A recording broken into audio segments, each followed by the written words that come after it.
Reese Whitaker presiding court commonwealth. Good morning. All right, Ms. Love, are you able to find any any other emails between you and Mr. Wright? And then are there any between you and the attorneys for the other defendants who pled guilty that you would like reviewed in camera or want to just share? As it relates to Mr. Wright, I did send him that request. He said that he sent it last night at 10:30. All right.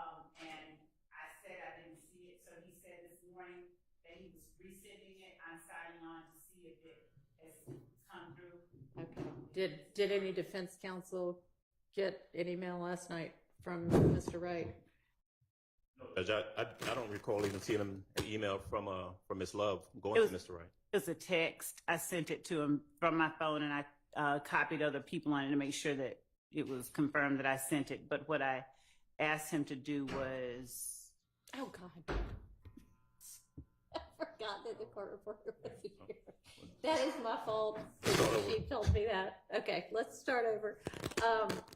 Ms. Love, I had asked if you had emails that you had found any more from Mr. Wright, and you were, and as well as whether there were any from the other attorneys for defendants who have already pled that you want to either share or have reviewed in camera. I have not yet located other, and to be fully candid, I only inquired as to Mr. Wright. Okay. I thought that I would be able to look at the others after we finished with Mr. Wright. I wanted to make sure I had all of those, but my email to him asked him to forward any correspondence between the two of us regarding this case. Anything related to prior iterations need to be turned over or reviewed in camera by the court. I've provided what I need to ensure that the emails that I have make up the entirety of our correspondence via email or text. Would you please provide those to me tonight? He said he did. I'm checking now. Okay, and it looks like you were just reading that off of your phone. Is that a text that you sent to Mr. Wright? So you were just reading that verbatim? It was, okay. And I just got his personal text. Apparently, I had been trying to reach him via some service that goes to his voicemail. So my investigator was the one that was always able to contact him. Okay. So I'm signing on now. Okay. And so he had said that he sent something out to everybody last night, but nobody seems to have received it. Just me. Just to you. He said his words were sent. That's what he said. Okay. Sent. But so I'm going to wait to see if there's any response, but because my understanding was that the court's instructions were that either Ms. Love or one of us was to email and copy everyone on that email so we could all be apprised of the conversations that's going on back and forth. That hasn't happened. That's correct. Judge, that Mr. Adams is correct. I do apologize for the informality. I am not 100%, and I was just trying to make sure that I got what the court requested. So I'll delegate to another person on another occasion to, do that. But I had my phone in my hand, and I was there, and I wanted to make sure that it got sent. And I'm looking at a Gmail thread that I'm going to try and send to everybody. It looks like this is something that Mr. Wright sent that I can't open in terms of the attachments. I'm just going to forward it. Okay. And then maybe you could write an email to Mr. Wright and copy everybody and ask the same thing and ask him to respond to everybody. Yes, I sure will. Thank you. Which I think is what I asked be done yesterday. It is. Yes. Otherwise, I could have sent the email. As correct. Yes, I assumed it would be done the way that I instructed. Let me, while I'm thinking about it, Judge, let me say this also. There was reference made to whether or not Mr. Wright or anyone else responded with anything that would be right for an in-camera inspection. So it just occurs to me that on last week is when Mr. Wright was identified by the state as a potential witness. That's when they indicated they subpoenaed him. Right. At the time that he became a witness, any correspondences relevant, germane to his testimony would have needed to have been turned over. That would have been their obligation. And so we shouldn't have had to ask for what we asked for yesterday. They should have turned that over automatically once he became a known witness to them. And they hadn't done that. And so, you know, I don't know what. Okay, what I can ask so for to do at this point. was it Friday that he was identified as, that you put him under subpoena? Or Thursday, I can't remember. Truthfully, I can't remember. I did tell the court and him, I think on the same day, but I can't remember which day it was. But And then it was yesterday that you forwarded all of your correspondence to him. And then yesterday evening that we sorted out the idea that maybe his correspondence back to you should also be included. And I don't think there's anything that I needed to review in camera for Mr. Wright. I think you were just going to share everything, right? right, I am. That's all. That's what I'm doing. Okay. Please. With regard to the attorneys for the other defendants who have pled, co-defendants who have pled, as far as I know, those attorneys are not under subpoena or planning to be called by the state at this point, correct? No. Okay. No. So we're sort of in a different situation with regard to them. Yet I still believe, Your Honor, that we are entitled to get those emails if there's any Which is exculpatory why material. Miss Love can either share them fully or I can do an in-camera inspection. And Your Honor, for reasons that may or may not be apparent, I would prefer the in-camera inspection in terms of, I don't think that there is any circumstance that anybody said. Okay, we'll just get them Yes. gathered together and get them forwarded to the court, please. Thank you. Yes, Your Honor. And I'll make them a part of the record regardless. Yes, Your Honor. Yes, Your Honor. And once you send that email, I need everybody to approach for a matter that I want to discuss as a bench matter.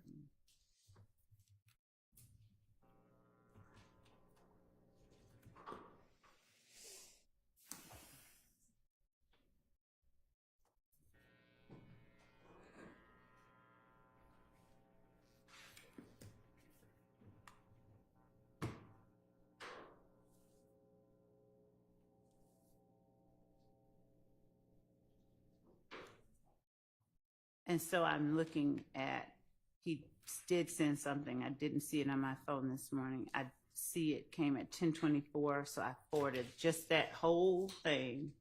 I haven't opened it. I don't know what's in it. And then he said, he also sent, here is an ancient one from 2015, not related to this, just showing I'm checking my entire email, and one I sent over the weekend.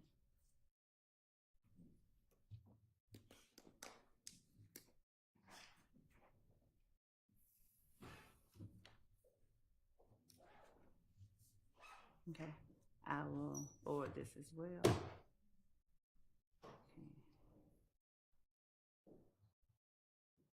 Okay. All right, so I guess when you all get that, you can take a look and see whether you still want Miss Love to do everything by email as well, or whether whatever Mr. Wright sent back will suffice.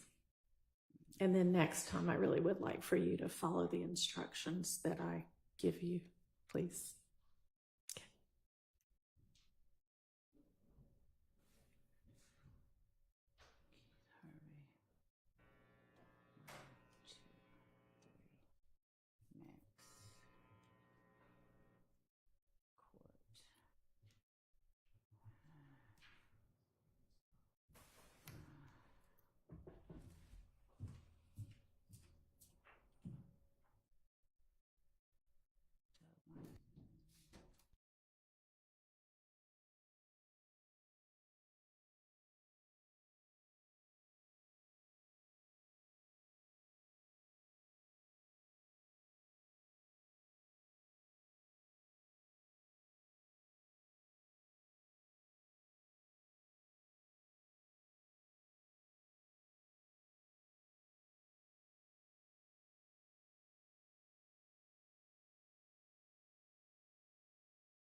she forwarded.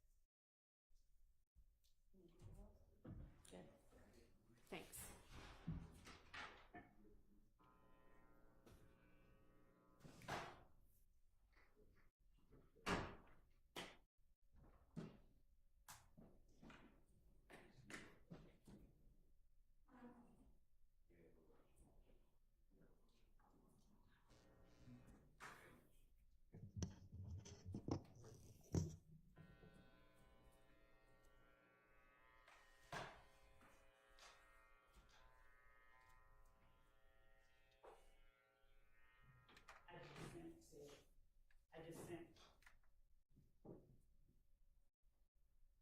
I just sent to everybody Okay. everything that he sent to me All right. and requested that and I think the first one I failed to include Mr. Wright on, so I included the email that I just sent to everybody in that last one, Okay. and when the court instructs, I will approach. All right. Well, I'll give everybody a few minutes to take a look at what just got forwarded.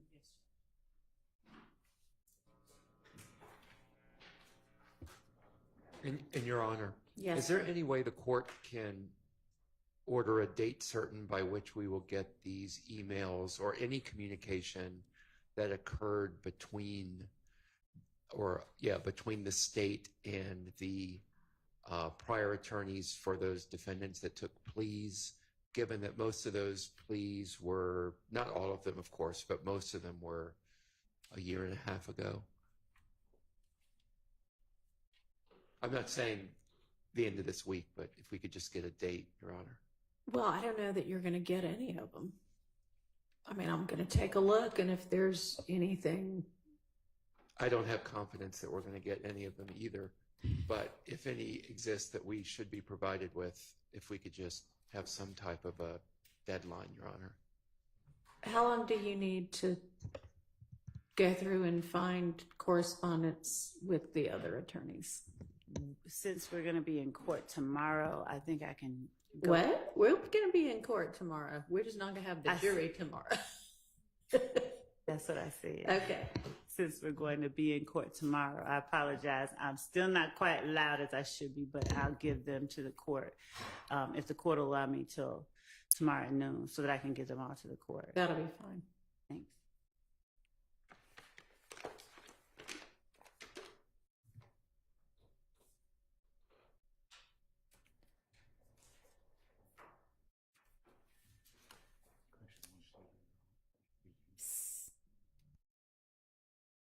Emails, Ms. Love, that you just forwarded, are the attachments the same on both, or is this two different sets of attachments?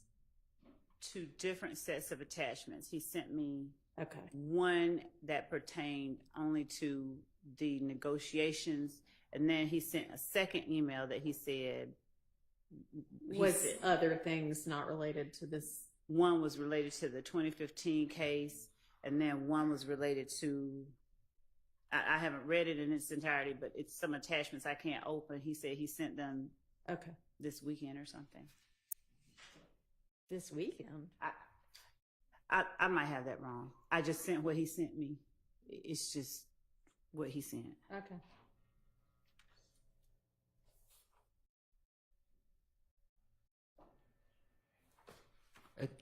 Your Honor, Mr. Wright appears to have sent some, well, I don't really know, but based on what's been forwarded, Mr. Wright appears to have sent perhaps a PDF that's more an image of the email, and which does not actually contain the attachments themselves.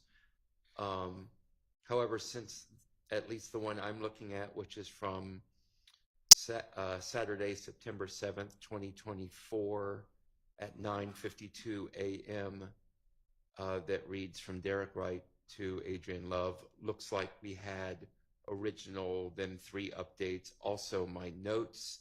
Honestly, not sure my testimony will be helpful. There's 5 attachments there. We obviously, since it's just an image, we can't see those attachments. Okay. But since the email was sent to Ms. Love, I'm not sure if she'd already provided that one from Saturday morning at 9:52 a.m. But if not, could we have the actual well, email sent to us. We'll have Mr. Wright here in court with us very shortly, so we can just bring him in before we call the jury in and let him know that we need it in a different form so that we can read it. But I believe Ms. Love will have that since it was an email from Derek Wright to Ms. Love Saturday morning. Okay, so this would have been over the weekend with regard to his testimony, I guess. So can you I'll check. find those and forward them?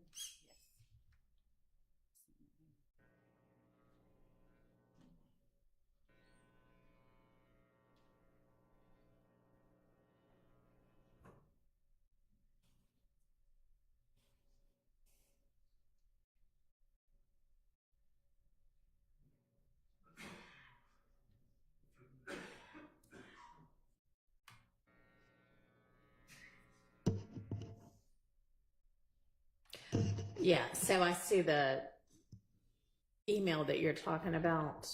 It says, looks like we had original, then 3 updates. Also my notes, honestly, not sure my testimony will be helpful.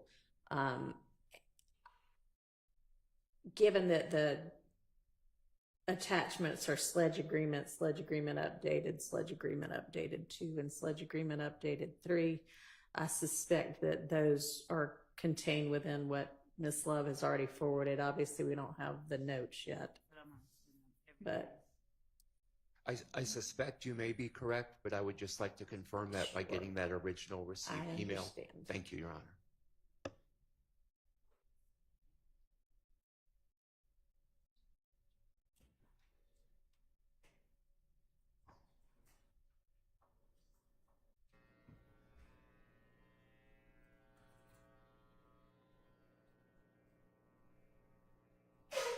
Bless you.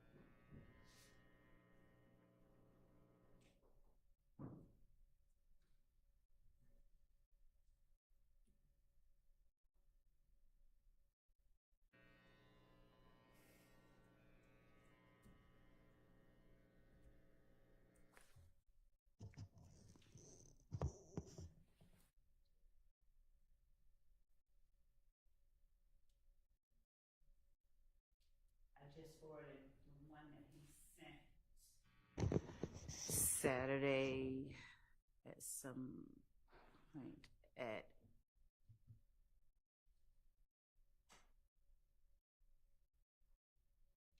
9:52 a.m. And let's see. Thank you.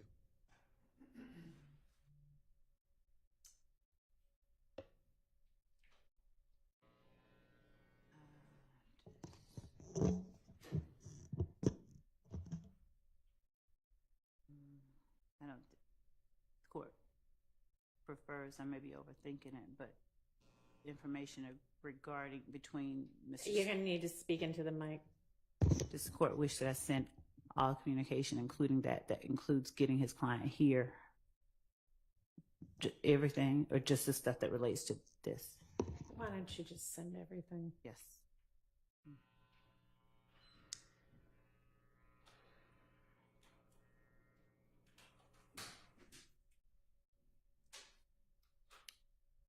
I mean, it looks like y'all already had all of that in the first set of attachments.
All right, does that email that you just sent, that's now everything?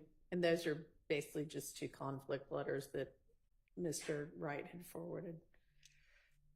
Will that be everything? I think so. I'm checking. Okay. I'm just checking.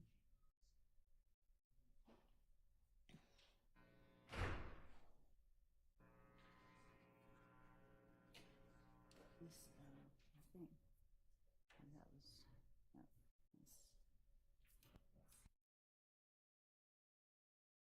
No, this. 2022 at 8:43 p.m. Right. I'm just looking at all of them. December 22, 22nd. That's 12/27, 22, 8:43 p.m. So I'm gonna need you to help me out here. So I'm gonna need you to help me out. Okay, I just need you to confirm.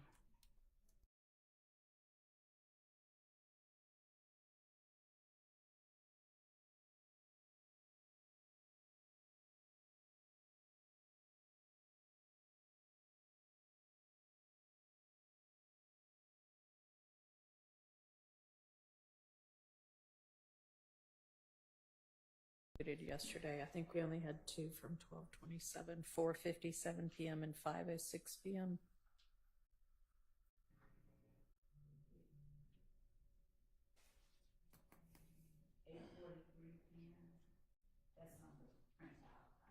Eight. Okay.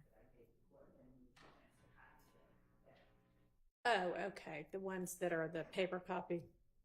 Okay. Sorry. All right, then that ought to be everything. Can y'all approach for a moment?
Sherrod made an objection on yesterday and asked that that be kept out, and I don't recall what the court's ruling was. Can I have some clarity on that, please? Sure. The court's ruling was that if Ms. Love ends up tendering that for admission, that can be redacted out. It can just say, quote, and then blacked out, quote. So it's clear that there was some quotation that was going to be included that got altered.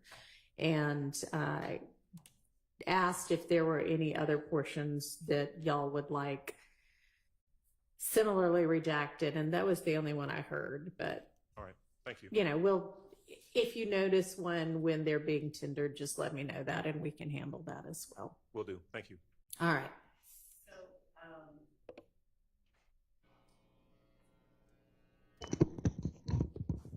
Your Honor, as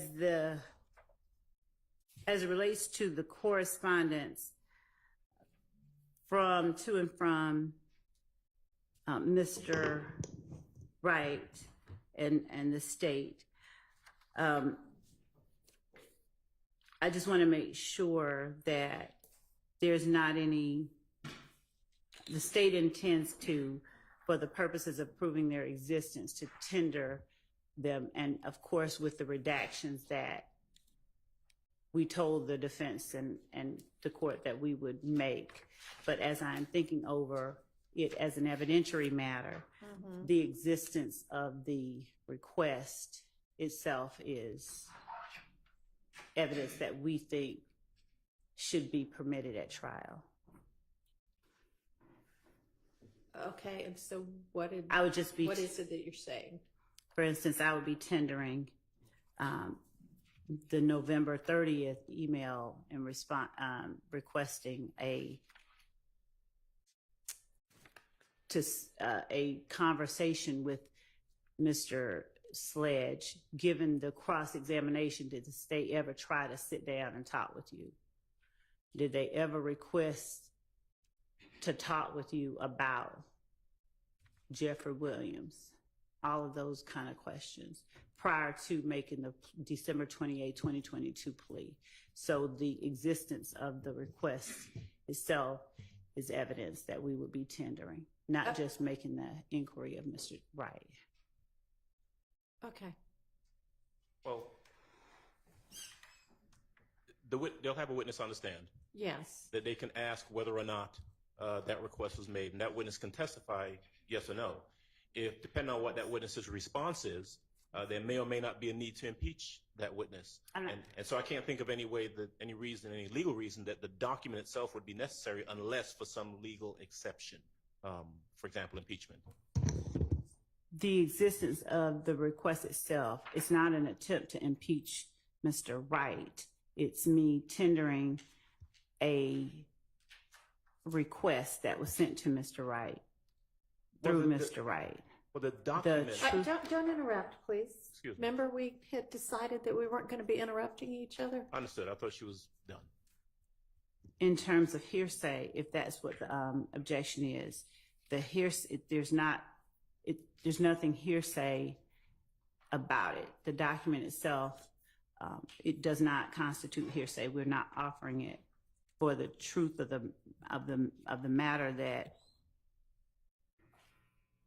it's actually just a request. And the document, the existence of the document, is evidence in itself. May I respond? My position is that it is a statement from the DA's office, from the author of that correspondence.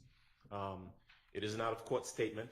It would be hearsay, but more importantly, it would not be necessary. The evidence that they're seeking to introduce is the fact that there was a request made or not for a meeting with the defendant. And if the witness can testify to that fact and it testifies affirmatively, then there is no need for the introduction of the actual document itself. Okay, but there's no evidentiary rule that says that if you can get the information in through the witness, you can also offer a document that shows the same thing. But then what would be the purpose of them offering the document if they have the testimony? Further proof.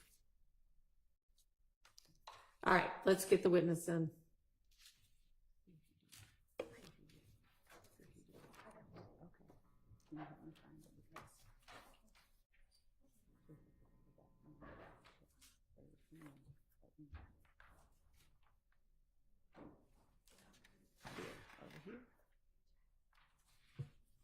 me.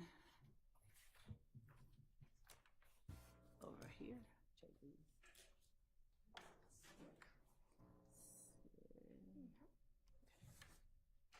Okay, this looks good. Okay.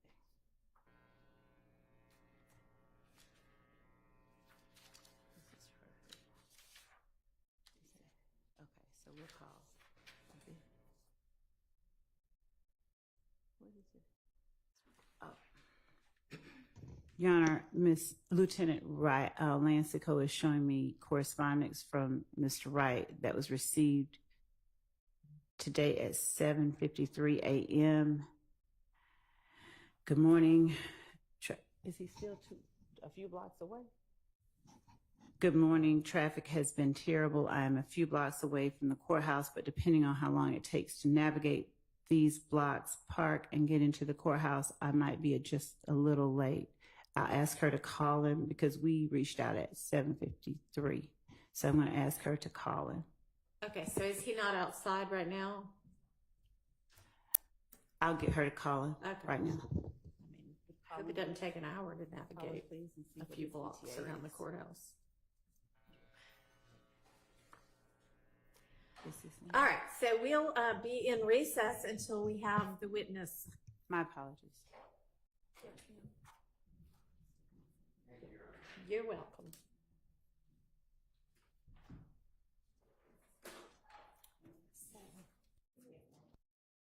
He's here. He's here, Mr. Weinstein.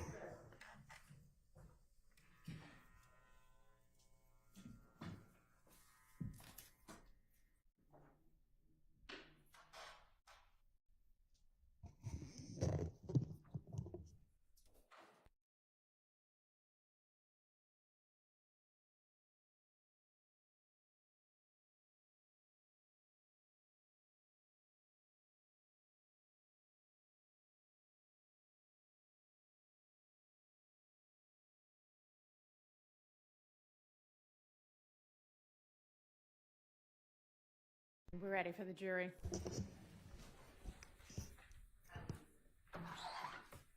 Good morning. Morning.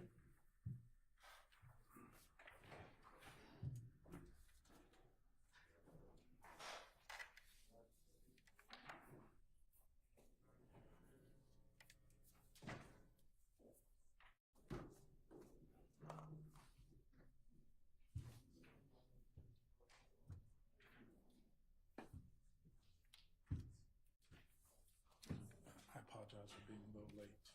We just now got ready anyway. Thank you.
Thank you. All right, everybody can be seated. And before we pick back up with Mr. Wright, let me just, while I'm thinking about it, I know there had been a couple of inquiries, I think maybe from the jury and from attorneys about what our plans were going to be for Election Day, November 5th. And My plan is to have court that day, and I'm going to have my assistant forward the list of early voting locations and times. It appears that Fulton County has early voting starting October 15th and running all the way through November 1st, and that includes Monday through Friday, Saturday and Sunday hours, and almost 45 different locations during early voting. You can vote at any of the early voting locations. It doesn't have to be your precinct. So anybody who wants to vote certainly is going to have plenty of opportunity to early vote. We will probably adjourn court a little bit early, maybe a few hours early on November 5th, but we're not going to take that entire day off. All right. Okay, Ms. Lev, go ahead and continue with your examination. Thank you, Your Honor. And good morning again, Mr. Wright. How are you? Good morning.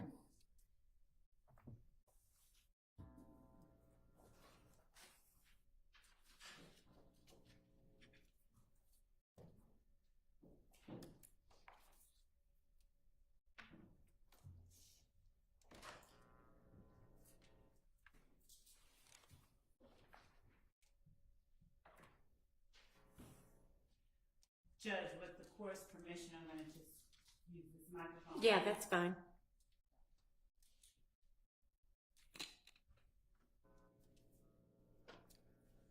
Mr. Wright. Never mind.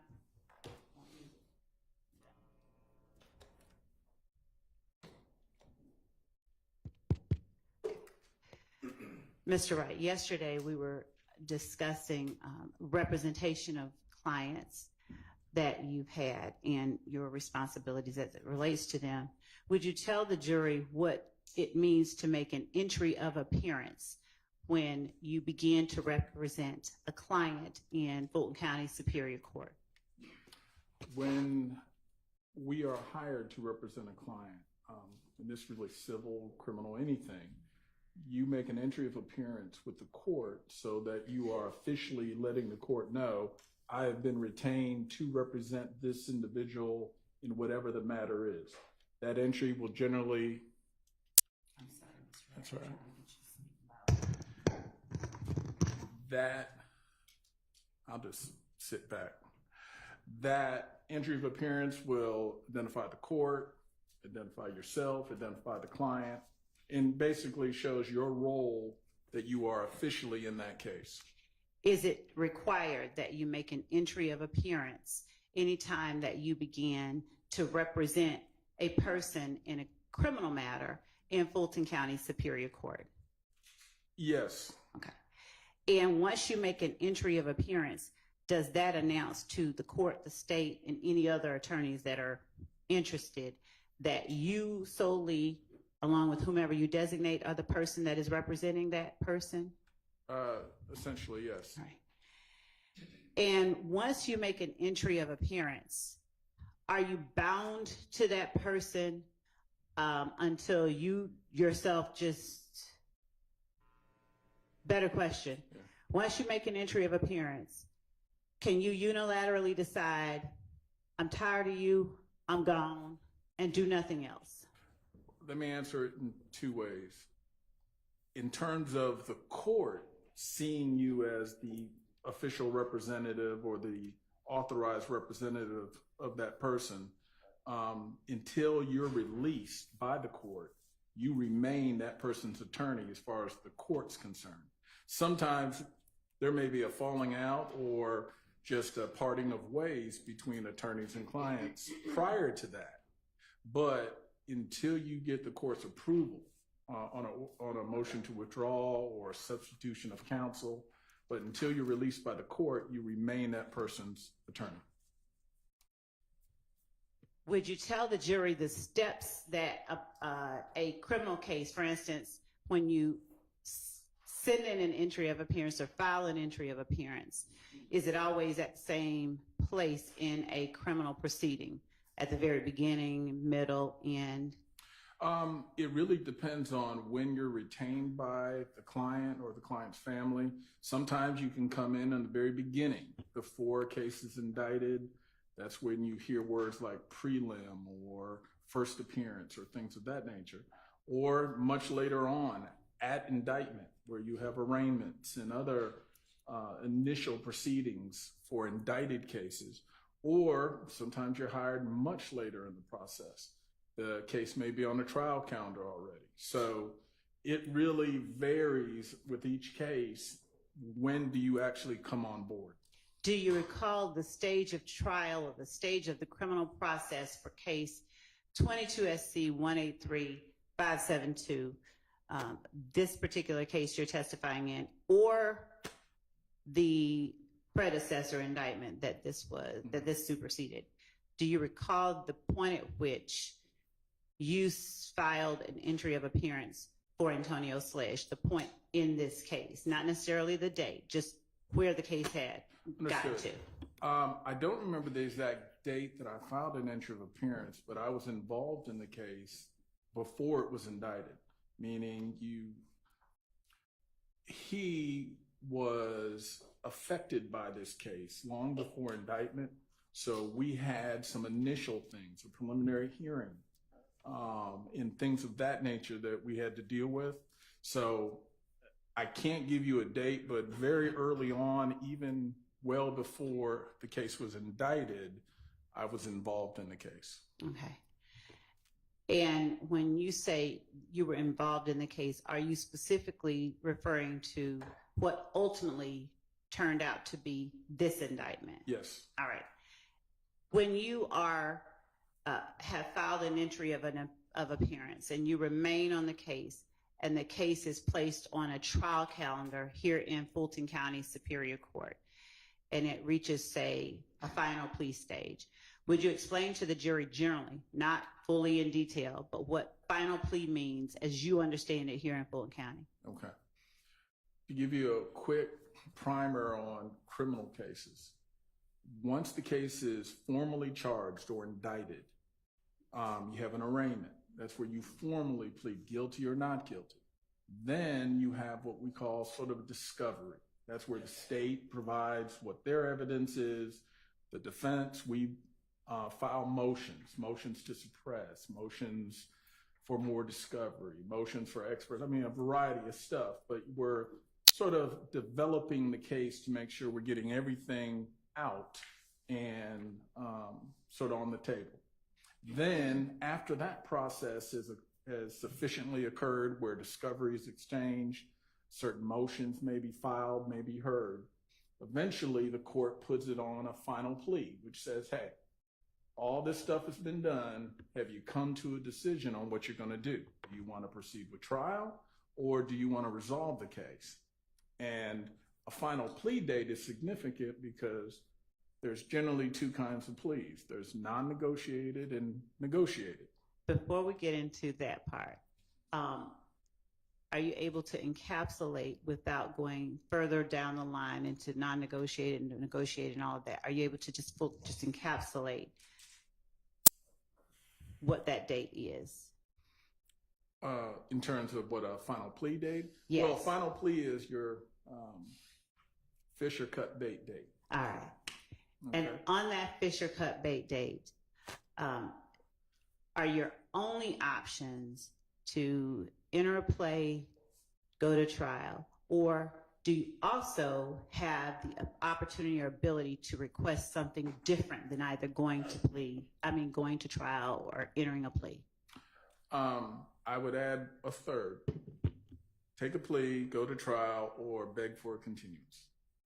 So sometimes you can get it, kick the can down a little bit and say, hey, we need more time. So one of those three, and it still brings you back to final plea date as either at a later time, though. Yeah, at possibly a later time. It's, are you going to take a plea, or do you want to go to trial? All right. And are there any particular reasons that might guarantee you a continuance? Any particular of any sort? If there's a major issue with discovery, something that either hasn't been disclosed sometimes a medical condition of the attorney, the client, something extraordinary generally. Some courts are a little stricter on holding that final plea date and holding our feet to the fire, and other courts are a little more flexible. Were you to tell a court that you simply are not ready, you cannot be effective, are you generally given a continuance if you request one? Generally, yes, and I would caveat depending on the judge, depending on the court. Some courts, again, are much more firm and strict because, again, they're trying to keep cases on track. Right. Will you know what the court is going to do without asking? Generally, if you've been around long enough, you've gotten to know the tendencies or the requirements of the different courts, yes. Let me ask a better question. Can you state with certain whether you're going to get a continuance if you don't ask for a continuance? Your Honor, I'm going to object for relevance. Sustained. All right. So, are you able to tell the jury if you were Mr. Sledge's attorney even before this case was indicted? Mm-hmm. Did you appear with Mr. Sledge at a plea and arraignment? Was there a plea and arraignment for him that you were a part of or someone on your behalf? I'm not sure. Okay. And to explain that, this case occurs. I have a heart attack in March of, 22. So from that March 22 and then heart surgery, I'm off the grid, out of practice essentially until December. So of 22. Okay. So I'm out of pocket for about 9 months. So there are things which may have occurred before that, like, and I just don't remember if the arraignment had already occurred or not. I'm not sure, but I may have missed some things in that 9-month period when I'm on leave of absence. Okay. When I came back, I think arraignment, everything had already occurred because I think we were already quickly moving towards trial calendar. And were you already in conversation with the state during the time, even before you appeared back in court regarding this case and your client? Before December 28, 2022. I believe the sequence was in November.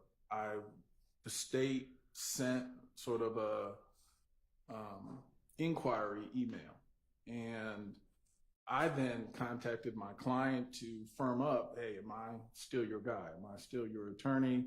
And are we going to be moving forward? And I think they also had to know, are you ready to come back? And by they, who do you mean? Well, my client.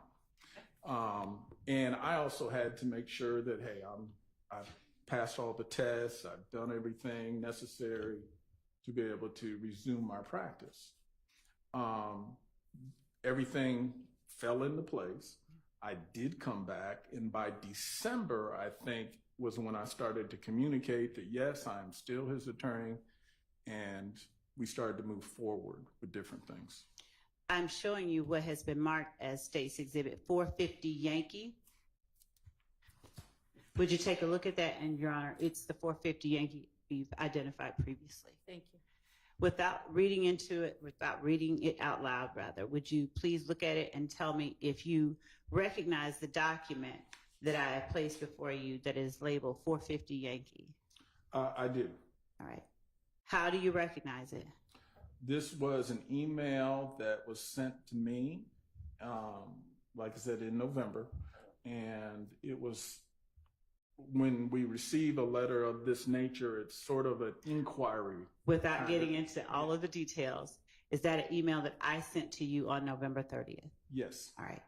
Is there an attachment to the email that is also a part of State's Exhibit 450 Yankee? Yes. All right.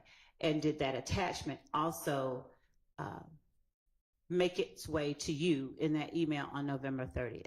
Yes. Is that a fair and accurate copy of both the email and the attachment that you received from the state on November 30th, 2022? Yes. Your Honor, the state tender states 450 Yankee is evidence. It's admitted. Mr. Wright, would you please read the body of the email itself?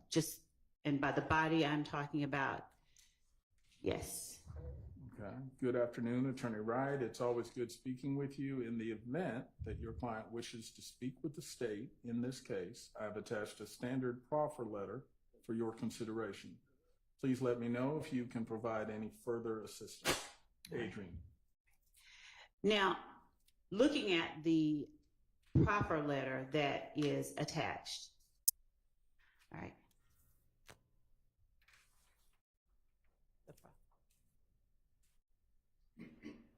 With the court's permission, I'd like to publish the proffer letter. It's a blank proffer letter, but it's a...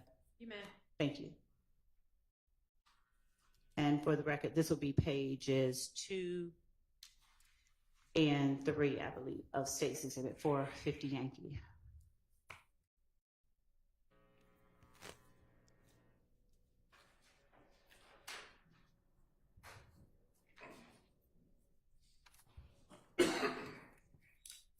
Are we signed into Zoom? Okay. Everybody has it. You should be now. Thank you. While we are pulling that up, with a simple yes or no, is a proffer letter the same thing as a plea agreement? No. All right. And is that distinction made within the proffer letter that you received? The general language distinguishes between, Scroll up to the first or paragraph. at least makes it clear that this is not in itself a plea agreement. This is really just an agreement to start having conversation between the state and the client.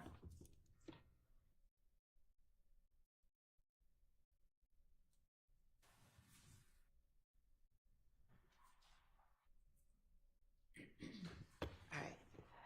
Mr. Wright, are you able to see the first paragraph of the proffer letter that is before you on the screen? Can you see that? I have some readers if you don't. No, I'm just trying to clear this audio box. May I approach and You may.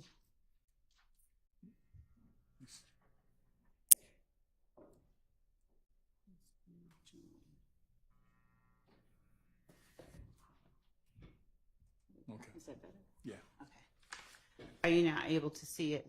I am. All right. I don't want you to read the entire document that's in evidence, but would you please read into the record just that first paragraph, starting with "Dear Mr. Sledge." Okay. If I just read off the letter itself. That is fine. Okay. Dear Mr. Sledge, the Office of the Fulton County District Attorney, Atlanta Judicial Circuit, has been informed that you may wish to make a proffer for the purpose of providing information that you may have regarding the individual or individuals involved in the enterprise Young Slime Life hereinafter YSL, or otherwise have information regarding your own involvement. This is not a cooperation agreement or a plea agreement. The following terms will govern any proffer session with you. Okay. Now, without going into each of the terms, was a requirement of the proffer agreement, and starting with this particular one, that Mr. Sledge actually sit down and have a conversation with you present, along with an investigator with the district attorney's office and a prosecutor from the district attorney's office.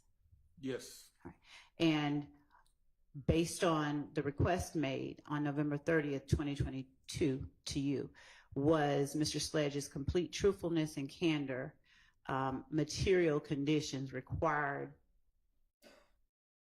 in this proffer? Yes. All right.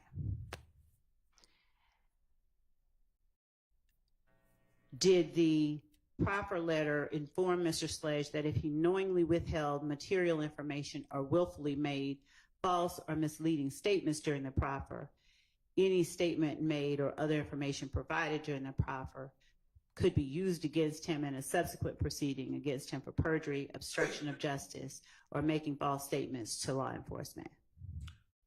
The letter does give that notice. Okay.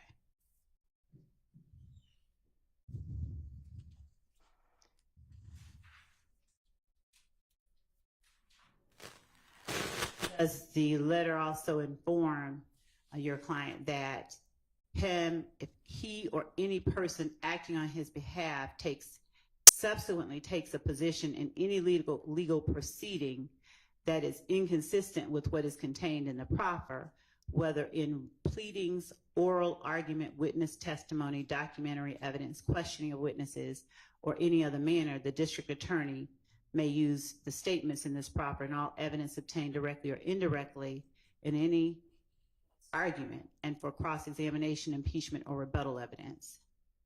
It does say that. All right. Barring those circumstances, was it your understanding that the proffer would be used against your client? Generally, when we do a proffer, it's sort of a, whatever you say, it's sort of a, what a queen for a day. You get to say it. Explain queen for a day to the jury. You get to basically say whatever you're going to say and it not come smack you in the face, meaning it's not going to be used against you and hit you over the head with whatever you tell them. It's a way that the state evaluates the information that you have without you being in a position where, well, now that we've had this conversation, you're using it against me. Well, I never should have said anything to you. So that is, the proffer is designed to sort of both sides be able to feel where the other side's coming from without anyone lessening their legal position.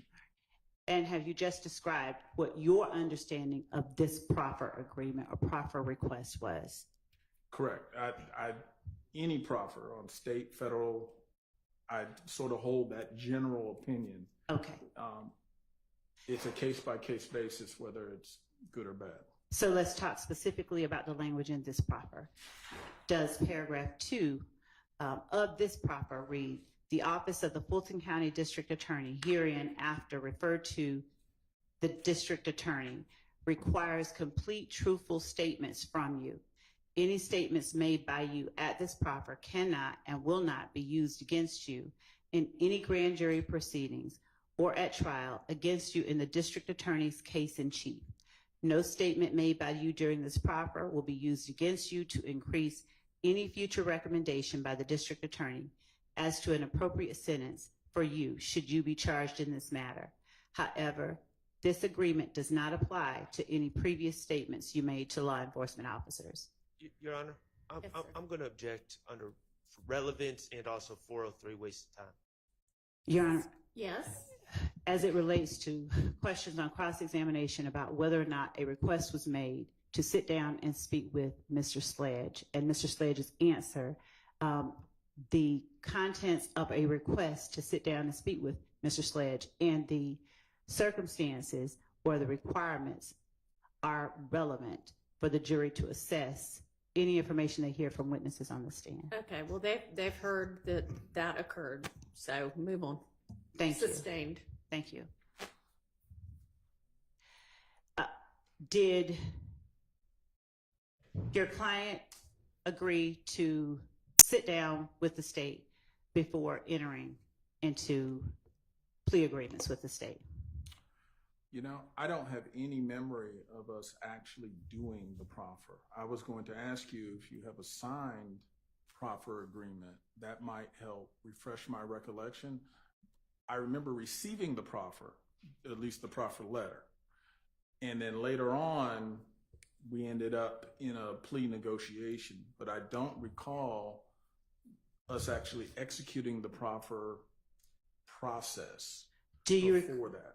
Do you recall any verbal communications with the state conveying that your client did not wish to give a proffer? Do you recall any? Hang on. Objection, Your Honor, leading and suggesting an answer. I'm not suggesting an answer. It requires a yes or no answer, but it does not suggest one or the other. Overruled. Do you recall any verbal communications with the state? Again, because I don't have any recollection of actually doing the proffer, I do not think that we were in a position that we accepted the invitation for a proffer. I also have a specific recollection that a few weeks later, I then, based on some things which were sort of happening with the case, reached out to you, knowing the proffer had been extended and knowing, okay, like to have some more discussion about maybe resolving this case. Okay. Did any part of that involve your lying or your client agreeing to sit down with me to have discussion before he entered into a plea agreement?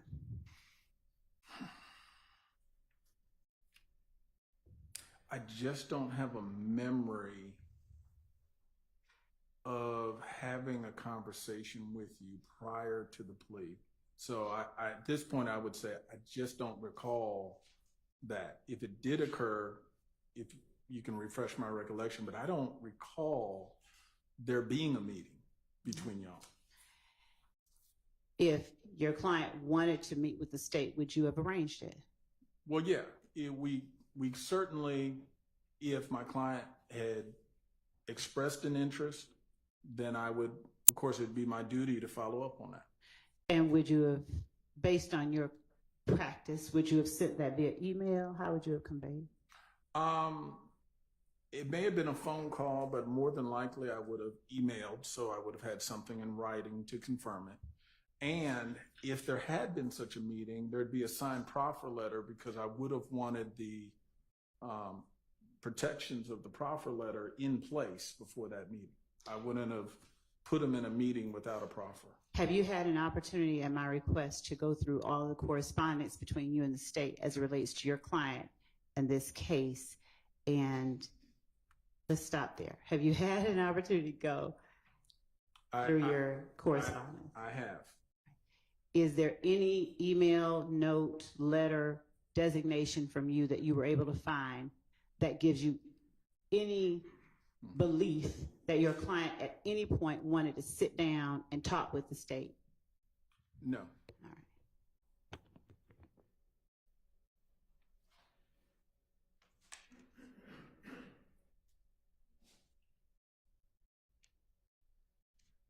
I'm going to show you what, in Your Honor, we will, pursuant to conversations outside the presence of the jury, modify 460 as necessary, but as I'm going to show defense counsel 460, I would like to approach the witness after they've had an opportunity to look at 460. Okay. Is 460 wide? 460 Yankee. Thank you, Judge.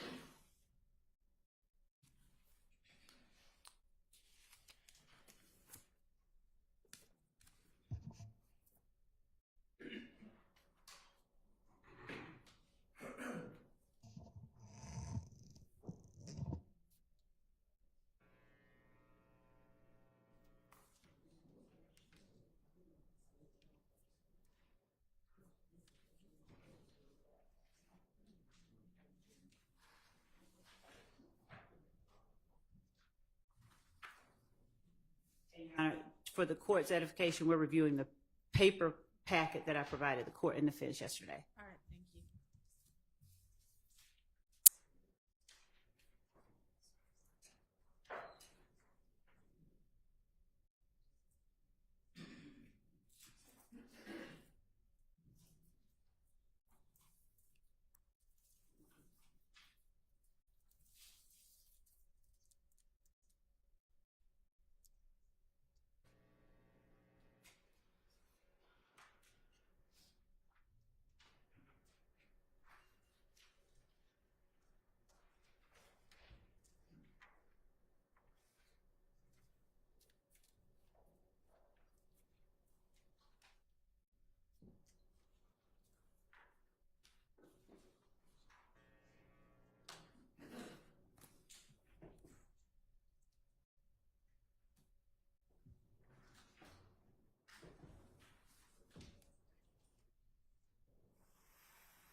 And Your Honor, as they will come up there as well, I'm going to go ahead and provide both to the defense and to the court a document that I have labeled 461 Yankee and 462 Yankee.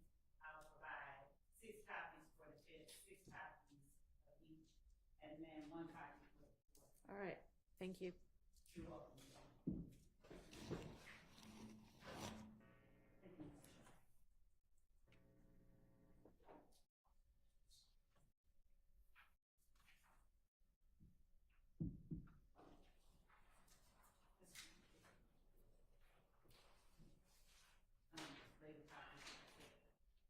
Thanks. And I've labeled them 461 Yankee Court copy. I'll give it to the court. And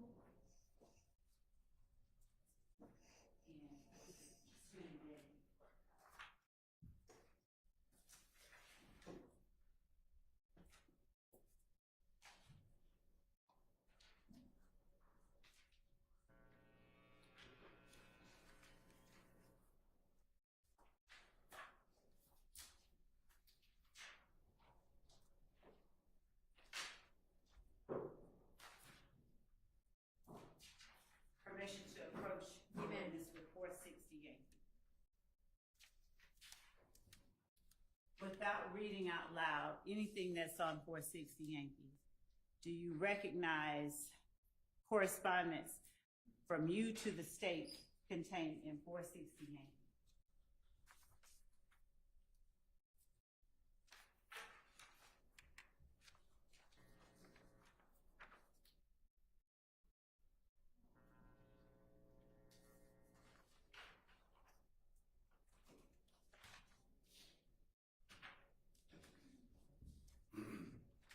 I do. And does that correspondence accurately reflect or contain the entirety of the correspondence that is listed within 460 Yankee that you sent to the state?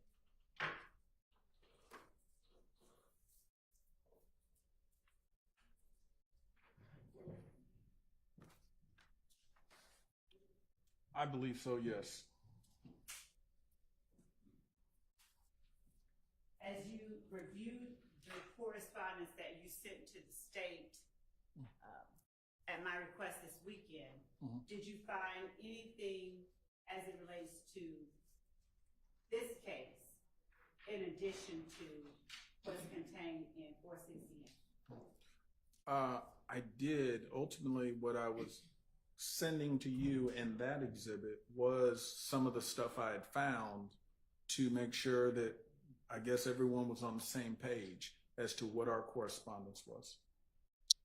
And showing you 461 Yankee and 462 Yankee without talking about what they are those additional emails that you sent to the state in response to the state's request that you provide all the correspondence that you sent to the state regarding this case and your client?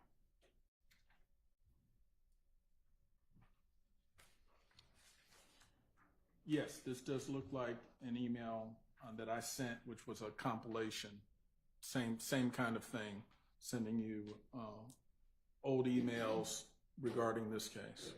Do you see anything between State's Exhibit 460 Yankee and 461 Yankee and 462 Yankee that is materially different from the correspondence you sent to the state regarding your client in this case? I do not.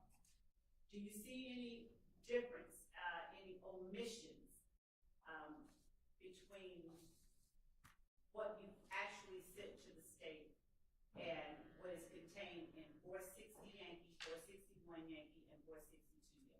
I do not.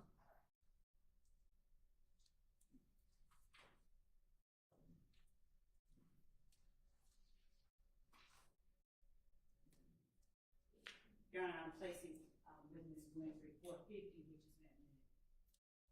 I'm now going to ask you if you would take a look at 451 Yankee, Your Honor, and this has already been labeled in, provided to the court and to counsel for the defense. Would you just take a look at 451 Yankee?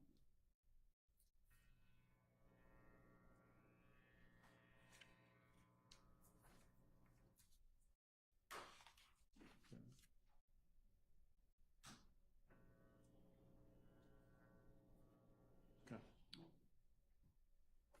Does 451 Yankee accurately reflect correspondence sent from the state to you on December 27, 2022 at 4:57 p.m.? Yes. I'll hold that right here, okay? Looking at 452 Yankee. And when you look at it, after you've read it to yourself, would you tell the jury whether 452 Yankee accurately reflects correspondence sent from the state to you on December 27, 2022 at 5:06 p.m.?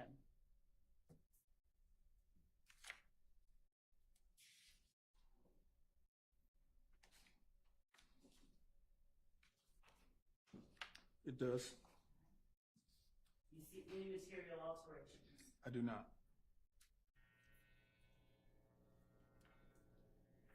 Looking at 453 Yankee.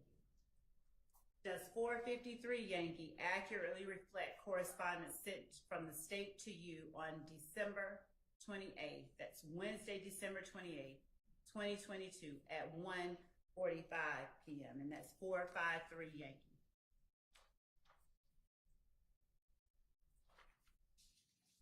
This appears to be an accurate copy. Do you recognize or see any material alterations or deletions?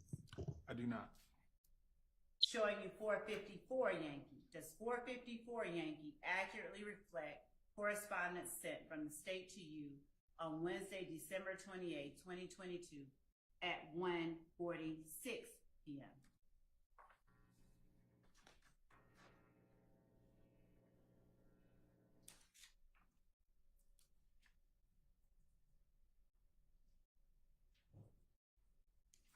It does. Showing you states 455 Yankee. Does 455 Yankee accurately reflect correspondence sent from the state to you Wednesday, December 28, 2022 at 1:54 p.m.?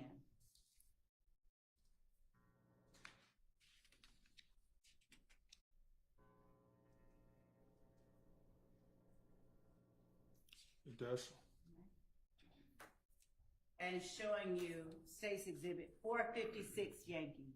Does 456 Yankee accurately reflect correspondence sent from the state to you on Wednesday, December 28, 2022 at 2:34 p.m.?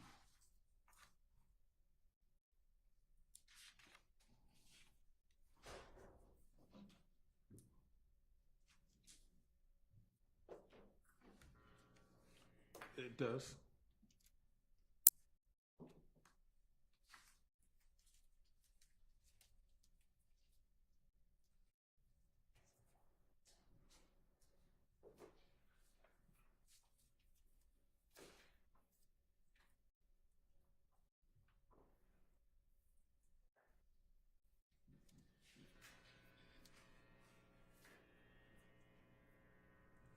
And showing you what has been marked already as State's Exhibit 1AS.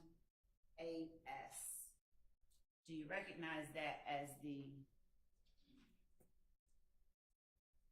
agreement that was ultimately signed by you, your client, and a member of the state on December 28, 2022?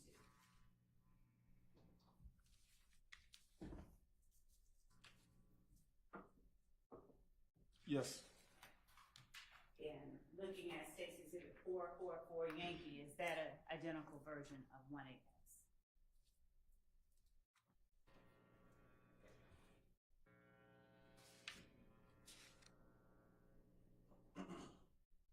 Just label with the difference for the purposes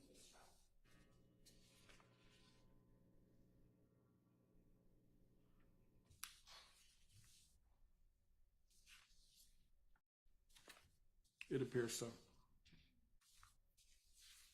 you see any material alterations or deletions?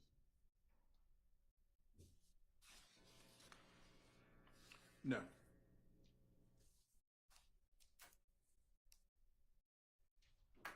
Is the document that for the purposes of the hearing was labeled 1AS and for purposes of this trial was labeled 444 Yankee? Was that document signed and agreed to before or after the documents that you just reviewed that have been labeled as states 450 Yankee and 451 through 460 Yankee? I'm sort of lost. Your question is, were the last two signed No. after receiving the other ones? That's why I'm not sure of your question. Thank you for that. All right. Are you agreeing that the Yes. Your Honor, I believe that. Overruled. Your testimony is that 444 Yankee and 1AS are the exact same documents, so I can just use one? Correct. All right. So the document that is 1AS, was that signed after State's Exhibit 450 Yankee was transmitted to you? Oh, let's not do them individually. Just ask the question again and maybe he'll understand it the next time. It's just a time Let's try sequence, right? It was. Okay. So, my question to you is, the document that is labeled 1AS, was that signed and agreed to before or before any of these documents that you just reviewed were transmitted? That's my question. Okay. Let me answer it this way, because I want to make sure I'm on the same page. How about asking for the clarification you need? How about let him answer and maybe he'll be able to Yeah. answer what it is that you're trying to get at anyway. The documents you've been showing me were all drafts of the plea agreement that were works in progress as we were proceeding. The first couple were the day before the plea. That's why they're in the evening. Then when we showed up to court that next day, while I think the format was y'all were in a conference room, I was in the back and shuffling back and forth, but you would email me and that way I would go over the different versions with my client. But what you just showed me were different versions which were evolving as we were getting closer to a plea agreement that we would execute and sign. The signed one, which is this 1AS, was the final version that ultimately got executed, that he signed, and you could see, I guess, with Judge Glanville when we did the plea, that was the one executed. Ultimately, I have some concerns, but I'm acknowledging this is what we signed. This is what we ultimately did for the plea agreement, and the other renditions or iterations were showing the progress going from point A where we had no agreement to expressing what our concerns were to getting an agreement hammered out. Does that? So all those were before this one. Thank you. That was the only thing. Thank you. Okay.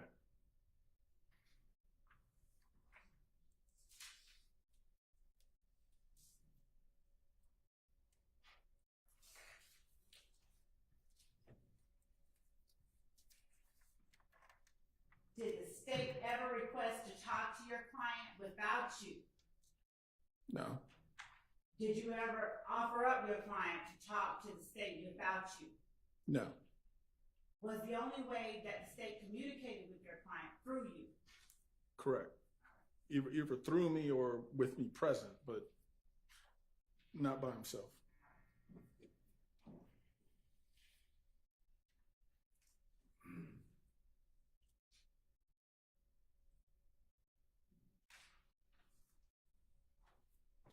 point where December 28, 2022, where this case was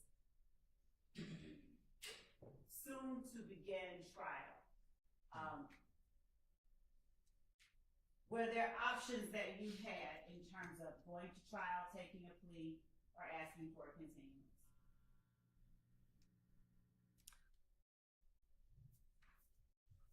Again, let me answer it this way. I'm not trying to be difficult, but an explanation. Legally, yes, we had options. We could go to trial or we could take a plea. Those things all in the very mundane, simplistic way, yes.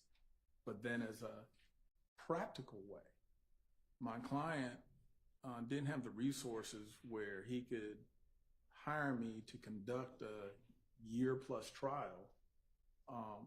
So those resources weren't there. So he also expressed other concerns he had unrelated to the trial. So you'd have to ask him as to what was going through his mind.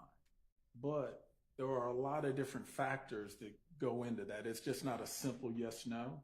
But yes, did we have different legal options he could choose? Yes. But why he made the choices he made, that's something you'd have to ask Mr. Sledge. All right. And is it safe to say in here during the time that questions of those sorts were put upon Mr. Sledge? Yes. All right. And when you spoke about your client not having the resources to conduct a year-plus trial,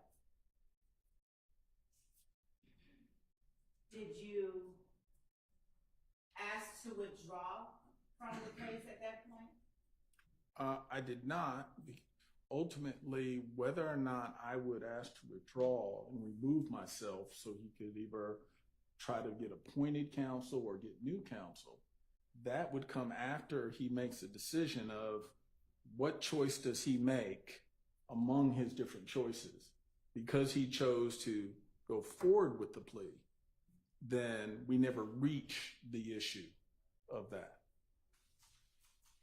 And did you ask for a continuance at that point? We did not.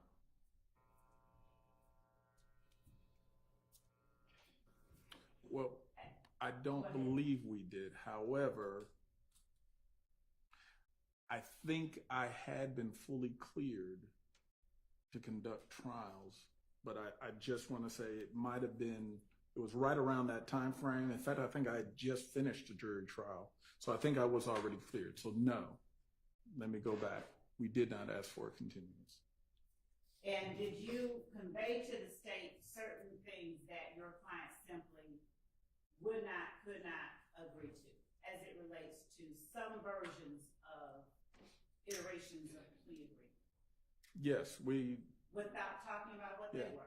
Understood. Okay. What I'm saying is we definitely discussed different things that based on where my client's position was, where the state's position was, some things we were able to work out as demonstrated in the different iterations, and then there were some things we could not.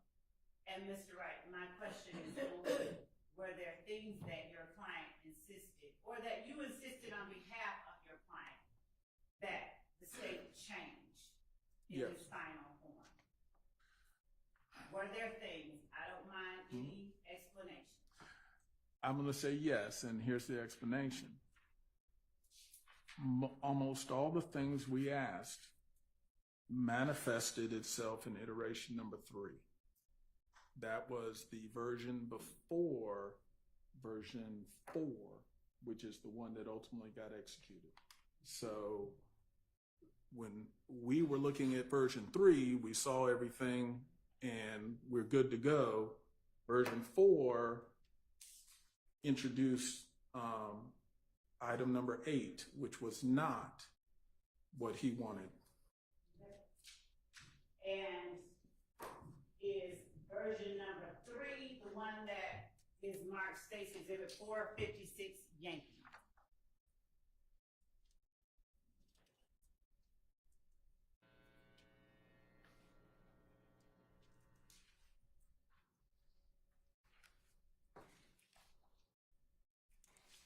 Could I? One AS.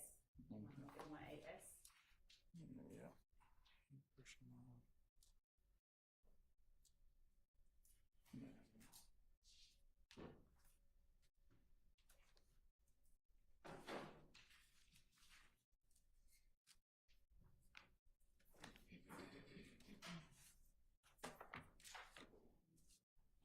No, this is not.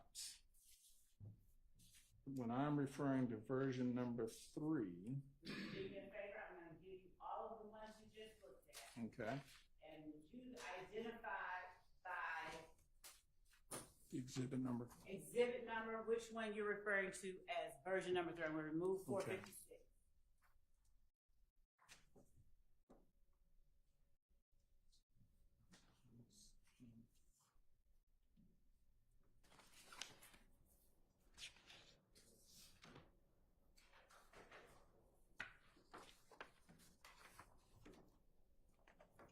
Your Honor, excuse me. Before the witness answers that question, do you mind if Mr. Shaw and I step up and take a look at the exhibits? We'll just not show that we have. Sure, that's fine.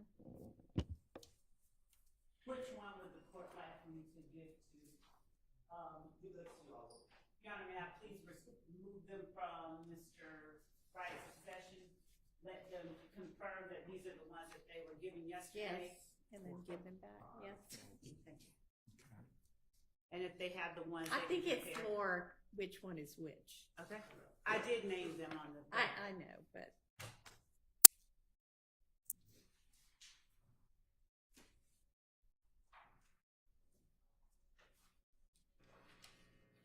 Your Honor, yes. excuse me, I appreciate that it's early in the day, but could we just have Yes, 5 minutes? let's take our morning recess while we do this. Thank you. Good idea. I think it's 455. These are my Oh, those copies. are yours? Yeah. Okay.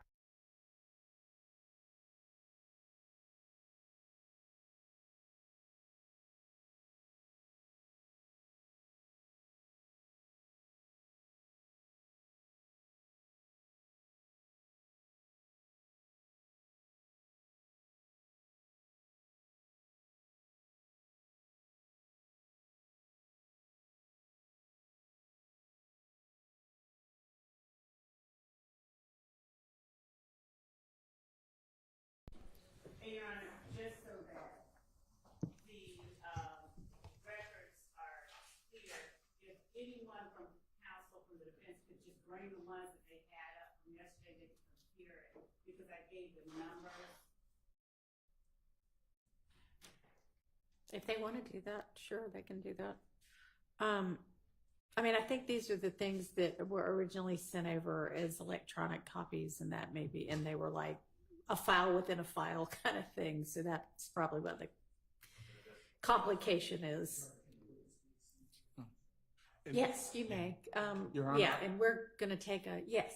I was going to, because they're going through the documents, and I shared with counsel for the state when she came up, the document I believe I was looking for is 455 Yankee. Okay. But I'll confirm it when I get them back. Okay. But that's the one that I think is the one that I'm looking for. Okay, well, you'll get them back and we'll do that in front of the jury. Yes, Judge. I mean, you can certainly look through them, not in front of the jury, but we'll confirm whichever one it is once we've got the jury back. Okay, so we'll take like 15 minutes so that y'all can take a look, and everybody who needs to can use the restroom. Yes, sir. Another issue that one of the lawyers indicated that they were going to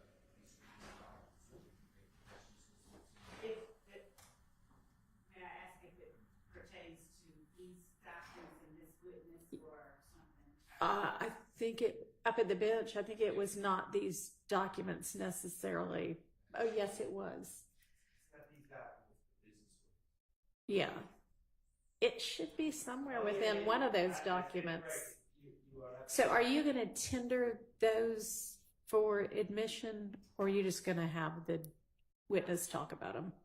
At this point, not before I do the necessary redactions. I'm not going to tender anything. I'm going to ask him about these things right now. And as I said, I will not tender anything until I redact. Okay, but I think there's an issue with regard to what ought to be redacted. So we could, I don't mind. Why don't y'all just talk? And then if y'all can come to agreement, great. If not, then we'll check it up. So, 10:30, I'll plan to come back. Okay. Okay.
Okay.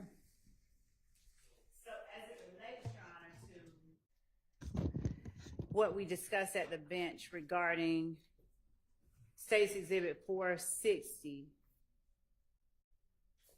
and State's 460 is the paper copy of Mr. Sledge's email, Mr. Rice emails. Right. On the next to the last, the last page of State's 460. And Mr. Sharp is standing next to me, so if he has that, he could pull it up and confirm that I'm getting this part right. There was an issue at. I'm gonna look at yours. You want to look at mine? I don't. No. Continue. I was trying to interrupt. I don't have 460 printed out, so I'm just going to watch on. Okay, go ahead. Okay. So at the bench, there was an issue. Number 4, does the court have its copy? I do. All right. So there was no problem from counsel for the defense that actually voiced any concern about the first full sentence. The concern voiced by Mr. Adams, I think echoed by Mr. Sharp, was the second full sentence. And then they wanted to keep in the third and the fourth sentence. What I told them was that sentence, that number 4 was made in response to the email, and you can tell that from the time and date that it was sent. That was sent in response to the email that was sent to Mr. Wright, and that was dated December 27, 2022 at 5:06 p.m., which was State's 452 Yankee. The email that contains, and it may have been that we did include it twice. So Mr. Wright sent us an email on December 27, 2022 at 8:43 p.m. in response to the email that I sent to him that was subject Sledge Agreement Updated. And in that email, Mr. Wright enumerated 1 through 8 regarding factual acknowledgments. 452 is the email he was responding to that the state had sent. And number 4. Yeah. Yes.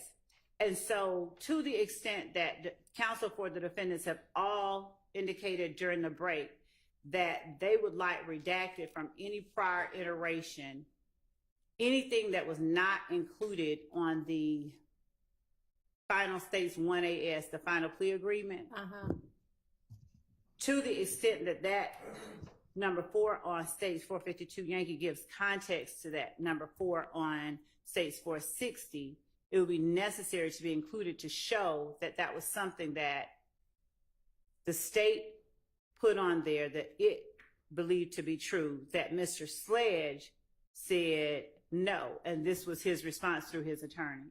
Okay, so I'm confused now.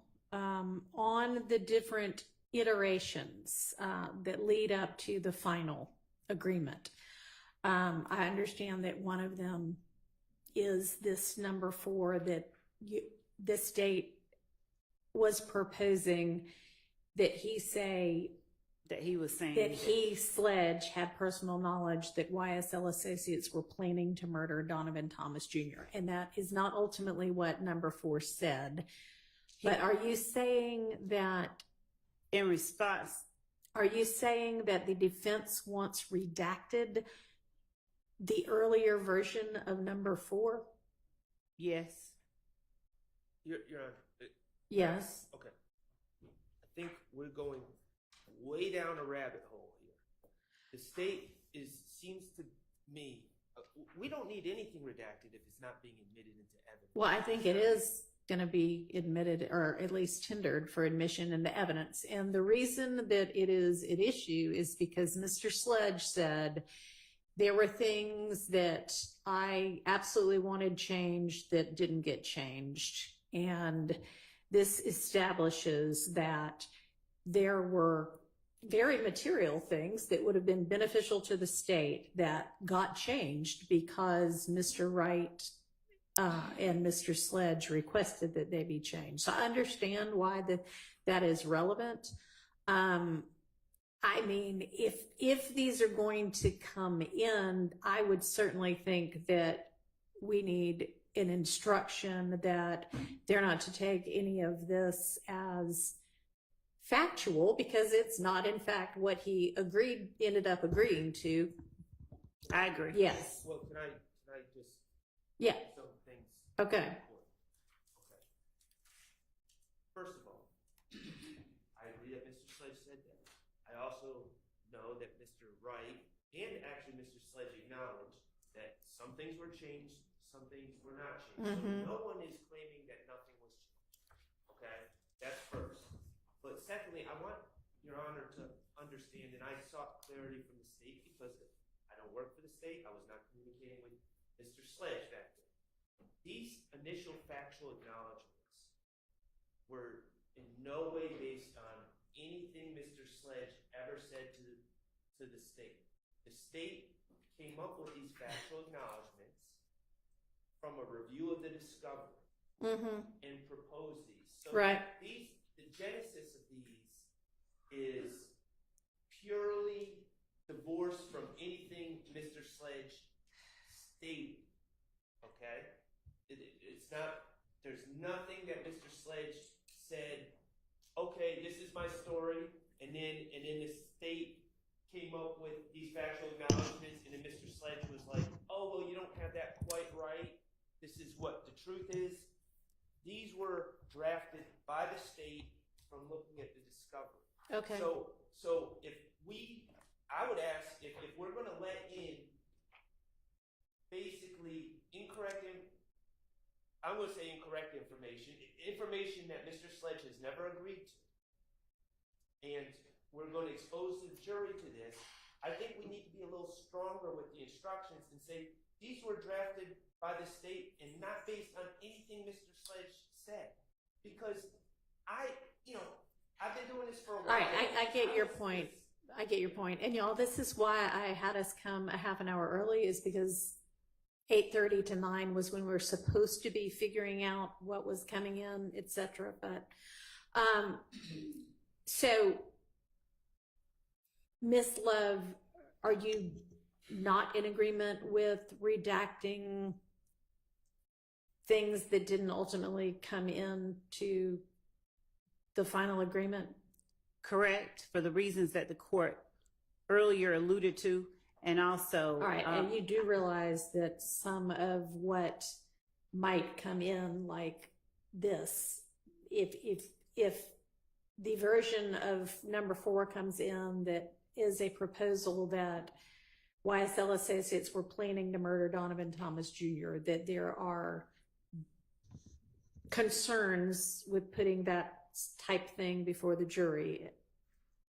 Well, I do want to hear the court. I do want to understand fully the concerns that all of them that exist. And ordinarily, I would simply leave it at this. Yes, I know there are concerns, but in as much as Mr. Sharp has indicated that, well, his version of reality, mine differs slightly, and I would not go so far as to characterize. I'm not going to give an instruction that says this is not based on anything. Okay. Well, can I just respond to that though? But if you're not going to give an instruction, Judge, I am going to give an instruction I understand, but if this even comes in. this is the problem. If this comes in, I think the jury would want to know, well, where did the starting point come from? And the only way we could bring it to the jury, because I didn't really know until this morning, to be honest, where the starting point was. It's always been a question of mine. How did these even get the first version? Where did it come from? The only way we could really bring that to the jury is to call the drafter of the acknowledgments to the stand, who I assume is Miss Love, and ask, well, these acknowledgments that you drafted, when did you draft them? Was it based on anything Mr. Sledge said, or was it based on the discovery? Because, and I'm being 100% forthright here as an officer of the court, Your Honor. I've never been a prosecutor, but I was under the assumption that there was something that Mr. Sledge said that led to the first statements, and then it was like an editing process. But the first version was not based on anything Mr. Sledge said, and that's important, because the jury has to determine, okay, did the state just come up with these, or did Mr. Sledge say certain things and he's backing out of them now? And if we don't make it clear to them that Mr. Sledge was not the genesis of even the first version, I think that question becomes unanswered, and the only way other than an instruction would be to call Ms. Love to the stand. All right, Ms. Love, what's your response to that? Your Honor, one, again, the idea that this. All right, I don't need like I'm a not trying to go- full-blown My response. rehash of everything. What is your? Let me re-ask. What do you propose? I propose that the court instruct the jury that it is to take as fact no information contained in any iteration of the plea agreement unless that assertion or that factual acknowledgement is in the final version to which Mr. Sledge. Let me ask you this. Would you be able to get essentially the same information before the jury? And I believe the information you want before the jury is that very material things about the factual acknowledgments were changed at the request of Mr. Sledge and Mr. Wright. Is that essentially the point you want to make? Blandly, yes. I think that I would rather ask Mr. Wright, did the state ask, because essentially that's what we're doing, because we couldn't sit down with him. Did the state ask your client if he had personal knowledge that the murder of Donovan Thomas was pre-planned by YSL members? Did we ask him that? And did, through you, your client tell us no? Did he say no?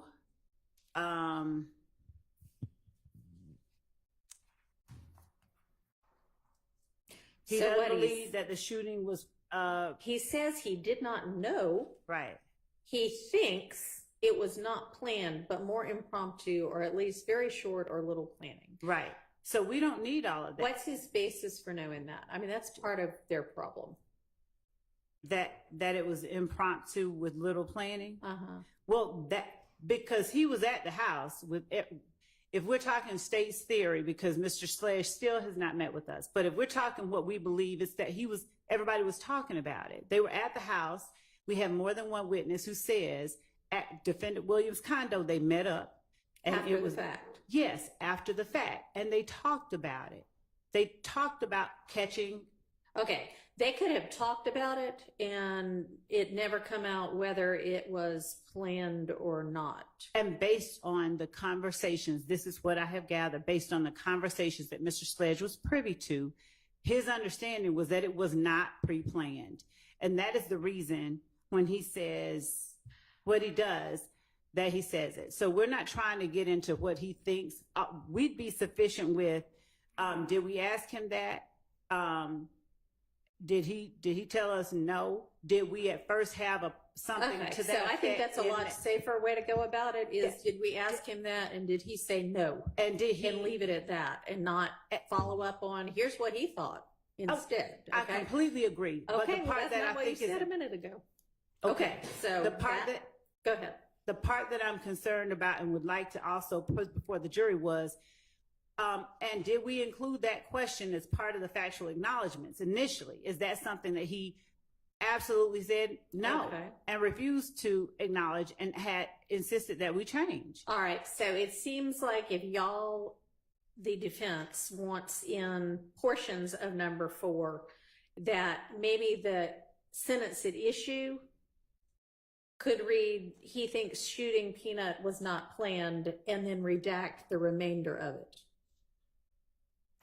Because that shows that he is saying, no, what the state is asserting is not true to my knowledge or belief. And if the court lets me leave Mr. Wright, I can say, did he tell us? No. Did we Okay. ask him, did he have personal knowledge it was pre-planned? Did he tell us? Okay, No. but if we're talking about how to redact 460Y if you Okay, I see what tender you're saying. it, Yeah. then that would be, I think, a much safer redaction. So taking out everything except he thinks the shooting was not planned? No, or taking out, leaving in everything except, but more impromptu or at least very short or little planning. Mr. Sharp. Well, I just have concerns with the state. Here's the state can have their theories. Mr. Sledge on the stand has said no one talked about the murder. Okay, I mean they talked Right. about At the Mr. coffee Thomas. shop. Yeah, at the condo. Oh. They talked about Mr. Thomas had passed, but no one was saying this is what happened. There was no Right. discussion. So when you ask someone, if Mr. Steele asked me, hey, was that murder pre-planned? And I say no, then it insinuates, it gives the impression that I know about the murder. I have some information about the murder. Yeah. And that's my problem, is just saying that in a vacuum. Okay. So how about, I mean, the beginning of what he says is really the answer. He said he did not know, and the rest of it is elaboration. And Judge, the portion that was, let's see. Okay, so based on what Mr.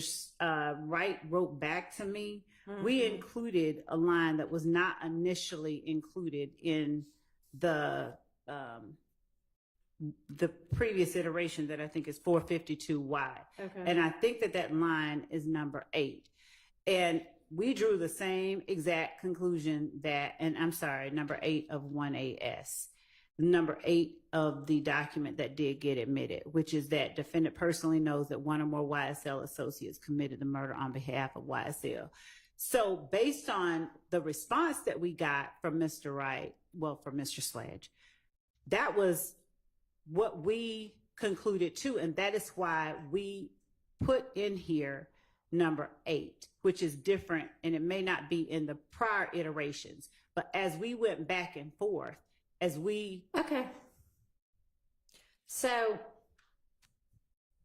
I mean, Judge. I think that it would be safer in terms of what gets put before the jury if you do this through question and answer with Mr. Wright. Would you be, I mean, you let me know whether you're going to insist on tendering, but. I'm certainly not going to do anything the court says don't do. Well, I'm not telling anybody how to and I know. try your case. That's not my job to do. Understood. I'm not going to tender it before the lunchtime hour, at which point, if there is an issue that we need to hash out or I need to say. Okay. But at this point, I am very much intending to handle this verbally with Mr.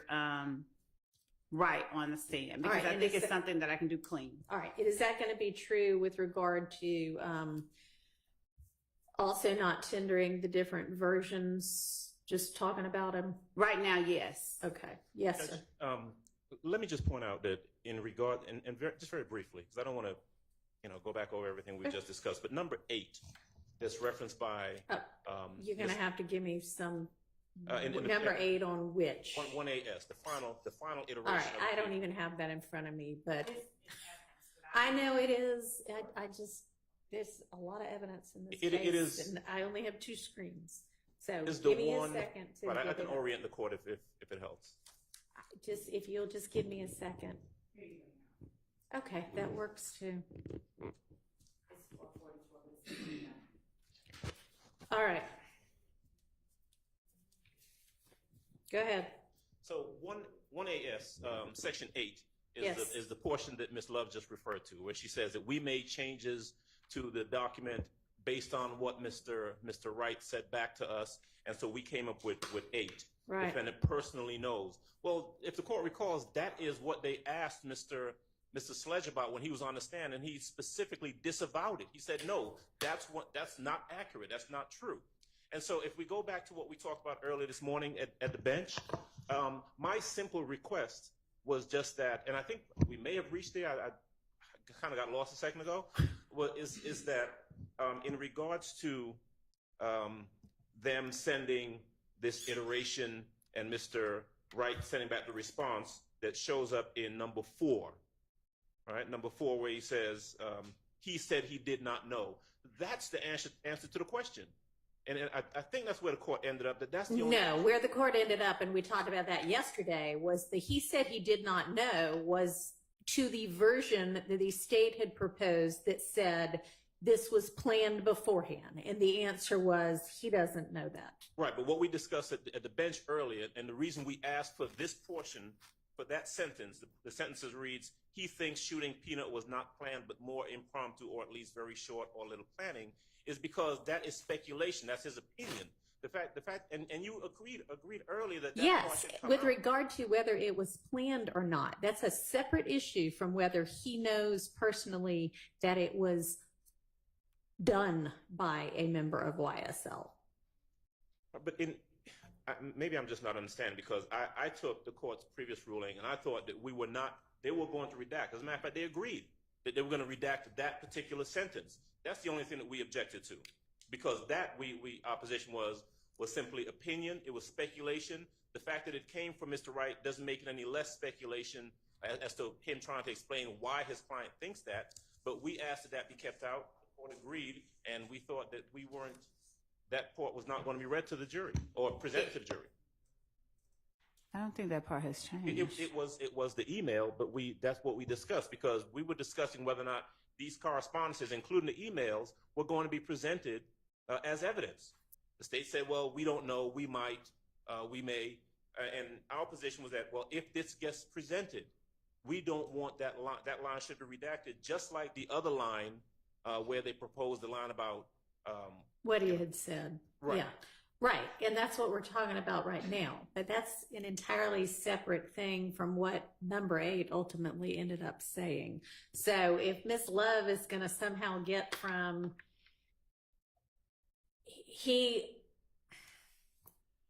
whatever it was he said, hang on. Number 4, Ms. Rice email. If she thinks she can get from it was pre-planned, no, he didn't know that, he couldn't say that, to somehow that answer being the basis for putting in he personally knew somebody did it. I mean, I don't know how she's going to get from one to the other, but obviously that is what they ultimately decided was okay to sign, and y'all can cross-examine Mr. Wright on that. Your Honor, I'd also point out that how we got where with any of these assertions is not relevant or pertinent to whether or not the defendant, it does not make more or less likely whether the defendants did or did not do anything here. So how we got to any of these, in my opinion, is not relevant. Well, Miss Love, you're the one that's putting them all into I'm issue putting right them, now. I'm putting them into issue to impeach what Mr. Sledge said regarding his, regarding whether his. Okay, so I think that you can ask a few more questions that establish that, yeah, there were very material alterations made from what it started to what it ended up with. And they were made at the request of Mr. Sledge. But frankly, you even have Mr. Wright on the stand saying, but there were other things that the state wouldn't change. So how you deal with that is up to you. But since I want him to put in front of the jury everything that he recalls as being true, I don't care about the truth getting in front of the jury.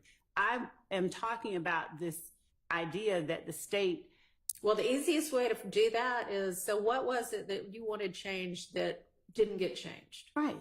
And then why is it that well, that would be speculative, but I just said I wasn't going to tell y'all how to try your case, but okay. So we are not at this point going to be admitting any of these. We're We're not just going to be tendering them to- discussing them with him. At this point, correct. All right. Yes, sir, Mr. Steele.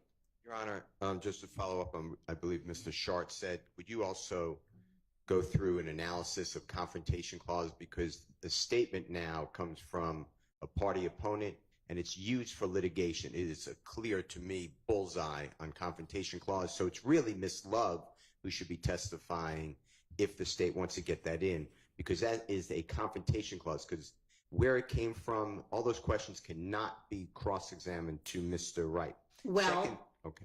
okay. I'm sorry. I thought you were No, finished. Second part, and I apologize, I'll be very brief. Second part is a 403 analysis. You know, it's like saying, Ms. Love saying to Mr. Adams, who represents me, did Brian Steele destroy the murder weapon in your presence, or in the presence of Mr. Harvey? And then Mr. Adams responds, no. You know, that's really bad for a jury. That is really bad. And that's really what's going on here. So I would ask you to just limit it. The point is what you said. Did the state give ample opportunity to Mr. Sledge through his counsel to make amendments? Answer, yes or no. Mm-hmm. Did the state make those changes?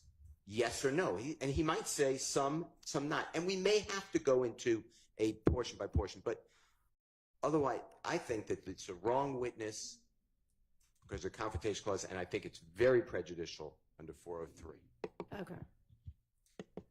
Your Honor, we've had the witness on the stand that made the statements, that signed them. We've inquired of him. He's Yeah, I made think that some. does take care of the confrontation clause issue. And with regard to 403, I mean, I agree. We've spent the whole morning on this, and let's target the questions to get to the cogent issue, which is, were they able to make material alterations upon request? All right. Yes, Judge. Okay. So we ready to get the witness back in and the jury back in? Yes.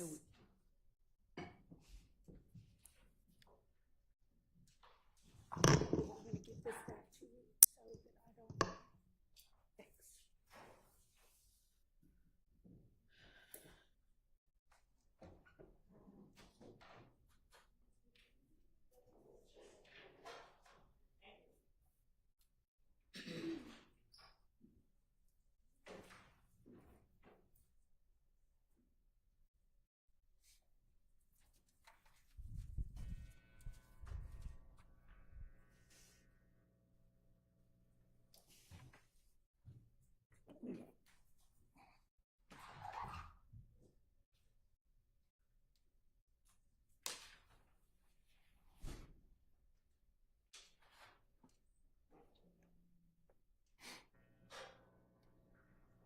It is cold in here. I'm sorry. I mean, Mainly. I have a heater that he can use if he's cold, oh no, I mean, so we don't turn it down. I'll soldier through it. I'm just, I can get my heater. I was just wondering, is it me? Or? No, it's cold to I'm almost good. everybody except for the judge and the deputies. And Ms. And a couple of the jurors who are fanning themselves because you're too hot. And, but yes, it's not an ideal temperature for everybody. No, I'm good. Thank you, though. Yeah.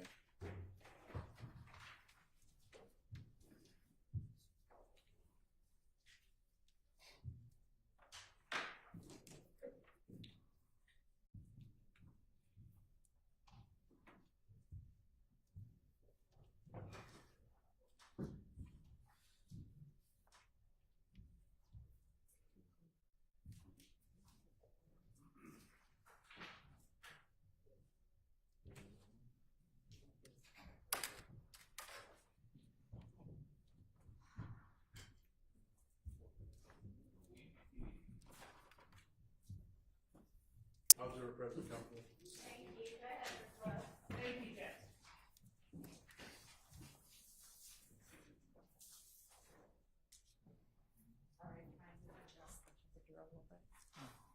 Mr. Wright, I'm going to put in front of you states 1A as once more.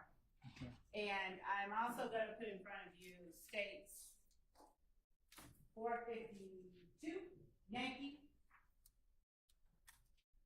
Are you able to discern, are you able to tell whether, and I'm putting in front of you states 460, Yankee, which has been admitted as evidence. Okay. Okay. And are you able to determine if 460 Yankee was sent in response to 452? I don't know that that's been admitted. 450 was 452 admitted. hasn't. I haven't. No, I don't. Did you say 460 was admitted? I believe yes, 460 was. And it hasn't. It hasn't. Only 450. Okay. Your Honor, the state.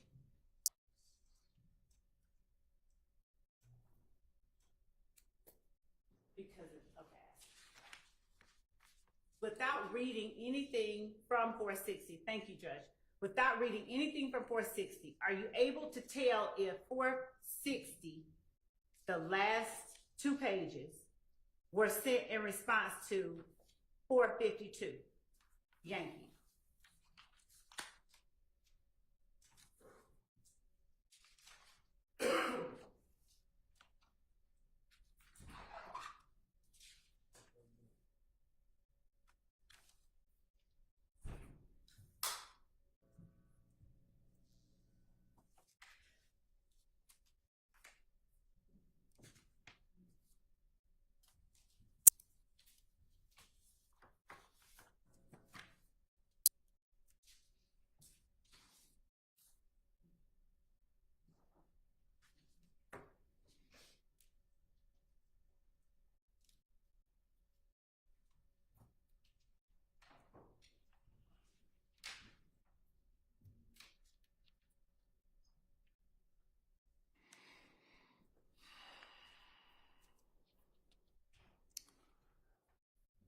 I do not believe so.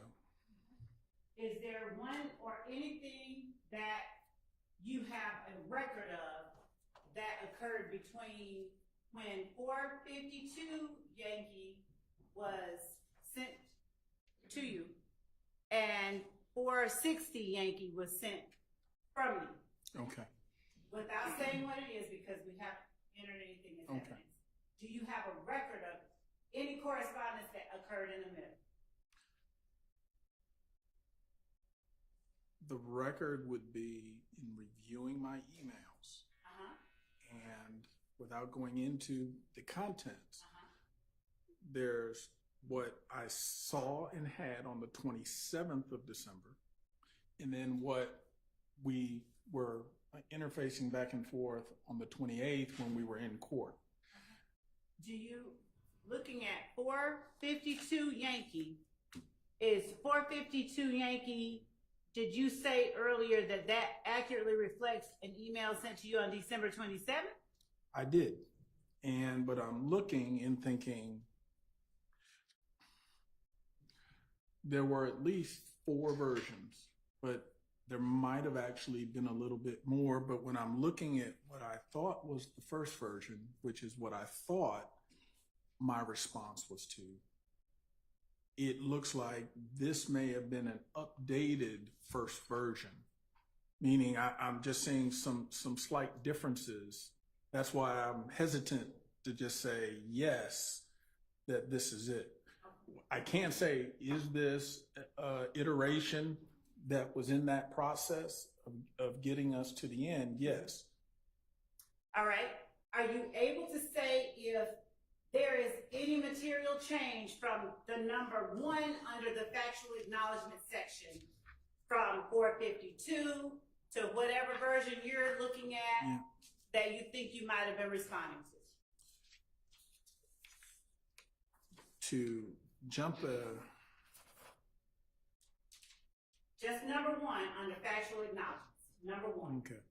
Number ones are, Don't one say is what it is. one is the same. Okay. My only question relates to number 1. Okay. All right. And so as it relates to number 1 on the factual acknowledgments that you were responding to when you sent 460Y, Mm-hmm. Is that number 1 the same as in 452Y? Yes. Is that the same in the document that has been admitted as 1AS in a prior hearing? Let me just to.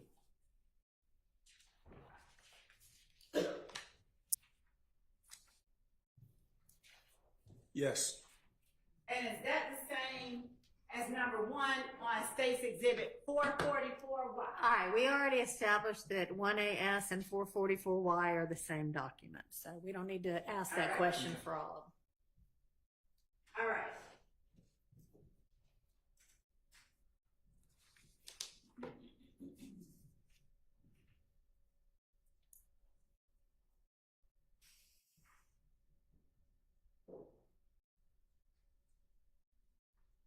Did you convey in 460 Yankee that I have in my hand that you did Okay. have?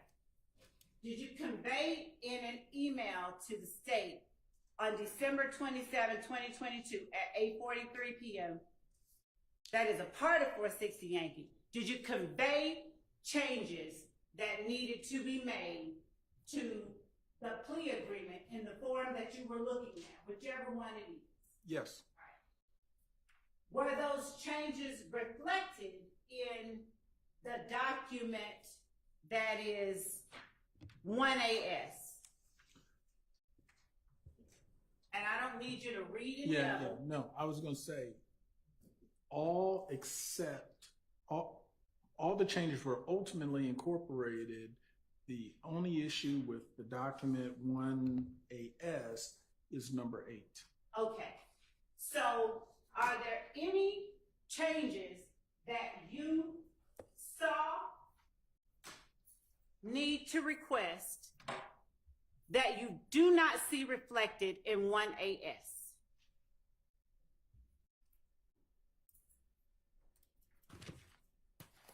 And they don't have to just be in States 460.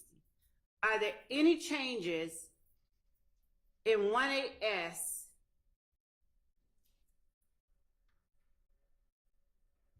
Are there any changes that you asked to be made that aren't made in 1AS?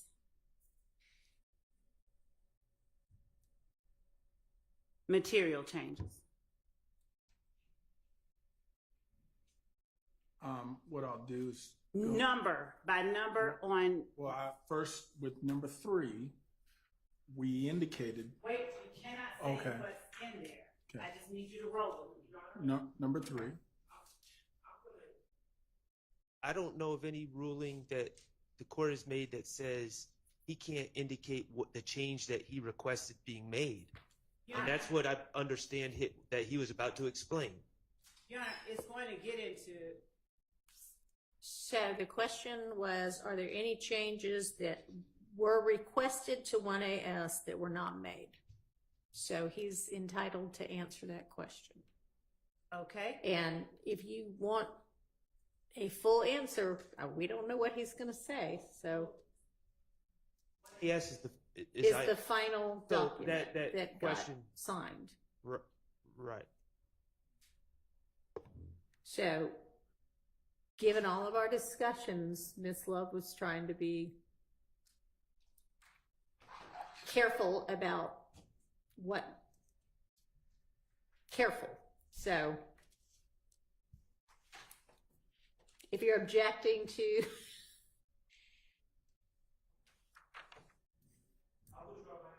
okay. So, Mr. Wright, would you just follow along with me and let's do this exercise using only the numbers under the factual acknowledgement section in document 1AS. May we do that? Yes. All right. So can I make a suggestion? 1AS is, or a version of it, 444Y is in evidence. Would it be beneficial to display it? Your Honor, my understanding is it's not in evidence. 444Y is, and 1AS is the same document. So, I don't. Is it not? I don't believe it is. And I. Can we take a look? Please do. And Your Honor, if we can approach, I can explain. We already discussed this at the bench. Okay. No, you're right. I remember. Okay, never mind. Just saying numbers, Correct. If we could just use the numbers, I would say. and I'm going to address them one, is that okay? Sure. All right. So, was there a material change as it relates to number 1 of 1AS that you requested that was not reflected in number 1 of 1AS? No, Is there a material change to number 2 of 1AS under factual acknowledgments no, that you requested that was not made? no, Is there a material change to number 3 of states 1AS under factual acknowledgments that you requested but was not made? 3, yes. So we'll put that down. And we'll come back to it. Mhm. Was there a material change to number 4 in states 1AS that you requested that was not made? No,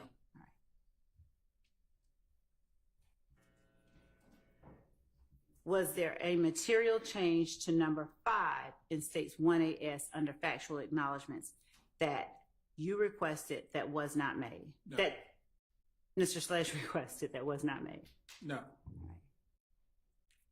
Was there a material change to number 6 of States Exhibit 1AS under factual acknowledgments that Mr. Sledge requested through you that was not made?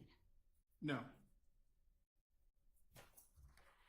Was there a material change to number 7 under factual acknowledgments as reflected in States 1AS that Mr. Sledge requested that were not reflected in number 7 on 1AS? no, Can you just say same question for number 7, same question for number 8?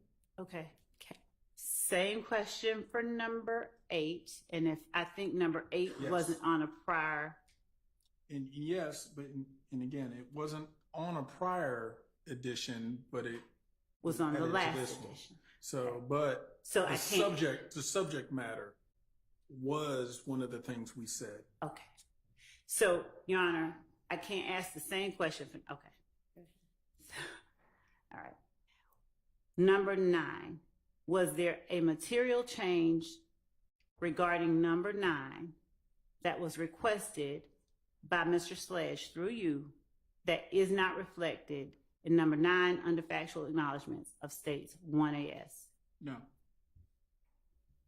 Is there a material change to number 10 on states 1AS under factual acknowledgments requested by Mr. Sledge that was not made on the final document?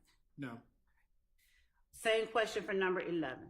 no, Same question for number 12. no, Same question for number 13. no, Same question for number 14. no, Number 15, same question. no, Number 16, same question. no,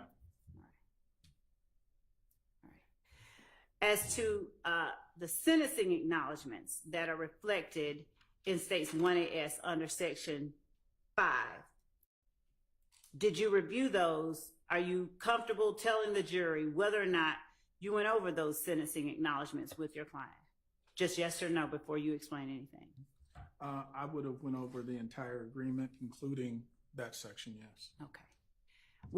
Did you allow your client an opportunity to ask any questions that he needed to ask? Yes. Did you restrict his ability to ask you questions? No. All right.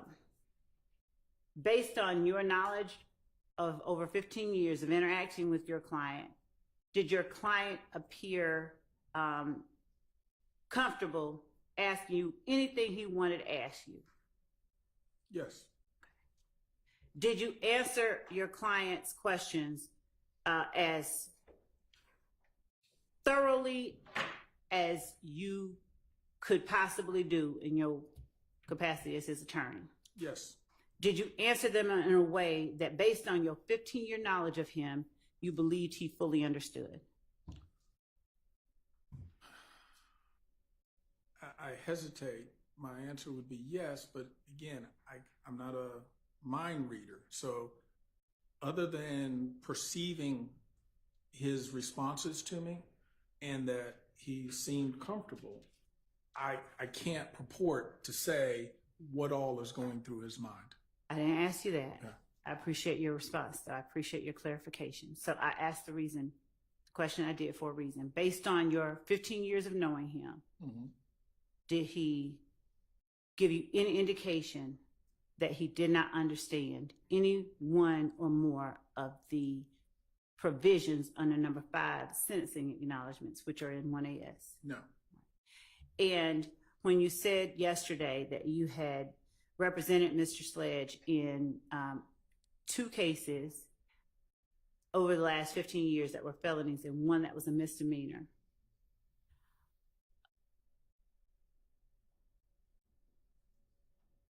would you explain like what it is, how you're able to determine when he doesn't understand something as it relates to a plea, and how you're able to determine when he does understand something? What does he do when he doesn't understand something? Well, Your Honor, I'm going. Same objection. Sustained. How do you decide that something needs more clarification when you're interacting with Mr. Sledge? with Mr. Sledge or any other client, I just need Mr. Sledge. Well, the point is, I'm going to state what's, I guess, in front of us in terms of what any particular paper is going to say. Make sure that it appears to me that he understands it. Give him an opportunity to ask any questions if he doesn't understand it. And then in a document such as this, where he's going to initial, that's just another way of him indicating that he has seen it. He's had an opportunity to discuss it with me, and he doesn't have any questions that we need to address to the court or follow up. Okay. And do you pay attention to body language when you're asking him if he understands something? Yes. Do you pay attention to pauses or hesitations when he responds in order to determine if he just doesn't want to say it or if he really understands it? I don't speculate and go that far. Yes. I'm trying to get a direct response so that I know how to proceed. But I understand your question, but I'm saying I generally am not going to try to surmise based on just body language. If there's something that creates a red flag for me, then I'm going to follow up with a question. Your Honor, I'm going to ask a question that's going to harken back to something yesterday. It's going to sound not relevant. I ask the court's indulgence for a moment for me to ask this question. You remember yesterday when you were telling the jury that a particular question sounded like a hot topic, and I asked you, what did you see from me that made you think it was a hot topic? Understood. Okay? So when you're talking to your client, what do you look for to see or make you feel like he does understand something? I'm listening. Object. I believe that question has actually been asked and answered. Sustained. Are there nonverbal cues that you look for to see whether or not your client understands something? I would say yes. I mean, I'm looking at their facial expression. Do they seem to be very clear on what we're discussing, what the topic is, what their response is? And, obviously if the client is very emotional, that's the more obvious. But I'm just trying to make sure, have you heard it? Do you understand it? And what is your answer? And then ultimately we go from there. Have there been instances during this plea or any other with Mr. Sledge where he's asked you the meaning of certain words that he did not understand? I don't have a specific recollection of him asking about the definition of a word. However, anytime he had a question about the content of a statement or what that means, he did not hesitate to ask me. Okay. Did you take care to explain what you would consider legalese or legal terms to Mr. Sledge that you thought he may have a problem understanding? Anything that is of a legal effect, legal character, I'm going to make sure he understands in very plain terms, him or any client, what that means. Did you go over each one of the 6 sentencing acknowledgments, both before and at the time that Mr. Sledge signed or initialed the 6 sentencing acknowledgments in States 1AS? Yes. And what about the last paragraph underneath that 6th sentencing acknowledgement? Did you go over that with him before and at the time that Mr. Sledge signed the document that is labeled 1AS? Yes. Right. Is there anything you haven't talked about that you now can think of that makes you feel in any way there was something he didn't understand? Objection calls for speculation. Sustained. All right, let's go past that. Thank you, Judge. When you signed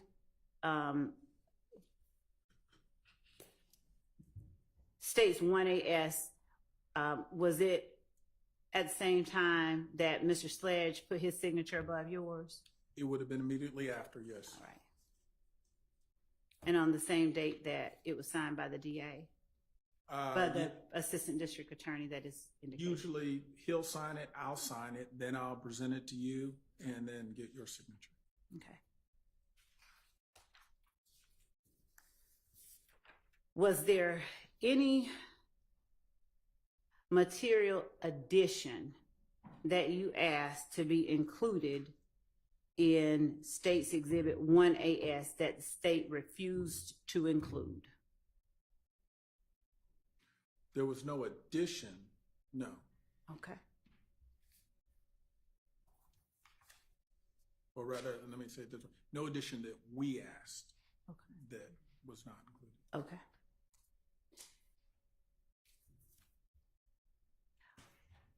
Was there something you requested be taken out of the plea agreement that is a part of States 1AS? And I stopped that question right there for a reason. Is there something you requested be taken out? Yes. And is it contained within a number? Number 8. Okay. And at what point did you request that number 8 be taken out? Even in the very beginning in my initial email, we were given an indication that he did not have information. Wait a minute, you're getting into it. I'm asking you about a time frame, just the time frame, because of. From the very beginning. Okay. That was one of the things that was an issue for us. Was number 8 included in any previous iteration I would have, before States 4?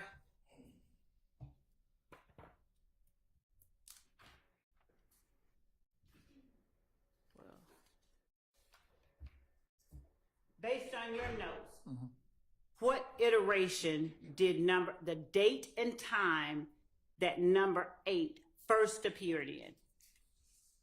well, Based on your notes, and without saying what number 8 is. understand.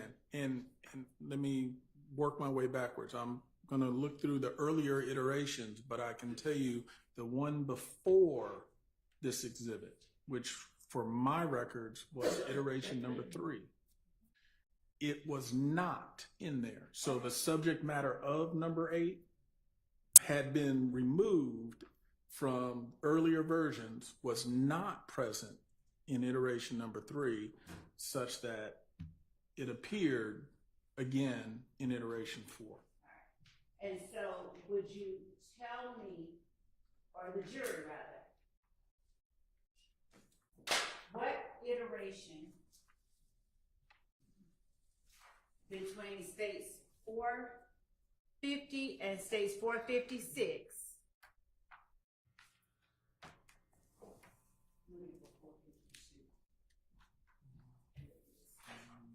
And including states 452.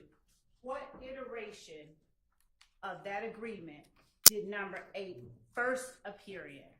Just by date Okay. and time and exhibit number.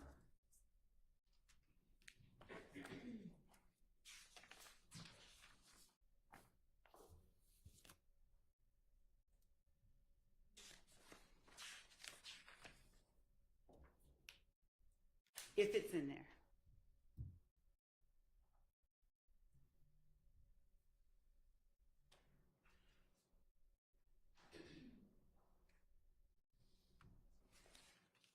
Okay. It was not in 451Y. Do you understand the question I'm asking? Well, no, I am. I'm sorry. I'm answering in a way where So iteration by iteration, I'll be able to say if it appears at all. I do not believe it appeared in any prior iteration in that form, but I'm looking to just make sure the subject matter, if it did, I can answer your question and say it appeared in this. if you find it, then point it out, but otherwise, just read to yourself. Okay.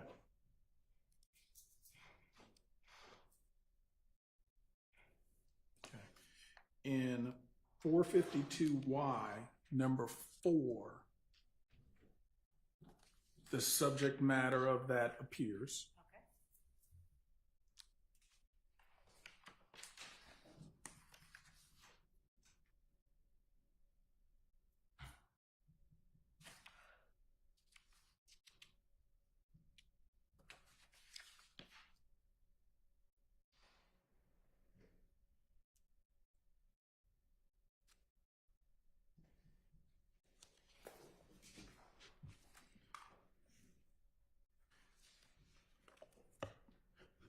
It does not appear in 454Y. Just if you see it.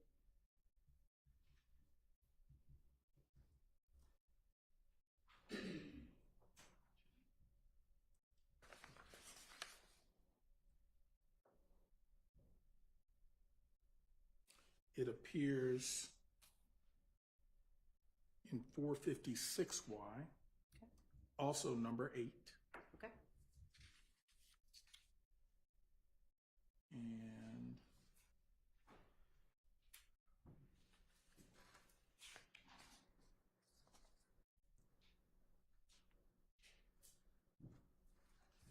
And I had skipped over 455Y, but it does not appear in 455Y.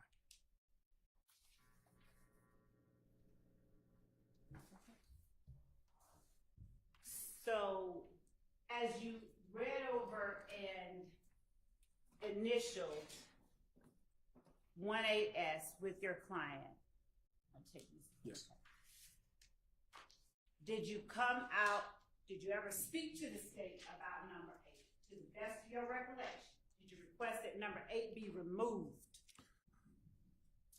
No, I did not. I have no recollection of seeing number 8. I understand my client initialed it because I can see his initial. I also understand it may have been enunciated by the state at the plea, but where we went from 455Y, where it was not in there, and then it was in there, I don't know how it got there or how we missed it, because neither my client or I appeared to have realized it was there and it came in. Are you saying that you did not read this document before you all signed it? No, we read it and signed it. I can't dispute that. But how that number, when that was something from the very beginning we were contesting, I can only say we missed it and it's in there. All right. And when you say you were contesting it, how did you contest it? Without saying what you said, but how did you contest it? Well, by telling the state that that information, that's the subject matter of that, is not something that he has knowledge of or information on. So I'm sort of hamstrung to answer Okay. your question. All right, we'll come back.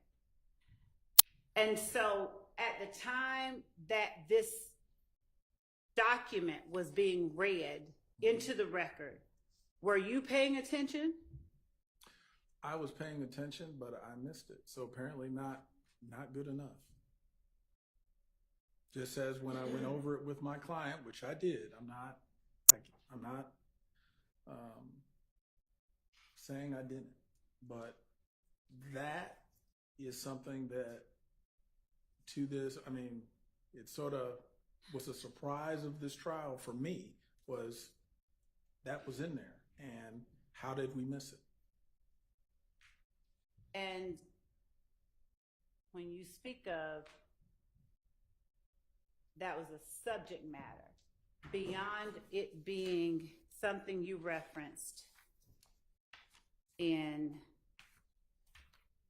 you said you saw it in referenced in 452 Yankee number 4, and you saw it in 456 Yankee as number 8, the final iteration.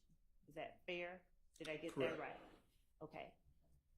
Do you have notes, or do you have an email or a text message or anything that reflects, hey, 456 or number 8 on this document, not the final, but number 8, take it out? To answer your question, going back to when this was happening, when we saw 455, it was not in there, and everything seemed consistent with what we had asked. When we were handed 456, I think we must have assumed, and I don't want to speak for Mr. Sledge, well, that 455 was what was being handed to us to execute. And we did not notice because, again, it's an addition. It's a completely different sort of addition, and it's in there. And again, I'm not disputing it is in there, but I can't explain to you how we missed what we thought we were signing, or what I thought we were signing was 455, not 456, with that additional number 8 embedded in the factual allegations. And I don't have an acceptable explanation as to how we missed it. Okay, so looking at 455, and Your Honor, this is one of the last 3 questions I have. Looking at 455, is 455 Yankee number 8 what you're referring to when you said that you thought 455 Yankee was the last iteration? Correct. And I'm not going to go into it, but the subject matter of number 8 in this is different than what number 8 in 456 is. And so is 455 Yankee number 8 what you were trying to agree to? Yes. Okay. All right. And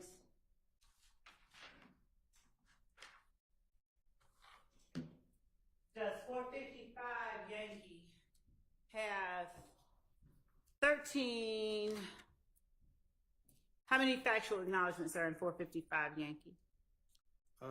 15. And are there 16 in State's Exhibit 1AS? There you go.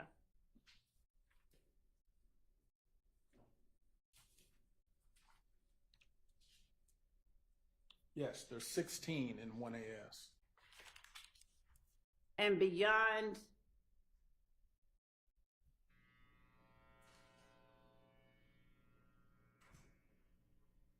was there anything in particular about number 8 on 1AS that you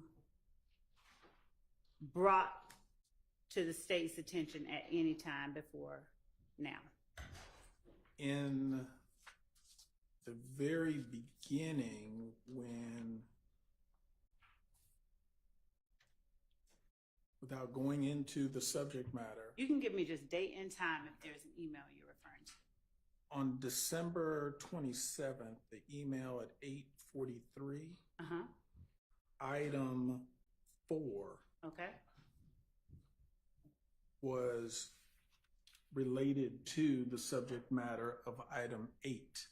Did you respond specifically to item number 4? I mean, did you respond specifically to item number 8 when you wrote item number 4? Hold on one second.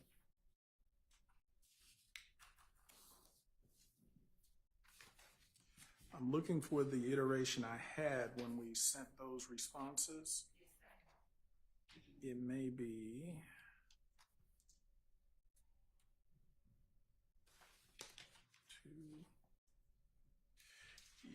If you could hand me, I guess, the first version or first updated version, then, because I think I've got my stuff intertwined now.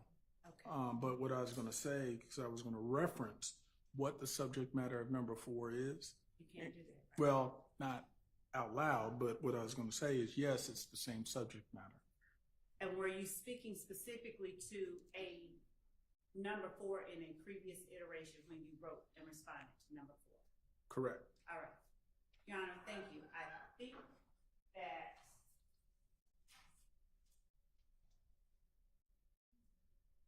that's all that I have for the witness right now. All right, cross-examination. Your Honor, for the record, I'm just putting 1AS back with Ms. All right, Winfrey, and I'm taking back the ones that were not admitted. thank you. You're welcome. This is mine. I think that's it.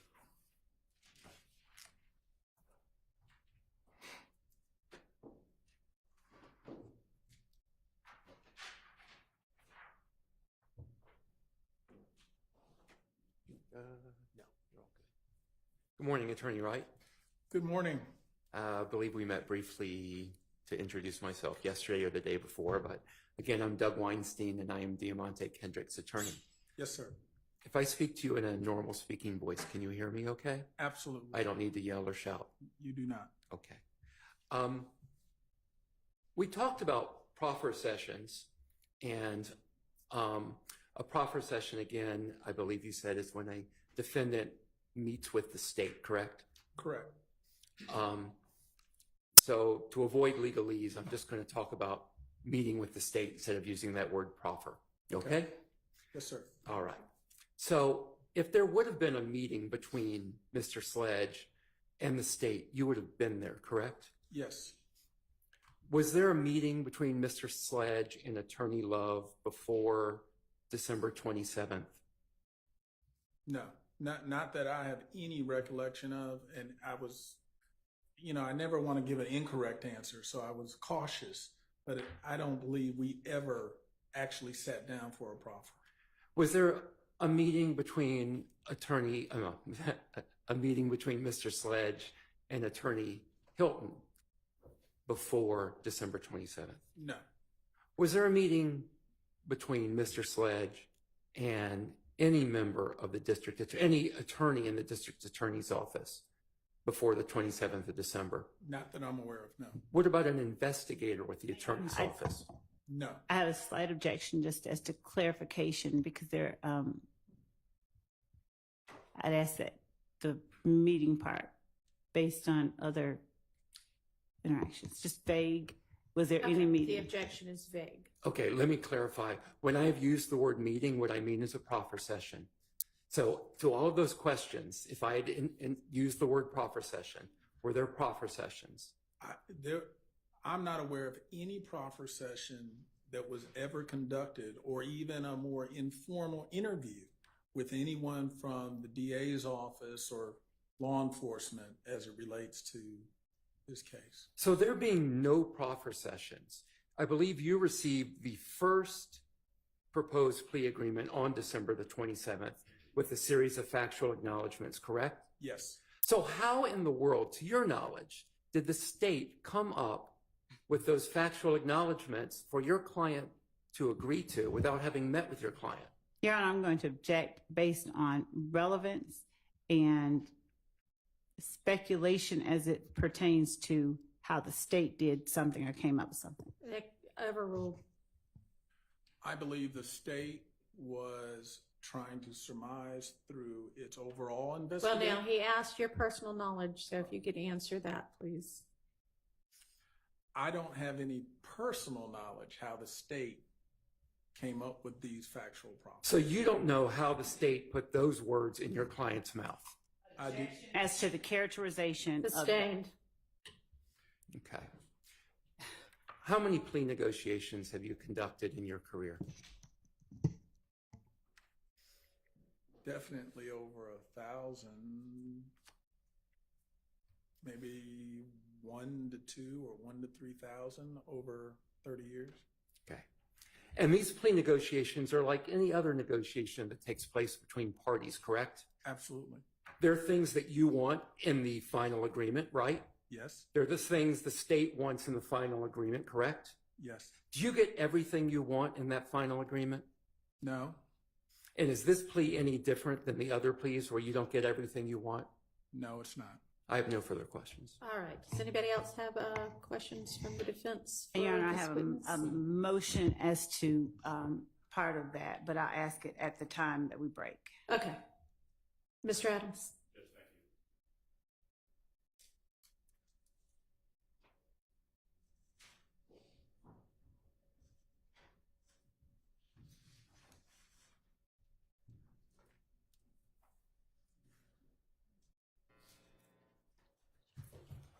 Attorney Wright, good morning, sir. Good morning, sir. Like Mr. Weinstein, you and I have known each other a long time, haven't we? Yes, sir. All right. Got a number of questions for you, and I want to break them down into separate parts, okay? Okay.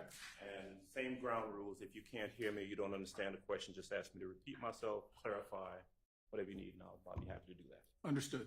All right. Let me kind of start where Mr. Weinstein left off. Proffer session. It's been a reference, which is a meeting between your side, you and your client, and the district attorney's office. Never happened. True? Correct. Sustained. All right. You did receive, as we've seen previously, that email with the proffer agreement attached. Is that right? Objection asked and answered. I did. Sustained. You have never seen, never received, and there is no signed proffer agreement. Objection asked and Anyway, answered. is there? Sustained. And your interest in representing Mr. Sledge would have been to try and gain whatever the best situation was for him. Isn't that true? Objection vague and relevance. Overruled. Absolutely. In anything, the best interest of my client, that is tantamount. That is the absolute goal. Is, I want not just keep them home, not just some things you might think. I want the best possible solution for the case. In this case, in representing Mr. Sledge, you indicated you'd known him for well over 15 years, true? Yes. And at the time that you came into this case, you were aware of the indictment and exactly what he was charged with in the indictment. Yes. You knew that he was charged with one count of RICO, or violating the racketeering in the RICO Act. Yes. You knew that he was charged in count 30 of the indictment with possession of a firearm by a convicted felon. I did. The count 30, the possession of a firearm by a convicted felon, is something that he was accused of. The allegation was that he committed that offense in December of 2021. Is that right? Yes. Right, and that was included in the overall indictment with the RICO count. True? Yes. Okay. Having represented Mr. Sledge before, you knew not just him, but you knew his family as well. Yes. You knew his mother. Yes.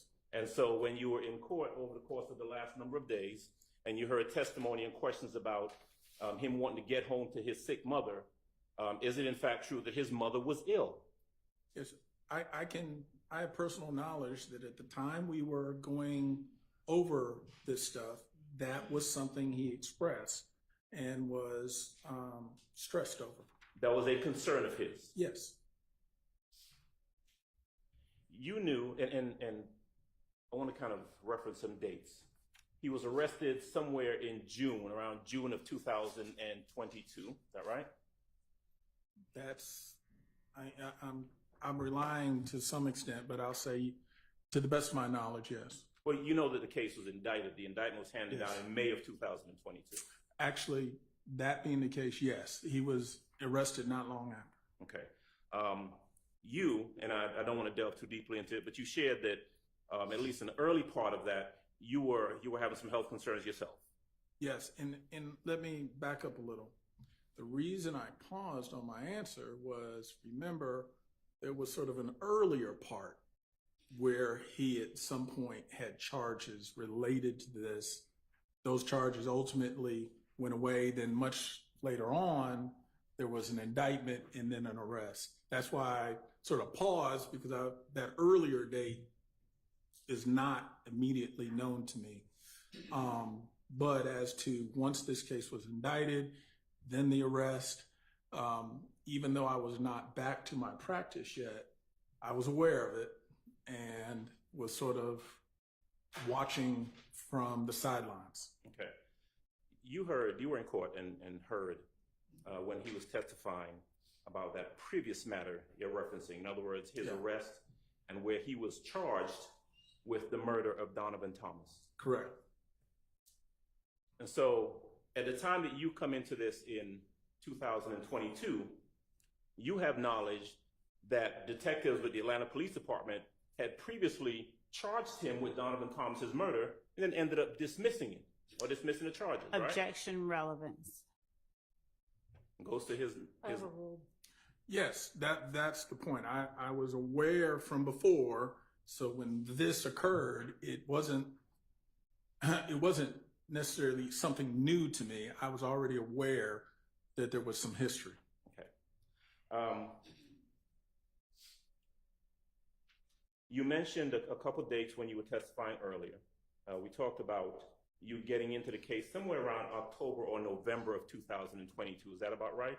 And when I say get into the case, when you were healthy enough, right? Correct. To kind of resume your practice and get into Mr. Sledge's case. Yes, sir. Okay.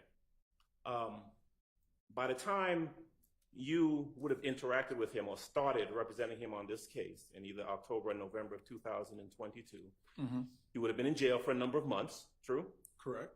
He would have been in jail at the Fulton County Jail, true? Correct. And since he was in jail at the Fulton County Jail, that presupposes, and you know, that he did not have a bond. Correct. Now, if you're in jail and you don't have a bond, you stay in jail, true? Correct. The only way you get out of jail, if you're in jail without a bond, is your case gets dismissed, right? Correct. Or you negotiate some sort of plea or deal that gets you out of jail, right? Correct. Or you go to trial and you get acquitted, and that gets you out of jail. Correct. Mr. Sledge wanted to get out of jail. Yes. He had been in jail for a number of months by the time you spoke to him, and he was anxious about getting out of jail, wasn't he? Objection, counter, asked, answered, and Sustained. He discussed with you his desire to get out of jail, true? objection, asked, answered, and it gets into, Attorney-client privilege. yes. Sustained. Were you attempting to get him out of jail? Yes. All right.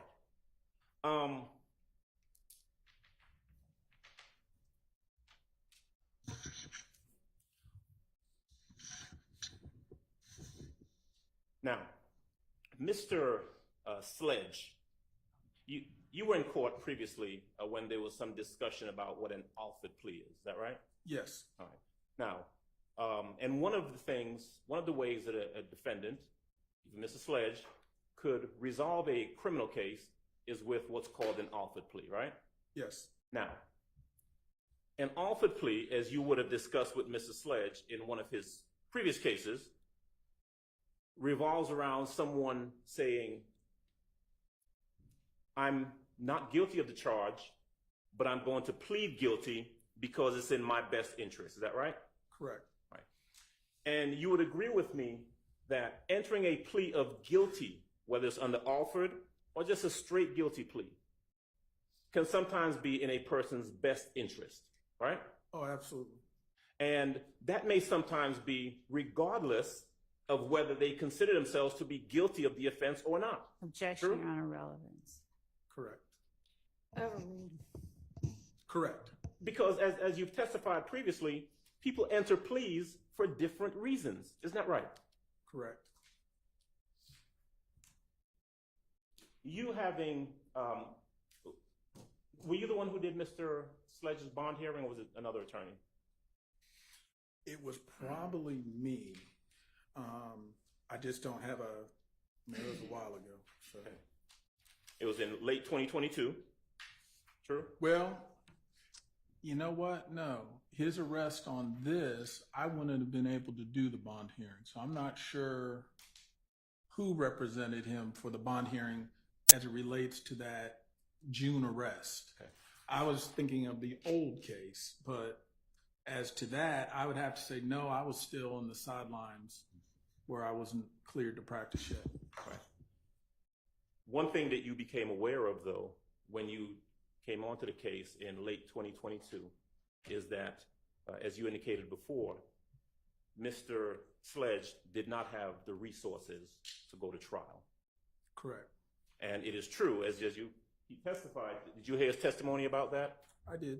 And did you testify also earlier that you knew that he had limited resources and he just didn't have the resources to take this case to a year-plus trial, right? It was something that was heavy on my mind in terms of when I'd be able to return to practice, to be able to assist Mr. Sledge, because knowing he had limited resources. And even, I guess, because of the relationship over the years, even though he didn't have the resources I would have liked to become involved in this case, I was going to do what I needed to do to help him. And therefore, even though it wasn't, a huge fee for, or resources for a big year plus whatever kind of trial, I wanted to get involved, make sure I'm here to get him out of this situation and help him in this case. So I know that was a long answer to your question, but yes, it was something actually heavy on my mind, which made me say, let me get back, be healthy and effective in making sure I can represent him. One of the things that you would have discussed with your client, with Mr. Sledge, would have been the risks of going to trial. Is that right? Yes. That is certainly something that you would have counseled him to consider in regards to what decision he made. True? Yeah, every client, we're going to have that conversation. It is true that you would have counseled him that, hey, look, Mr. Sledge. Objection, Your Honor, when it gets into specifics of the risks that Mr. Wright considered existed in this case. I think that is privileged information unless now Mr. Sledge has waived. All right, well, Mr. Wright understands the obligations of the attorney-client privilege, so please do not reveal any attorney-client privileged information. And I was going to say, I cannot answer that question because you're asking me something specific to Mr. Sledge. Sure. What you knew, though, is that had he gone to trial and been convicted, he would have been facing a potentially long period of time in prison. I would say I would know for any of my clients that when you're facing these kind of charges, the potential consequence of a conviction could be a very lengthy sentence. So it's extremely serious. So you want to make sure you can stand guard and do the best to make sure you get the best result for your client. And that is something that you would, without going into any specifics, that is something that is a factor that you would have discussed with Mr. Sledge. True? Again, not specific to Mr. Sledge, but to all my clients, to make sure that their eyes wide open. We talk about the good, the bad, all the possibilities, so that you can make sure as an attorney that my clients have a full understanding of the risk, the reward, and all the possibilities in between, so that they make an informed decision on what they want to do.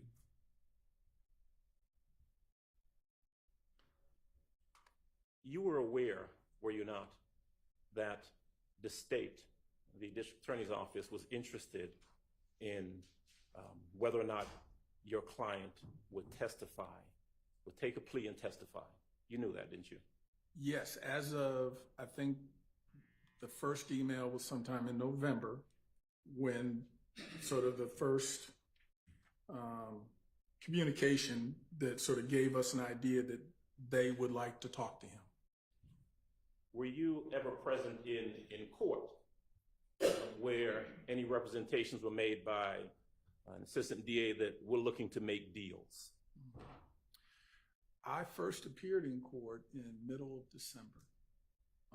That's sort of when I came back, but I also appeared on behalf of Mr. Sledge. I don't remember the details of what occurred that day, but I will say when I reached out to the state to say, hey, let's talk, it was middle of December. So it was after, I think, that first couple court appearances in December. Okay. It would have been after, also, there was that November 30th correspondence between you and the state. True? Correct. I had not yet responded to them, but it was in middle December that I essentially was now responding to them and saying, okay, well, let's talk. And that November 30th email was an email that you received from the state. Mm-hmm. It was unsolicited, true?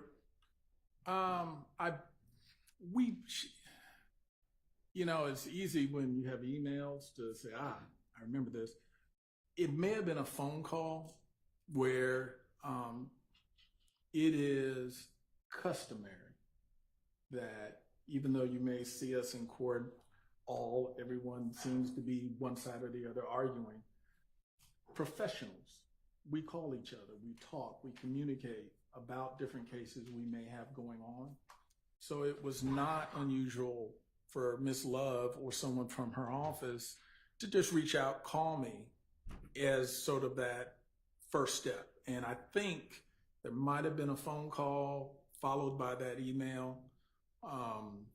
But again, I just don't have a recollection of a phone call or what the conversation is, but it wouldn't have been unusual. I've known Ms. Love probably 10, 12, also maybe 15 years. Okay. So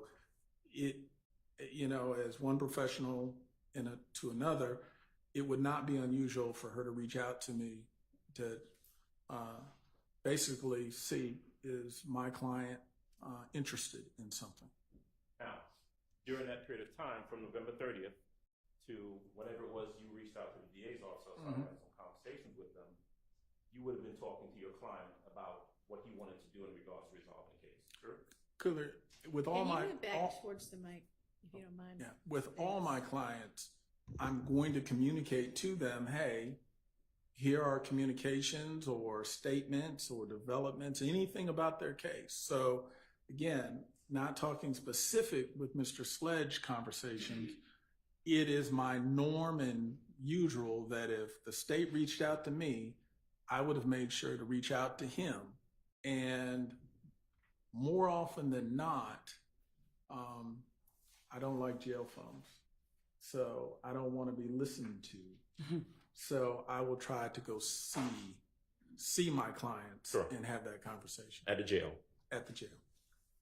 I want to backtrack a little bit and ask you, you testified just a moment ago that you weren't sure as to whether or not you represented Mr. Sledge at the bond hearing in regards to this case. Is that true? Yeah, I just don't have a memory. I may have, but I may not have. I just don't want to misstate something. Would it help to refresh your recollection about whether or not you represented him at the bond hearing if I were to show you a document? Absolutely. Can I first witness, Your Honor? Yeah. Yes, please. I'm going to show you for purposes of the record what I've marked as defendants Williams Exhibit 257A and 257B respectively. I'm going to go ahead and put those to you, let you take a look at them, Mr. Wright, and once you're done, you just tell me whether or not that helps to refresh your recollection as to whether, as to who represented Mr. Sledge at the bond hearing in this case. Yeah. Okay. Seeing this, Does it? yeah, it does refresh my recollection. Okay. So tell me if you would, whether or not you did in fact represent Mr. Sledge at the bond hearing in this case. I definitely filed for bond, and I either represented him myself or I had someone stand in for me if there was an actual hearing, because I'm not sure in that time frame that I had filed for it whether I had been cleared. So I can at least state I filed for it, and I either was there and represented him or I had an attorney stand in my place. When the bond was denied. So it's still on me. Yes. Okay. All right. So let's jump back to December now, right? Okay. So we're in December, and if I heard you correctly, the state has sent you an email on November 30th, and so now you're talking to your client in mid-December to see what he wants to do in regards to the case. Okay. All right.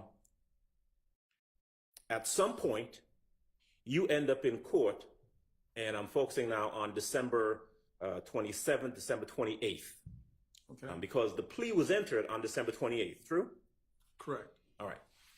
The correspondences that were shown to you, well, we've been using the word iterations of this so-called plea agreement. The first one came to you on December the 27th, isn't that right? Yes. And so the very first time that you and or Mr. Sledge would have had an occasion to consider the state's proffered plea agreement was one day before he entered his plea. True? Yes, and to give you detail, that day, I actually, once I received it, went to see him to go over it. And then ultimately, it's when I got back that I sent the response. So that's why you can see I received it around 5 or so in the evening. I didn't respond until about 8 or so at night because I needed to basically go talk to him and get his feedback. And So- ultimately, I then sent feedback back to the state. All right. So we're talking now about maybe 4 or 5 o'clock p.m. on the evening of the 27th is when you first received from the state this plea agreement that they had drafted up, right? Correct. That the first one, yeah. Right. And again, this plea agreement that they sent to you with the different paragraphs and provisions was something created by them, not by Objection, Mr. Your Honor, Sledge. asked True? and answered. Sustained. And when you went to the jail to meet with Mr. Sledge on the 27th, this would have been the first time that he had any opportunity to look at anything called a plea agreement. True? Correct.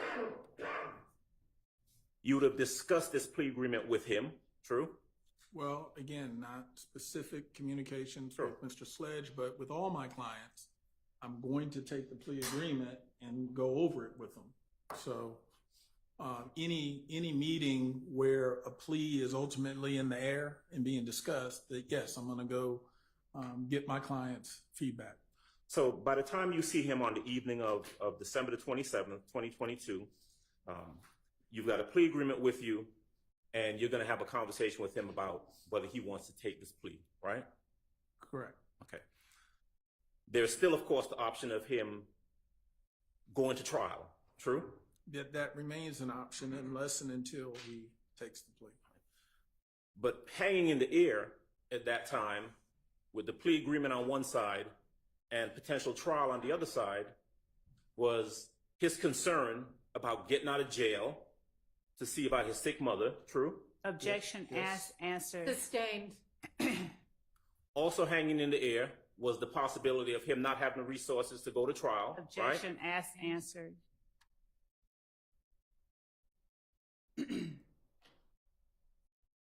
And as you would do with any client, you'd have discussed whether or not there were things in that plea agreement that the client simply could not agree to or would not agree to. Objection True. asked and answered. Overruled. I would say again, not specific to Mr. Sledge, but when a client reviews a plea agreement, if there are factual allegations, because there's not always factual allegations in the plea agreement, but if there are, we're going to go over those. And if we go over those and there's some disagreement or there's some need for clarification, that's something that I will go to the state and indicate, hey, there's some issues here. We need clarification or changes or what have you so that we can make sure these are accurate. And in this case, you actually did that, didn't you? I did send an email to the state indicating that there are some clarifications that we would like. Okay. So there's some negotiations now going on, or some correspondences, communications going on back and forth between you and the state, you on behalf of Mrs. Sledge and the state, Yes. from the 27th of December, carrying into the 28th of December, the next day. Yes. True? The next day, he's actually in court. Yes. He's brought into court, and you have an opportunity to talk to him in, a holding cell, a holding area? Outside? Yes. Okay. He's in a holding area. And it's typical a lot of times that client will be one place, the state may be in here or in a conference room, and I'm sort of the messenger of sort, going back and forth to help facilitate a negotiation. You had the opportunity to discuss with the state that there was a factual allegation in their plea agreement that you did not want, or you wanted changed. Remember that? Correct. You talked about number 3. Correct. Now, the subject matter of that number 3 revolved around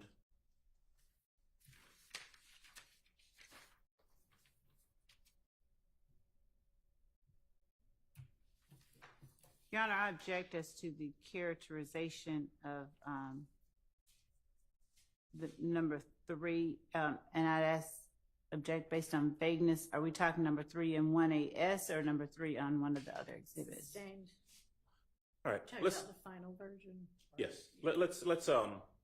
Let's reference what ends up being the final version of the plea agreement. I believe that's states 1AS. Okay. Okay. Do you have those in front of you? I want you to be able to refer to them. I do not have that in front of me. No.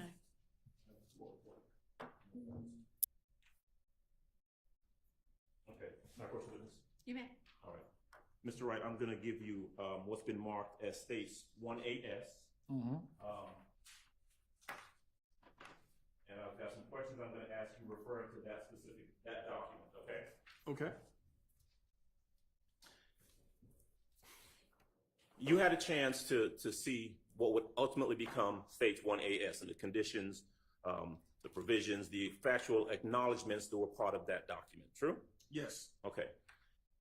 Prior to the execution of that document on the 28th of December in court, you had an opportunity to communicate with the state that you had a problem, or y'all had, to use your words, some concerns about that factual acknowledgement, right? Yes. Now, that factual acknowledgement revolves around this incident about a video where Mr. Sledge was alleged to have been in a video holding a gun, making threats to someone else, to another person, correct? Correct. When the state presented any of the iterations, including that last one, right, of the plea agreement, they wanted Mr. Sledge. Objection as to what the state wanted. Sustained. The factual acknowledgement revolved around Mr. Sledge acknowledging that while associated with YSL and to support and express loyalty to YSL, the defendant, that would be Mr. Sledge, and co-defendant Demikian Garlington and Quindarius Zachary appeared in the video with another person. AS, wherein defendant brandished a weapon used in a drive-by shooting and wherein on behalf of YSL, defendant threatened to harm a person named Kel, a rival gang member who had begun a relationship with defendant's ex-paramour, girlfriend. That was the factual acknowledgement, correct? That was the factual acknowledgement, yes. You communicated with the state and you requested that they change that, correct? Or that it be removed. Your Honor, objection is to compound, Yeah. and I don't. Sustained. They did not change it. Your Honor, I object and ask that the whatever question there was. Can you pose a question? Sure. When you saw that factual acknowledgement in the manner that I've just read, in any of the iterations leading up to the 28th, you communicated with the state and asked them that it be changed. True? Yes. They did not change it. True? No, they did not. Mr. Sledge still initialed that, correct? Correct. And that's an example of sometimes, as other counsel has asked, you try to get everything you want in a negotiation. Some things you may have to live with. And ultimately, this was an item where someone could try to argue whether two things are true at the same time. That is this just a boy-girl and another boy issue, or is it a YSL issue? But a decision was ultimately made that if it wasn't getting changed, we either had to live with it or stop the process. And ultimately, that stayed. But the reason that you wanted it changed, Hold on. when you spoke to the state, you told them that that information was not accurate. True? True. You told them that this wasn't the factual acknowledgement that referenced it being done on behalf of YSL, that was not true. This was about a girl. Your Honor, And not objection about- as to the compound nature of that question. Sustained. You told them that that incident was not about a gang-related incident. True? True. You told them that it was about a dispute over a girl. True? True. But they did not change it. Objection asked and answered. Sustained. Were you present? You were present in court when Mr. Sledge testified that he thought that he would have an opportunity to, notwithstanding his initials, explain his answers if put on the stand. Did you hear that testimony? I did. Did you again, without going into any privilege and to your observation, well, actually strike that. Did you have a conversation with the state about whether or not Mr. Sledge would be able to explain anything that he had some disputes with in the factual acknowledgments? The conversation was had back when we were doing the plea, and then even since then, it's always been broadcast or at least made clear by me, hey, if there are some differences in some of the content of some of these, my client will ultimately want to explain. If you put him on the stand and he testifies, he's going to want to explain what he means, as is when he acknowledged this, because something can be true, but also be true with other components to it. It's not always just one way that one person sees it as opposed to how another person sees it. And he wanted to be able to at least explain that. I think he often referred to it as his truth. And that was really him just wanting to explain. You discussed that with the state. Yes. Objection asked and answered. Overruled. You can answer. I would say yes. And again, sometimes the state would agree and they would make changes. Sometimes they would not agree. But it is incumbent on me to make sure, hey, eyes wide open, full disclosure, we've told you. So it was not going to be a surprise that, well, Mr. Sledge may have a difference of opinion.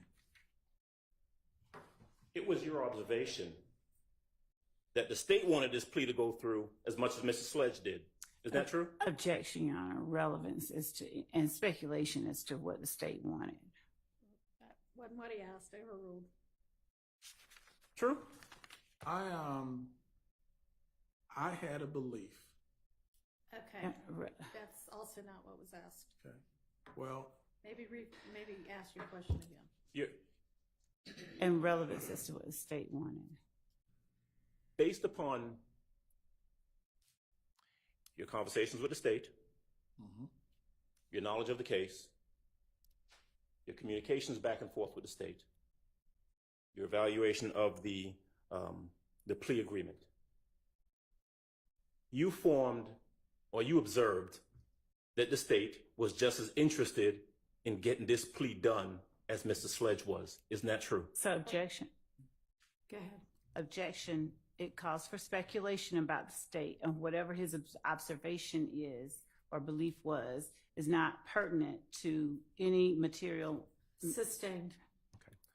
Was it your observation that the state wasn't really concerned with Mr. Sledge, they really Objection. wanted Mr. Williams? Same object. Oh. Sustained. That's crazy. And I have a motion as it relates to that.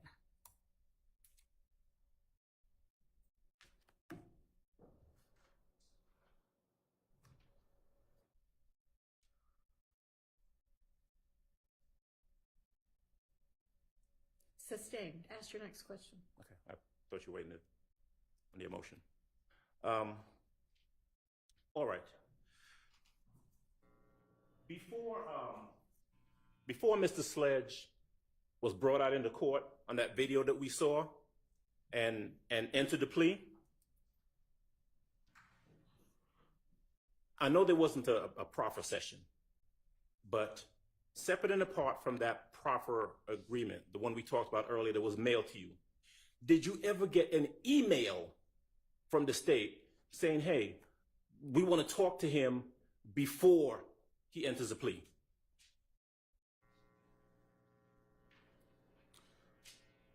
I'm not sure if they asked, but on the same token, my client never expressed an interest in talking to him.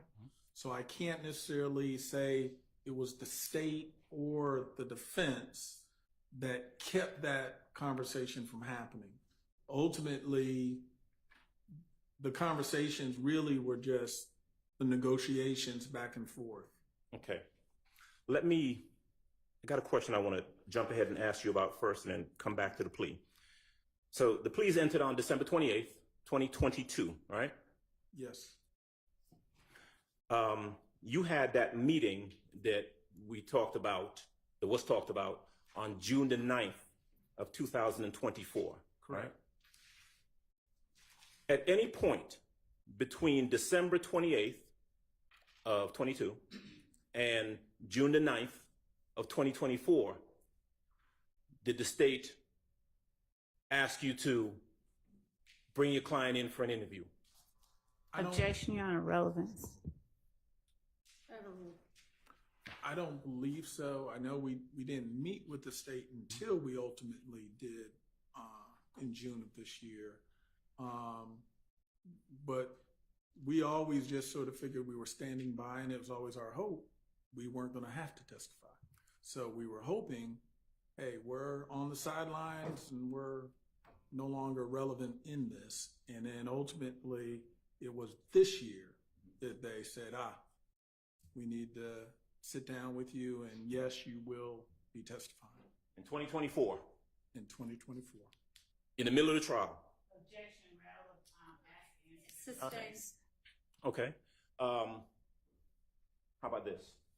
Did the state ever send you any questions that they might want to ask your client? Objections, Your Honor. Can I- Relevance as to whether or not the state ever sent any questions.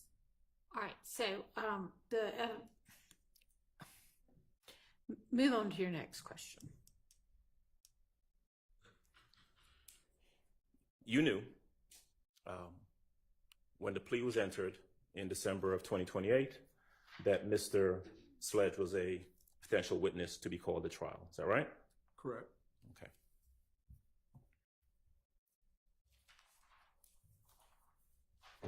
And after he entered the plea, he got out of jail. True? Correct. Objection, asked and answered. Sustained. He didn't just get out of jail as a result of entering the plea, though. Am I right? There was a bond component of that also, wasn't there? There was, but In fact, Your Honor, There I were ask two- that the witness be allowed to finish his response. Yes. I'm sorry. I thought you were done. Go ahead, sir. well, I was going to say, I want to say, I think the bond, we worked that out as part of the plea as well, so that was not going to be an impediment to him getting released. So, in other words, it really sort of was all connected. His plea was on count one, the RICO plea, the RICO charge, right? Uh-huh. He also pled guilty on count 30, the possession of a firearm by a convicted felon charge, right? Correct. He was sentenced on count one. Correct. His sentence on count 30 was left open until after this trial concluded, correct? Correct. In my practice, I find that it's not atypical for a state when they do enter into an agreement with a defendant to try to have something held over so that the defendant's participation, they can make sure the defendant just doesn't show up and show out. They come and do what they indicate they're going to do. And therefore, count 30 being held open was not atypical. Right. His plea agreement and his plea require that if called to testify, he come in and he testify truthfully, Right. consistent with the plea agreement, correct? Correct. Because count 30 was left open in terms of sentencing, he couldn't get out of the jail unless he got a bond on that charge, true? Correct. The state consented to a bond on count 30, didn't they? Your Honor, I'm going to object as to characterization, and the court can check, and I will not speak on evidence, but I believe that this is a matter that, All right. How much longer is your cross going to be? Because we're approaching the lunch hour. More than a half an hour. Okay, let's break for lunch. And I think we've got a couple of motions to deal with. So let's say, it's 12:30 now. Let's be back at 2.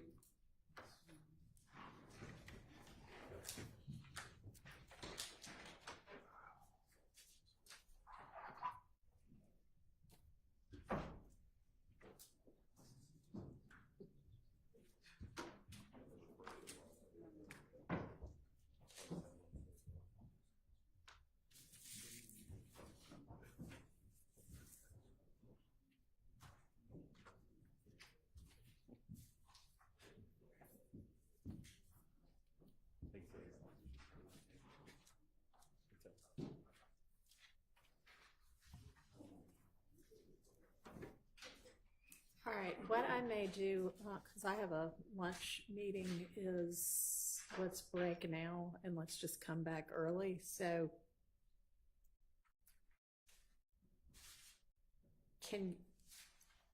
I don't know how long 2 motions and whatever else we have to deal with is going to take. Can we all be back at 1:15? Yes, Your Honor. All right. I'll see y'all then. Thank you, Judge. Thank you, Judge.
looks like it. All right, Ms. Love, you had two different motions. I do, Your Honor.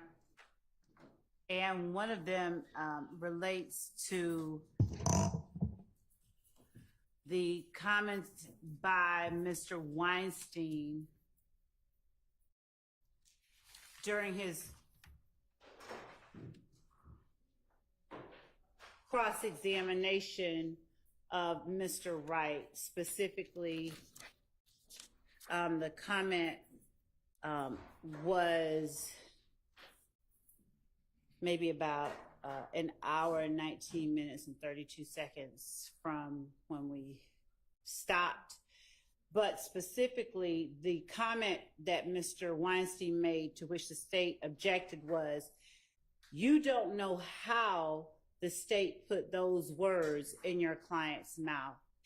And my objection that the court sustained, obviously, is that it was an improper comment, improper statement put before the jury. And even though the court sustained it, Mr. Weinstein and others' ongoing efforts have been to spin a narrative that the state has forced something on one of the witnesses or more of the witnesses. But those particular words, Your Honor, that you put this, you don't know how the state put those words in your client's mouth. It amounts to Mr. Weinstein making a statement, not asking a question, and him making an assertion that the state, in fact, did something that it did not do, which was put those words in your client's mouth.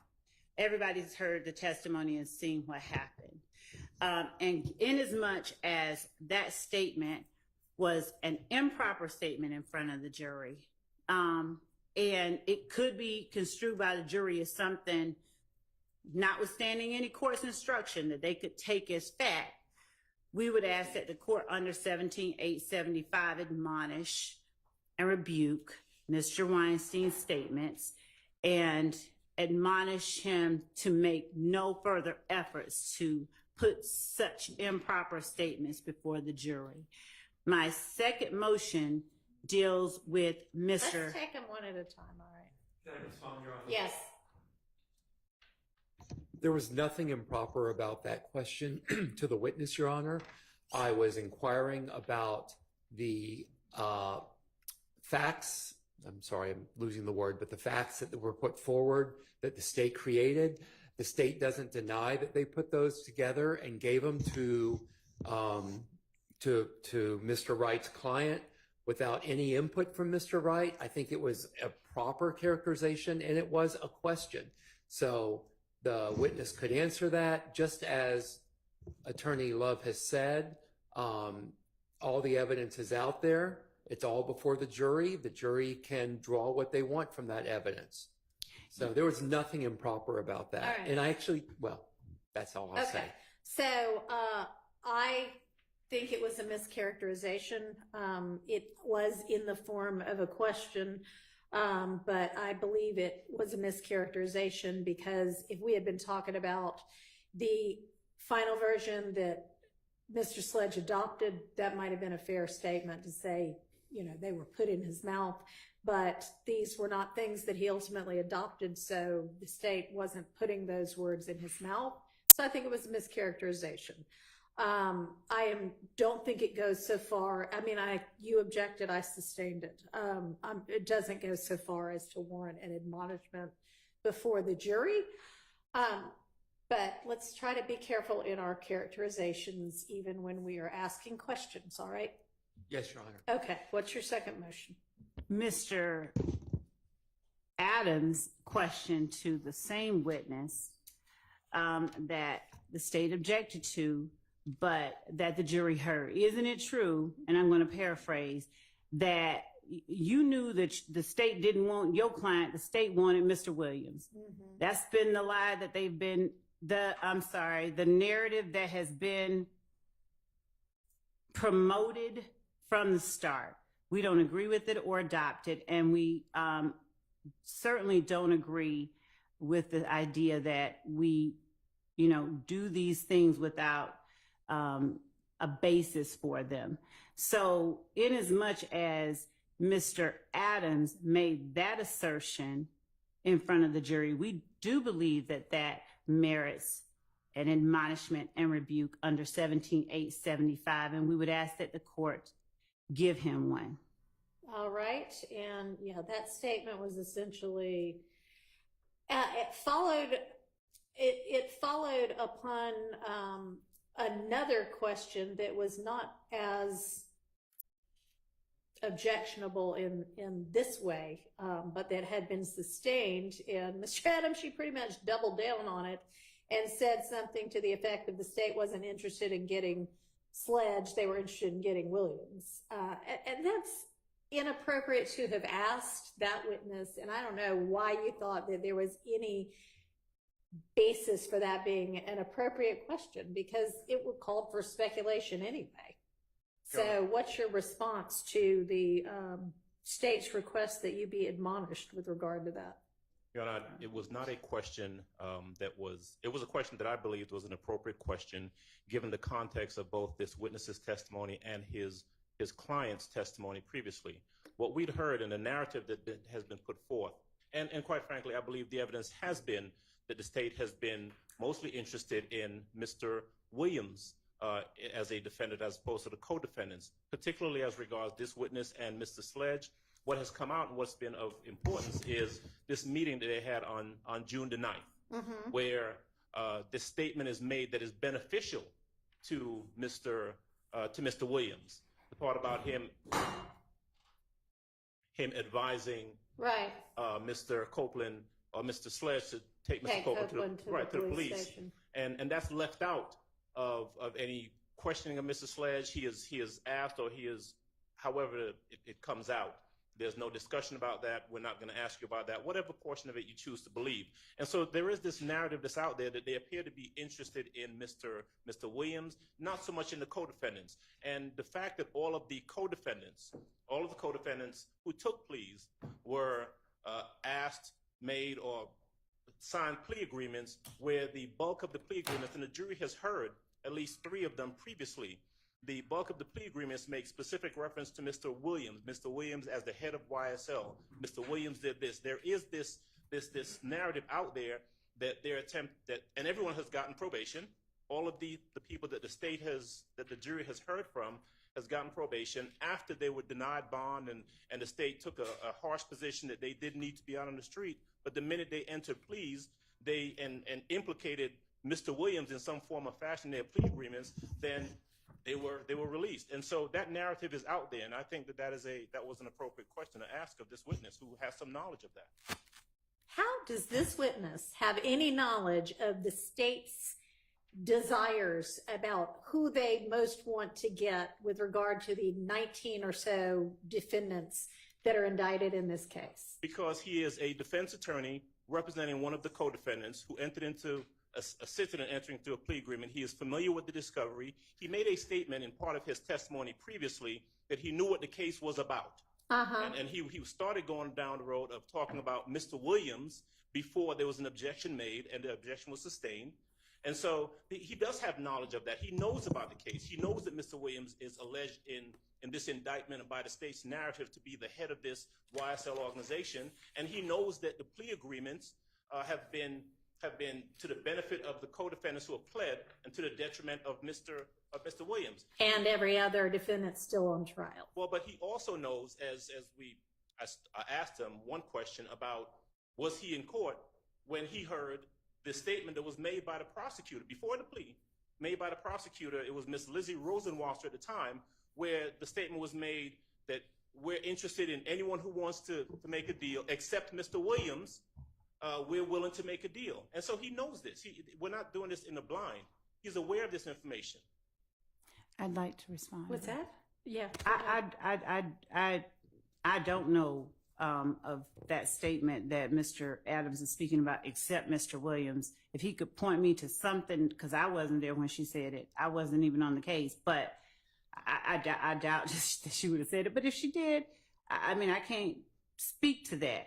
I'd like to see it since he's made that assertion.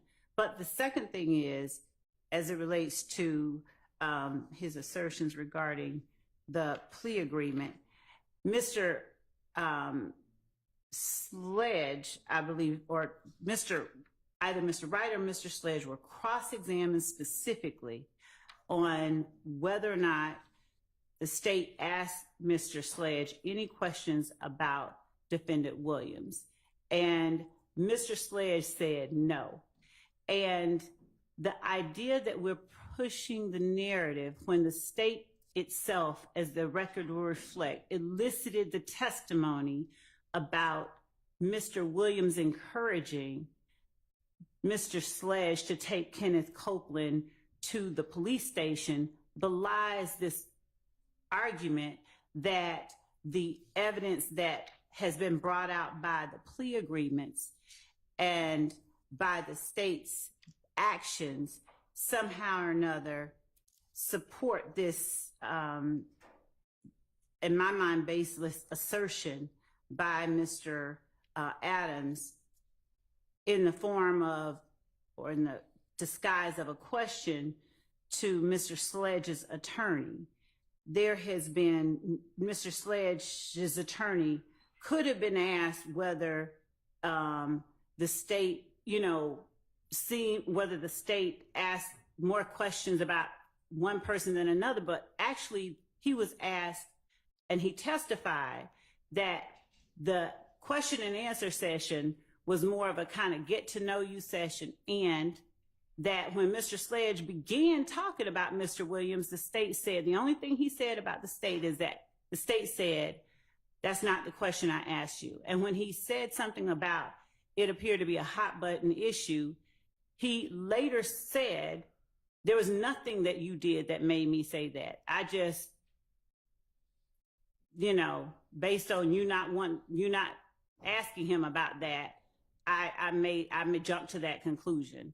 So putting in front of the witness, one, this assertion about the state's intention, because as if it's the state that's on trial and that the state is doing something that is just wrong. Is it your impression that the state don't really want your client, he wants Mr. Williams?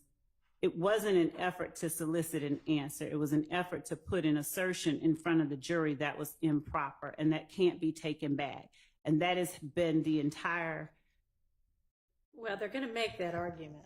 Yeah. Regardless, I'm sure they did in opening, and I'm sure they're going to in closing. But I don't believe, Mr. Adams, that there was any kind of a good faith basis to ask that question and to think that was a proper question for this witness to be able to answer. But Ms. Lev, with regard to what you propose is any kind of curative or admonishment, I mean, I don't know what that would be. I would ask that the court admonish Mr. Adams in front of the jury that the statement he made regarding the intentions of the state as they relate to Mr. Sledge and Mr. Williams were improper statements by counsel, that in those types of statements, the jury is to remember they are not evidence, but that Mr. Adams should not have made that statement in front of the jury. Okay. And so they weren't statements. It was a question. It was just an improper question. And 17-875 talks about statements of prejudicial matters not in evidence. And Your Honor, it's not, there's nowhere in evidence. It was a statement that was dressed up like a question, but he made an assertion in the form of a leading question. Was it your understanding that the state really didn't want your client, he wanted mine? And the fact that he dressed it up as a question doesn't take, our position is it doesn't take it out of the realm of improper statements put before the jury that fall under 17-875 that merit admonishment at the very least, even if not rebuke, but that Mr. Adams should be admonished about that statement. It was improper, and it should not, similar statements, even in the form of questions or disguised as questions, should not be made about the state's intention, which one, no one else can testify about, and two, it was just wrong to put before the jury, pretending it was a question to this witness. Your Honor, if I may respond briefly. Go ahead. I have this witness on cross-examination, Yes. and I'm allowed to ask leading questions. I will defer to the court. If the court felt as though the question was an inappropriate question, there was an objection made, and the court sustained that objection, and I abided by the court sustaining that objection. This does not fall under the ambit of 17-875. This is not tit for tat, where because Ms. Love was admonished previously, now she's trying to find every opportunity to get somebody else admonished. That's not what this is. Now, I'll abide by the court's ruling, by the court sustaining the objection, but I've stated on the record what my belief was and what my good faith basis was for asking that question in regards to the narrative being put forth from the beginning of this case, and I'll stand by that. I'm trying to look back at what happened right before that.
Give me just a second.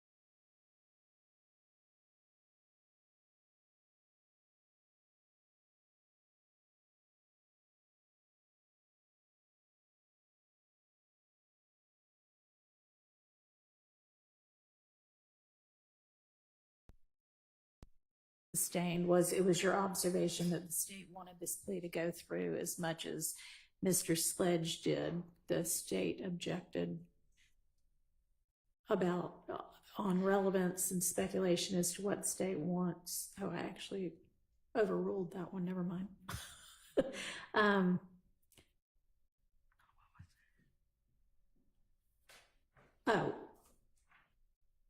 I made it a different kind of ruling, and I said re-ask your question.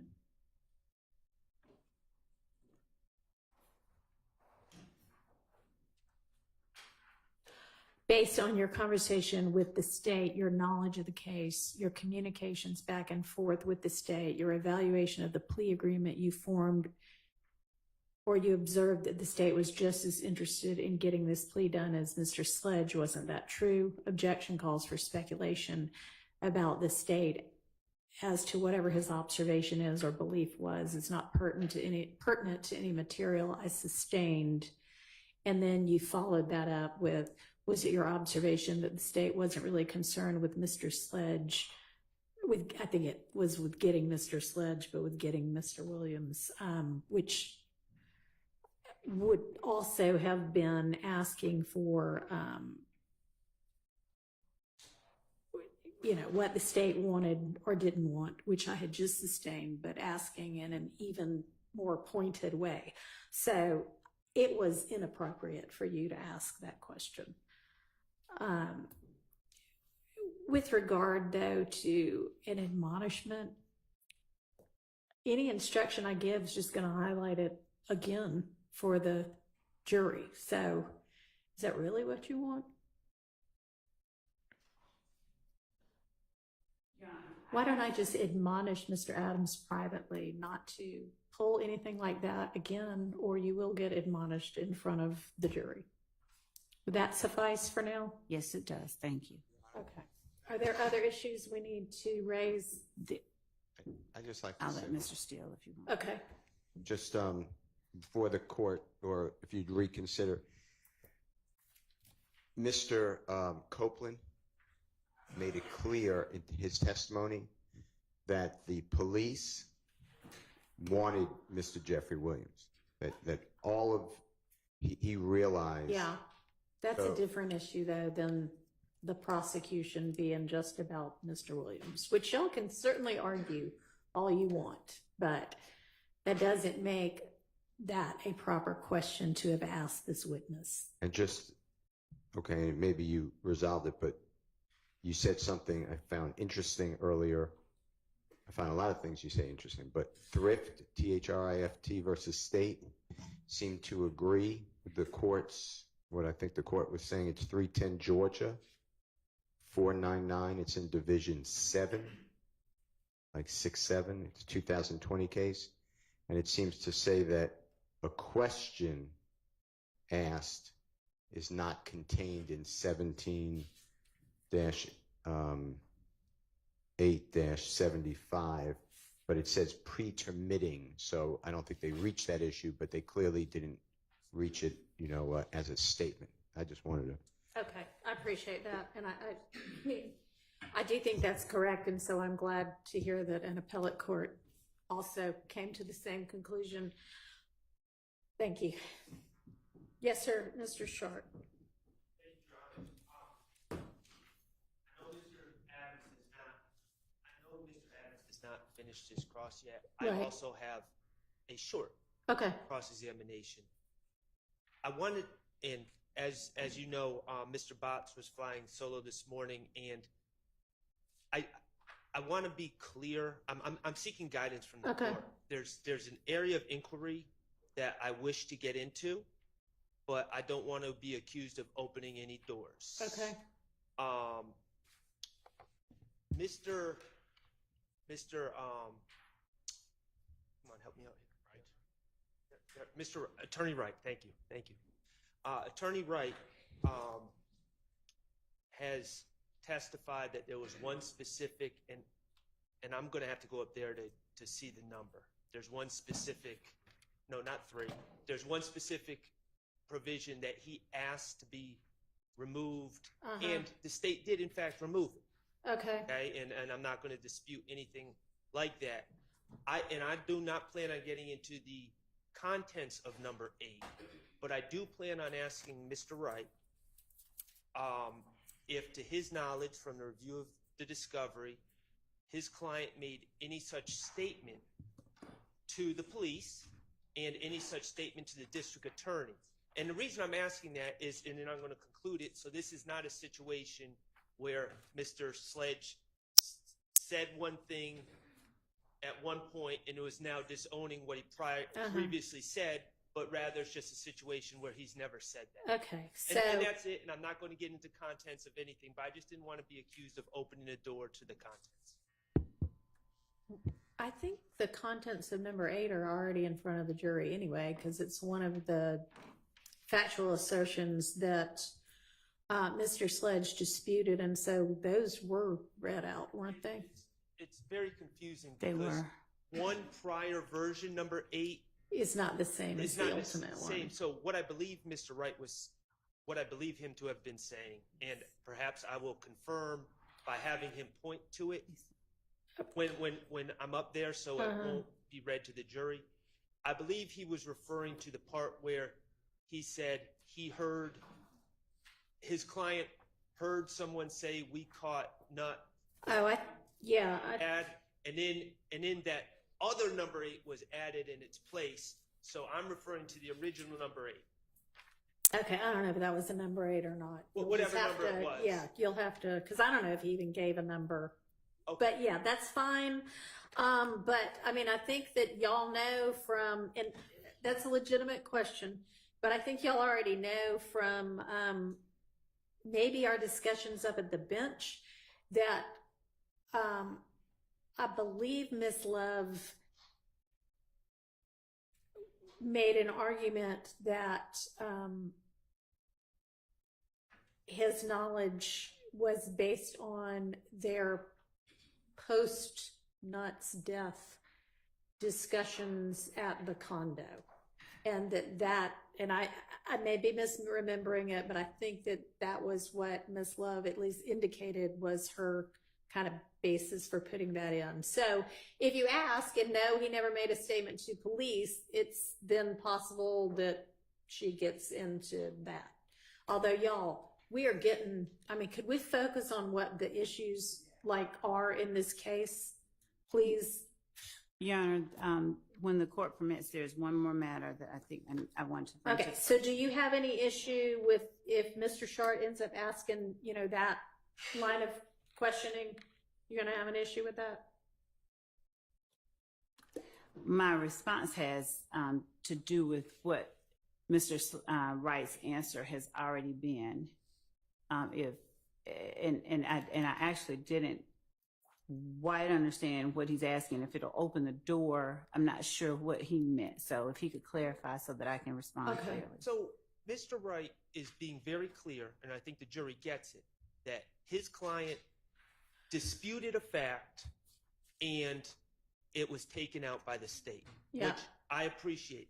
But I think that, heck, if as an attorney, if I heard that, I would be under the assumption that it ended up in the first place, because he must have said that previously and is now disputing it.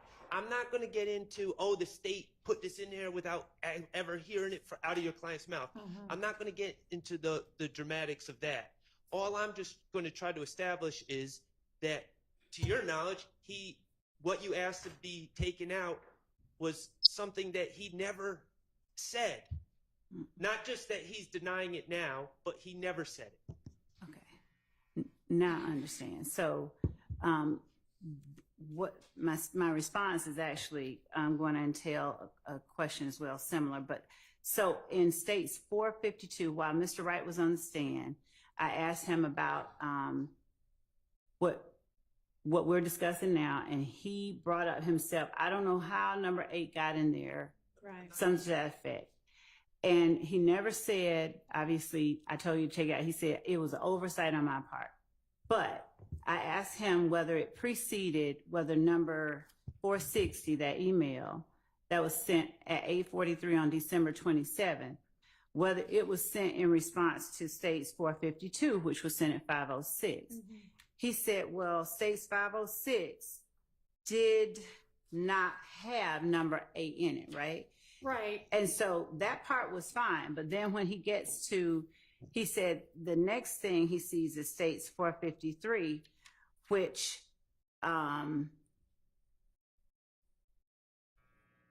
does have, it has a version of 8 in it. Right. But not that exact language. Right.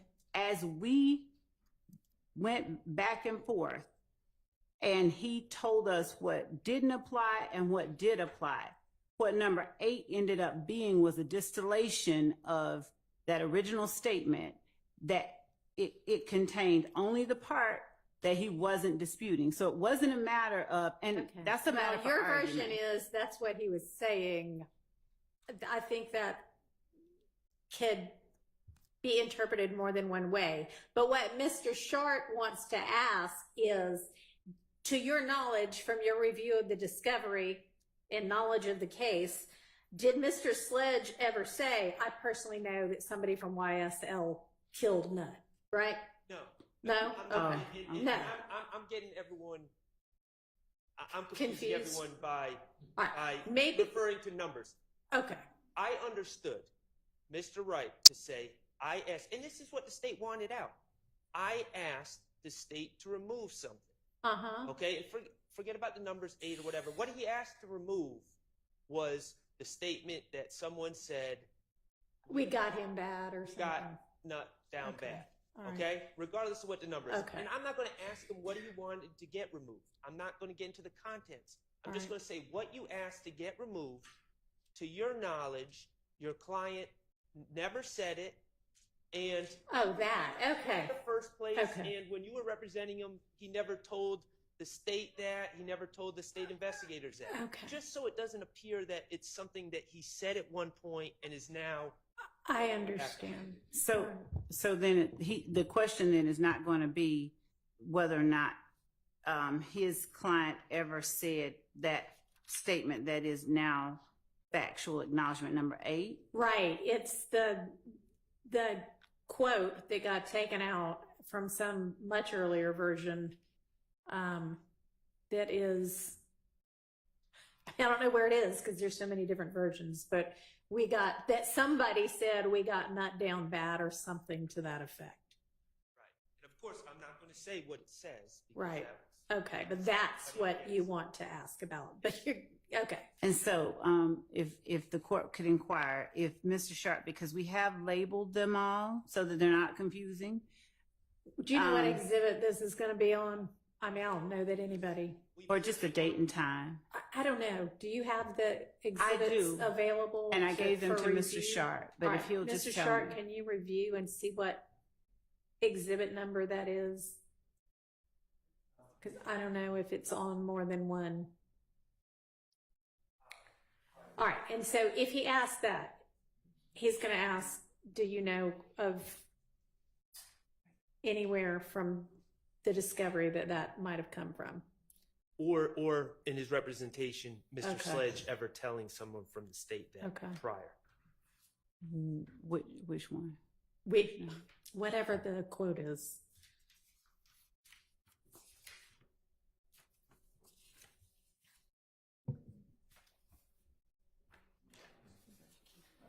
Yes.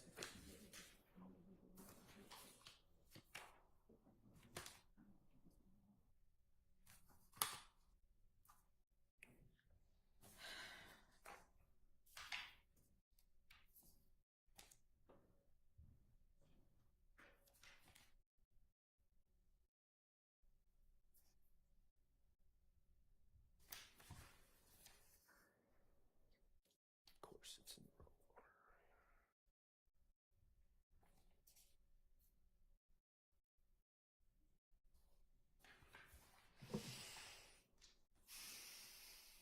Okay. I know it's in Sledge Agreement Updated 2, sent 1:54 p.m. on Wednesday, December 28th. All right, that's going to be, I think, 455Y. That is correct. 455Y. And under number 8 in 4. Sorry, but that is 453Y. 455Y was the one that was sent on December 28th at 1:54 p.m. That's Mr. exactly what I just said. I'm sorry, I thought you said 1:45. My apologies. Okay. So it is 455Y. Right. And I'm not saying it's not in other versions. I just know it's I in. don't know whether it is Okay. or not. I but just know okay. it's in that one. All right. And what number was that, please, sir? It's number 8. So it's number 8 in 455Y. Okay, Correct. But of course, not number 8 in the final version because it's not in the final. right. Okay.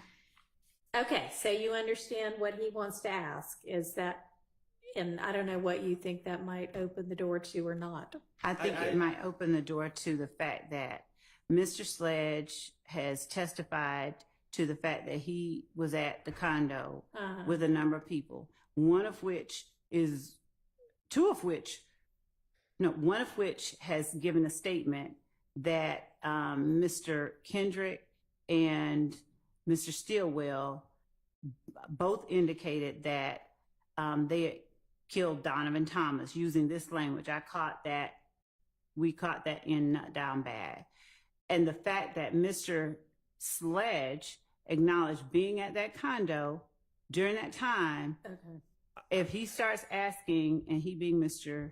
Sharp, asks, did your review of the discovery reveal that your client made this statement, then it doesn't have any relevance, given that, one, it doesn't show up in the final version, but two, if his whole purpose is to find out the basis for the state putting it in here first, then I can inquire further about what his client did say and what his review of discovery did reveal, whether or not that statement was alleged to have been made during a time his client was alleged to have been at the condo with the person alleged to have made it. So if that's his only reason, then that's what I would offer up. It's opening a door into. That's just from hearing what I'm hearing so far. Once again, I'm not getting into the contents, and Your Honor, to answer the question, of course it doesn't open the door, but I was just doing this out of an abundance of caution, and obviously the state is trying to jump through a door And so that's is not your open. question going to be to Mr. Wright,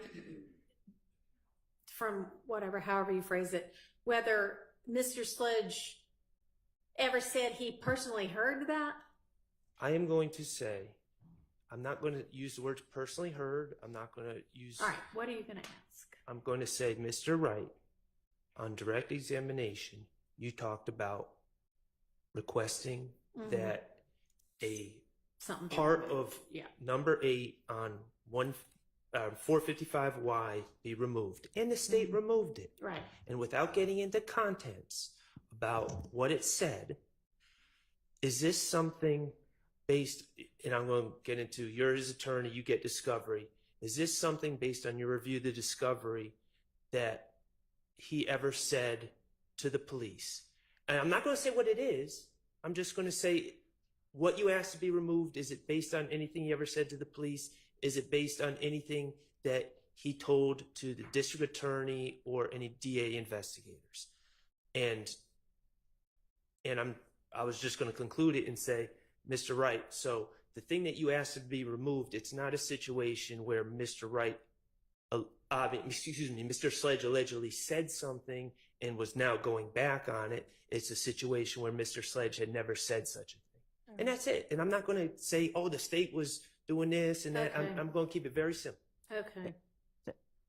That's fine, but we've never alleged that the state, that Mr. Sledge. I think they just want to establish what he just said as his final sentence, that Mr. Sledge didn't one time say it and then disavow it. Right. And given that it's not something that has been put before the jury, what it is, I don't know how it's relevant. Well, I mean, Mr. Sledge's credibility is obviously at issue. Right. And the state is putting it before the jury that Mr. Sledge has disavowed what's been put in front of him. And I'm just trying to clear it up in front of the jury that he's not.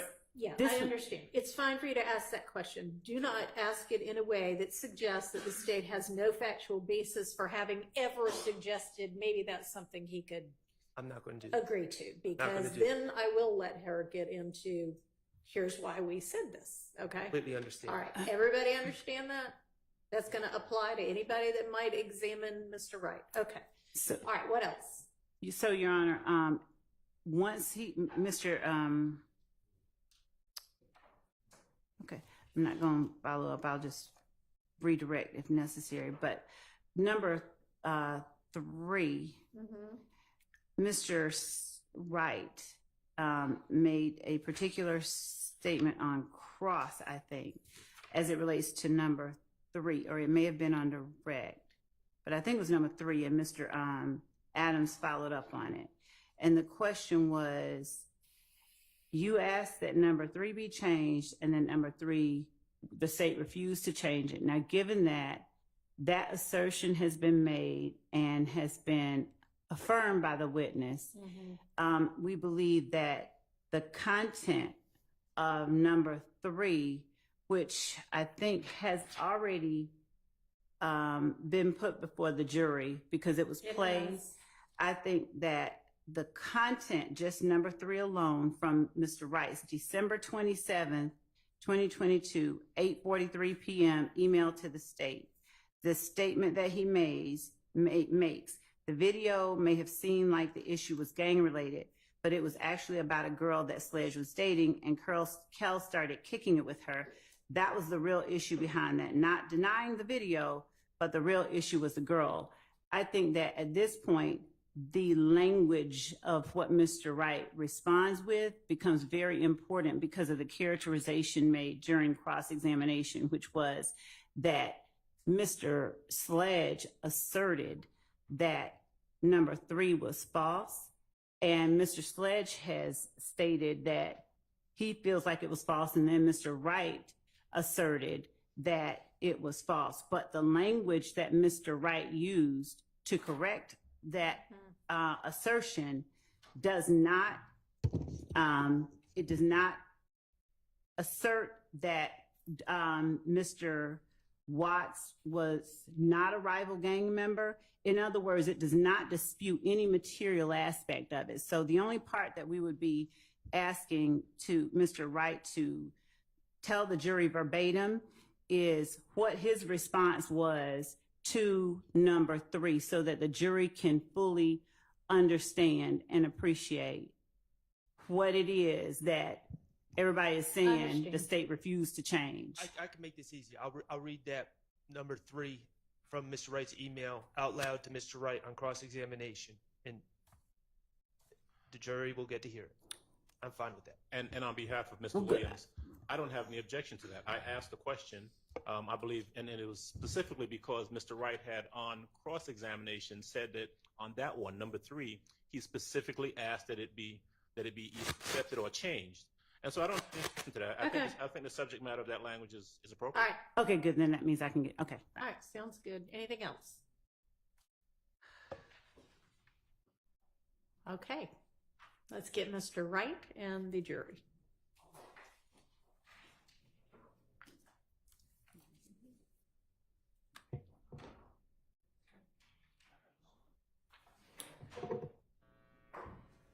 And Mr. Adams, you Your Honor, can come on up too. Can we approach really quickly regarding a witness? Hang on. Yeah. Hold on the jury. Mr. Wright can come on in.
I got you.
Thank you very much. Y'all be seated, and Mr. Adams, you can continue your examination. Thank you. All right, Mr. Wright, welcome back, sir. Thank you, sir. All right. I think when we left off, Attorney Wright, I was asking you, we had gotten to the point where I was asking you questions about the actual plea on the 28th of December. Okay. So I want to pick up there. All right. At the end of everything, all of the discussions, the plea agreements, conversations with your client, ultimately, Mr. Sledge entered a guilty plea, correct? Yes. And he was sentenced, at least in part. Yes. And he was released from prison, from jail, true? Yes. All right. Part of his sentence, requirement of his sentence was he had a curfew. Is that right? Maybe so. I'd have to refer to it, but it sounds Okay. reasonable. 10 to 6 sound like what you remember, if you remember that? Again, if the curfew was in place at the time he first got released, yeah. Okay. It's fair to say that even after he had entered his plea and had gotten out of jail, he had conditions on him pursuant to his plea and sentence, true? Correct. And it was always an unknown, is he going to have to appear, testify, and, go through this? But that was, of course, something that was, and I'll use the phrase hanging over his head. That was a condition that was upon him. Yes. The possibility of him testifying, true? Yes. And of course, the discussions that you would have had with the prosecutor and with your client, and again, I'm not asking you specifically what you told him, but subject matter is that if he were to testify, it would be expected that he would testify truthfully and consistent with that plea agreement, correct? Correct. All right. Now, it would be fair to say, and you tell me if I'm right or wrong, that you would, of course, make him available to speak to either the state and or the defense in preparation for his testimony. Correct. And previously with other clients, and I presume with Mr. Sledge, it would have been incumbent upon you, and you would have discussed with him the necessity of testifying if he were to be called in, testifying truthfully, correct? Correct. You've heard the phrase before. He's used the phrase, and it's been here in court, where he said he was of the impression that he would be able to get up and testify to, quote, his truth. You heard that? Correct. Okay. You knew and you understood, based on the discrepancies that you had with the plea agreement, that his truth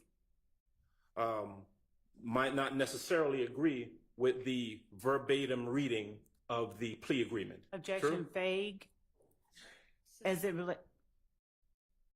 Sustained. I'll rephrase the question. You knew that he did not agree with everything that was in the plea agreement, correct? I understood that he did have issues with some of the factual allegations that were contained in it, yes. Okay. And so moving forward then from that period of time, December of 2022, to when the state made contact with you about speaking to Mr. Sledge in June of 2024, you made him available at that time. True? Correct. Yes. And if I heard your testimony and the testimony properly, this was a meeting that took place at the Starbucks over in Fayetteville, correct? Yes. Would have been yourself, Mr. We've Sledge. gone through Yes. who it was. Asked and answered. Sustained. All right.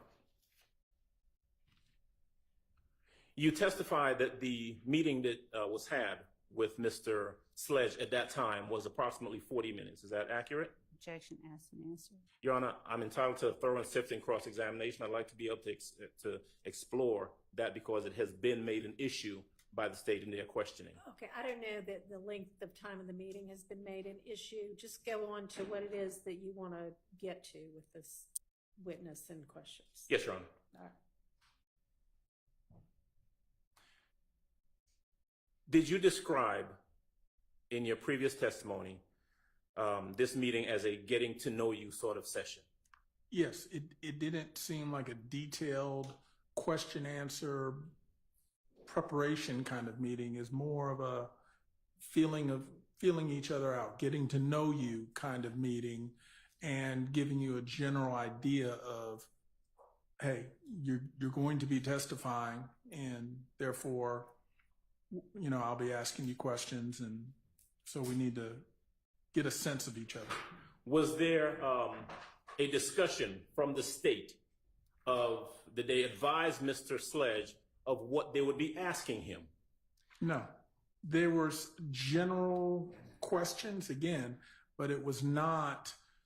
Often when you think about witness prep, you think, hey, I'm got 20 questions here. The 20 questions on it wasn't anything like that. It was really more of a introduction to each other, get to know you kind of meeting. It did not appear to you to be what you would consider a witness prep session. Correct. And that was on June the 9th of this year, correct? Objection, asked, answered. Sustained. Mr. Adams, go ahead and just focus in on what it is that, we're all familiar with what he's already testified to. At any time after June the 9th of this year, and when Mr. Sledge was brought in to testify, did the state ever, in fact, conduct a prep session with him where they asked him or discussed questions they might ask him on the stand? Objection, No. relevance. Overruled. No, that was, like I said, we met the one time, and then we've appeared for trial. And to be clear, we appeared to trial a couple times, but we weren't called. But they did not ask questions or anything. We just sort of waited. Mhm. So again, trial was really the next instance of any communication between the state and my client. Did Mr. Sledge at any time ever indicate that he would not comport with his plea agreement and come in and testify? Did he ever exhibit any reluctance to come in and testify? No, Did he ever attempt to avoid a subpoena or to avoid reporting when he was asked to Objection, report? relevance. Overruled. no. In fact, for us in our posture, we wanted to make it clear if they need to meet with us, see us, when we need to come in, we were always going to make sure we are there and make ourselves available so that at all times it's clear we're fully cooperating. During the course of that meeting, you described, and I'm going to use your words, that when Mr. Sledge started talking about what Jeffrey Williams had said about taking Woody down to see the police, that, quote, the prosecutor didn't seem to like that topic. What I said then were words to the effect, and I'll say it again now, that she made it clear that wasn't what she asked him, which is true. That wasn't the question that I heard her ask him. But ultimately, my observations were that it was a topic that she wasn't asking about. And again, it just sort of raised a red flag for me that, is this a hot topic? There's something to that. When Mr. Sledge testified that the prosecutor said to him, quote, "I'm not going to ask you about that." Do you have a specific recollection of him, of that being said? What I can say is, again, I didn't hear Ms. Love say that, but I do know my client indicated that's what he heard. So we were both present, but we heard things differently. So yes, he has always contended that's what he heard. And again, to the extent that what I heard was not the same. Did he contend that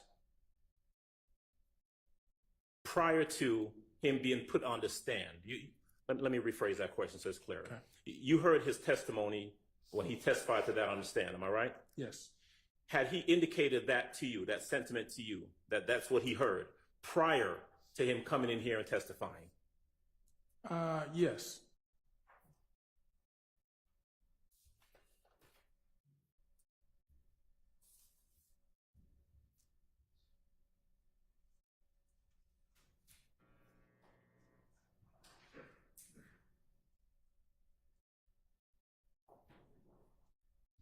I want to, almost done, just have one or two last questions for you, Mr. Wright. I want to jump back to early December of 2022, when you were having the back and forth with the state. Okay. In regards to the plea agreement. And if I heard you correctly, that was between essentially the 27th and 28th, is that right? Yes. Do you recall stressing to the state or sending them a message, specifically telling them that you were ready, he was good, Mr. Sledge, was good to take the plea, he didn't want any media, and that he just wanted to get back to his family? Do you remember expressing that sentiment to the state? I did. One moment, please.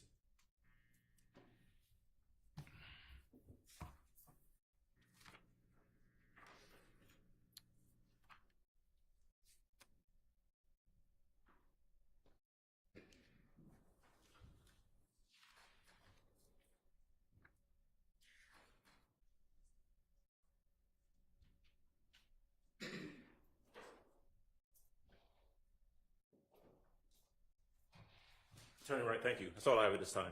Thank you, sir. Thank you. Mr. Sharp?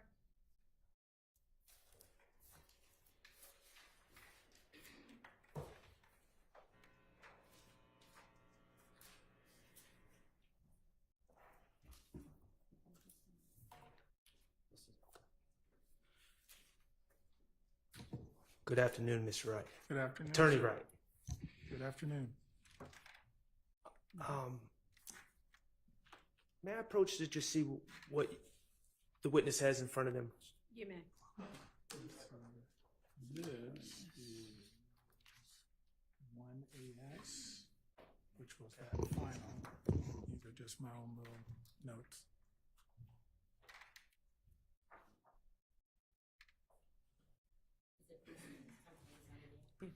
It shouldn't be. These are all just my own notes. Okay. I'm just going to put these in front of you. Sure. So they're handy. Thank you, Your Honor. Okay. Attorney Wright, on direct examination, you made reference to identifying a portion of a certain factual acknowledgement that you and your client disagreed with and bringing it to the attention of the state, correct? Yes. Well, you mentioned several, but there was one in particular that the state changed for you, correct? I need you to give me a little more info Okay. on which one. And I'm not going to get into the contents of it, but it's in what's been marked 455Y. Okay.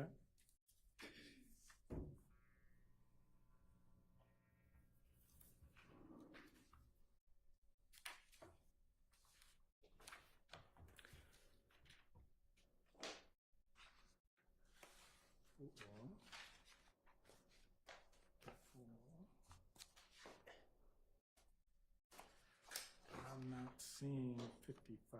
Let me, one more time. 6.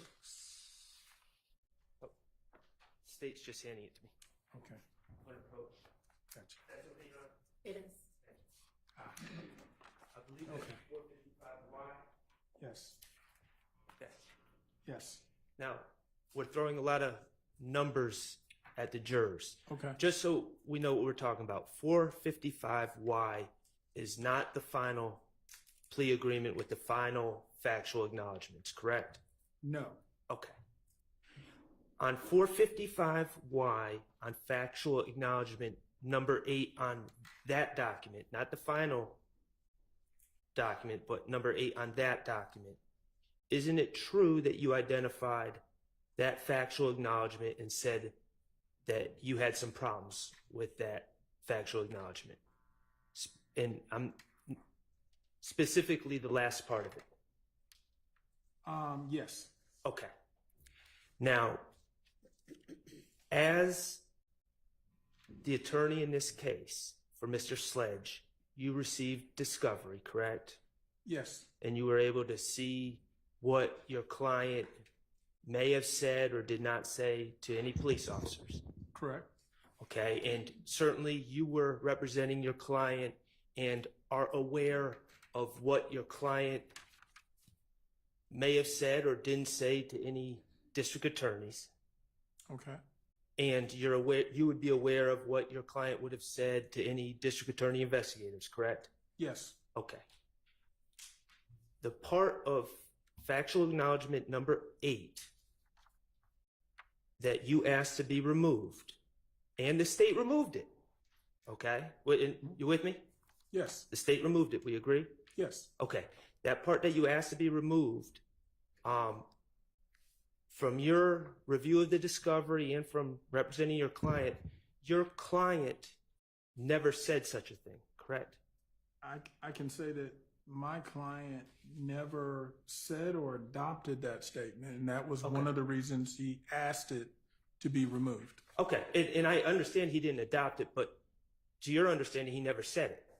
Correct. Okay. And that's why I'm just trying to clarify. That portion that you asked to be removed is not something that your client once said and is now disowning or saying he's changed his mind. It's something that was never said. Objection asked and answered twice. That's correct. Okay. Thank you. I just want to talk to you about the timeline of you receiving the plea offer and in actual pleading this case, okay? You received the first version of the factual acknowledgments, you would agree, at approximately 5:00 p.m. on December 27, 2022? Yes, Okay, and that was the day before the plea was entered. correct. And as I understand, I'm not going to belabor the point, as I understand, you went to 901 Rice Street, the Fulton County Jail, to discuss the plea offer with your client. Yes, Okay. Mr. Sledge. And do you recall how long you met with him that day? now that I don't know. It would have been long enough to make sure we're going over things for me to get a good idea of what his response would be to our conversation and the things I was going over with him. And then at some point I would leave, and then, of course, as I said, later prepare a response email to the state. And this meeting with your client, was this you were in the attorney booth at 901 Rice Street? Yes, Okay. And as an attorney, or when you met with Mr. Sledge, you were on one side of the booth. There's a glass. Objection relevance is to. I'm Mr. discussing Sledge. their ability to go over this document. Overruled. There's a thick glass barrier in between you and Mr. Sledge for this meeting, correct, and he's on the other side of the thick glass, correct? correct, And of course, you have to talk loud, but Yeah. you can hear each other, correct? correct. And let me, at least so you know, because this is some time ago, I'm assuming I was, again, because we are almost always in the attorney booth. We get a little key, we can unlock it, we can go in. We can also hand documents back and forth. Right. That is my recollection of how I met with him, which meant I would have been able to hand him a copy so he can read it, I can read it, at the same time and go over whatever we need to go over. I'm sort of stating it because it's so long ago. Is it possible that I just saw him through one of the more window only kind of things where I could not have handed him stuff? Possible. I don't remember that. I remember being in the attorney booth. Okay. But So I just wanted to point out that, yes, we can talk as well as hand stuff to each other Okay. to review. Well, let's let the jury know what we're talking about here. Yes. So if the attorney booth, if someone's in the attorney booth, if it's being used, if it's occupied, you can use a visitation booth, correct? Correct. And that also has thick glass in between you and the person you're speaking to, correct? Yes. And the main difference is there's no pass through in those Correct. booths. We Okay. can, all audible stuff's the same, but you just can't pass stuff back and forth. Okay. And of course, when you met with him on the 27th, met with Mr. Sledge on the evening of the 27th, you had whatever version of the plea agreement was in effect at that point, but not the final version. Correct. Okay. All right. Could you refer to 1AS Okay. for me? I have it, sir. Okay, thank you. You would agree that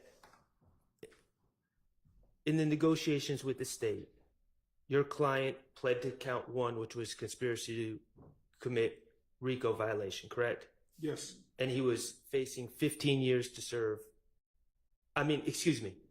He was sentenced. The agreement was 15 years to serve on probation, correct? Correct. Okay. And then count 30, he did plead guilty, and according to this agreement, sentencing was withheld Yes. and would be dismissed if he fulfilled the agreement. Yes. Okay. At this point, sentencing is still withheld, correct? Correct. And the maximum he's facing on count 30 is 15 years, correct? Yes. Okay.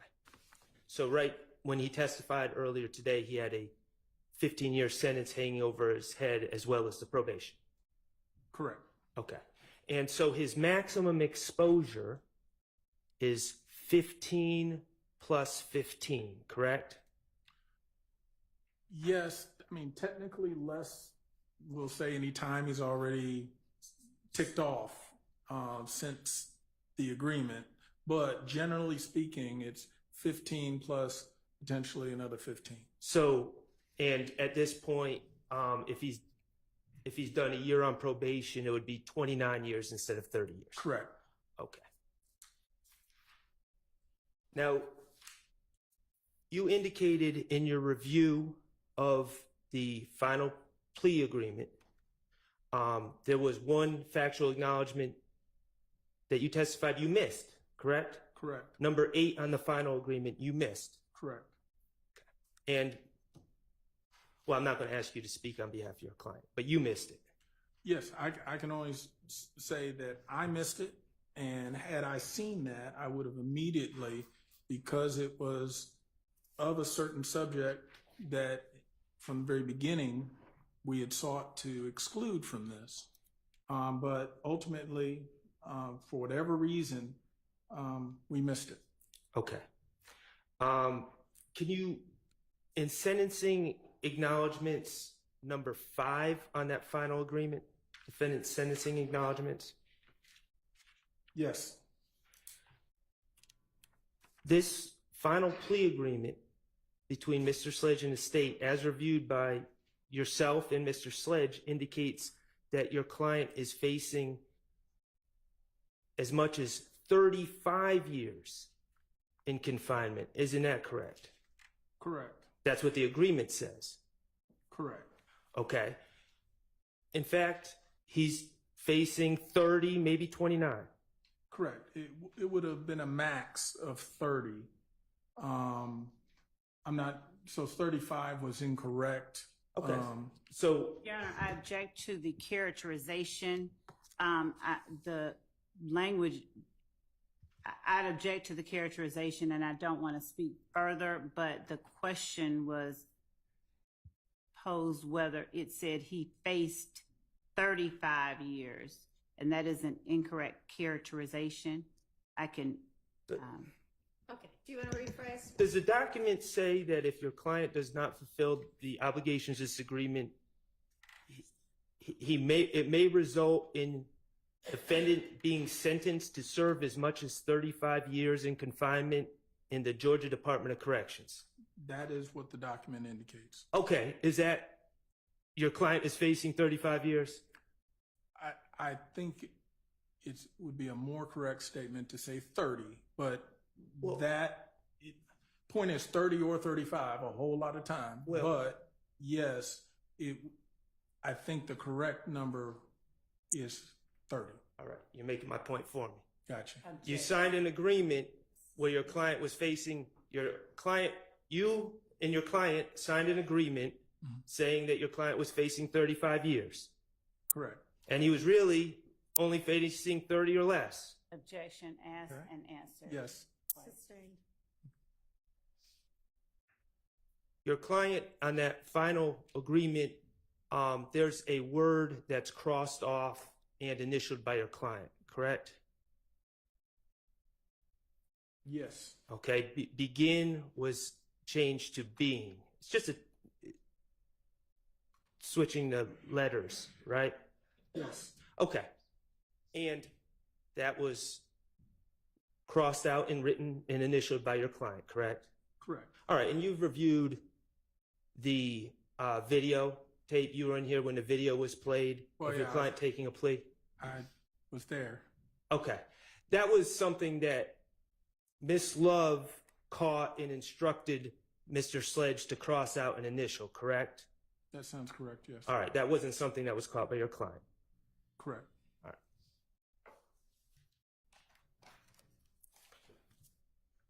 Okay, Mr. Wright, you, in addition to what I first asked you about number 8, the portion of number 8 that you pushed back on the state and they changed, you also pushed back to acknowledgement number 3 on the final plea agreement, correct? Correct. And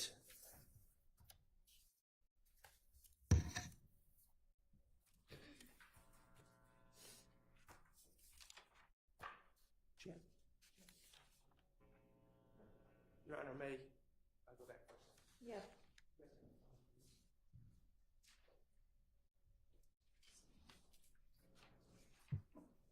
Okay, and number 3, which you pushed back on, regarded the video that your client made with Quindarius Zachary, where he was, we'll say, threatening a gentleman by the name of Kelvin Watts, correct? Correct. Okay, and you're aware that the factual acknowledgement indicates that your client, while associated with YSL and to support and express loyalty to YSL, made this video. Correct. And it indicates, the acknowledgement indicates that the video was made on behalf of YSL, correct? Correct. Okay. Your Honor, I'm going to object to a characterization. Sustained. I mean, if you read it carefully and then rephrase. On behalf of YSL, defendant threatened to harm a person named Kel. You can ask that. Okay, but the acknowledgement indicates that on behalf of YSL defendant, that would be your client, Mr. Sledge, threatened to harm a person named Kel, correct? That's what the acknowledgement says. Yes. Okay, and you pushed back on that and you sent Ms. Love an email, correct?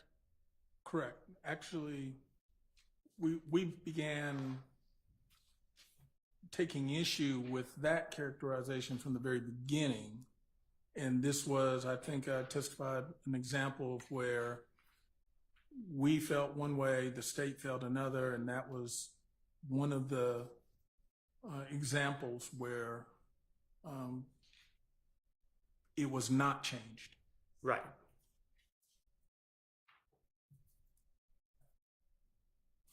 Okay. Do you have the emails? Actually, this might be.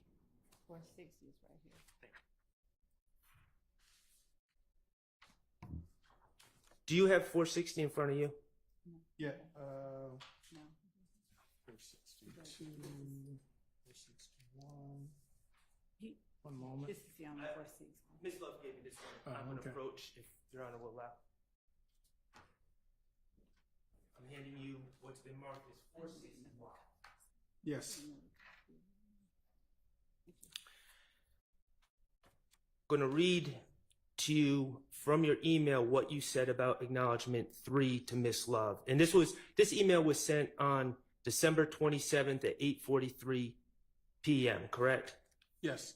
Okay, and this is the night before Mr. Sledge entered his plea, correct?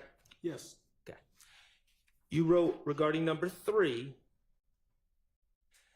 the video may have seemed like the issue was gang related, but it was actually about a girl that Sledge was dating, and Kel started kicking it with her.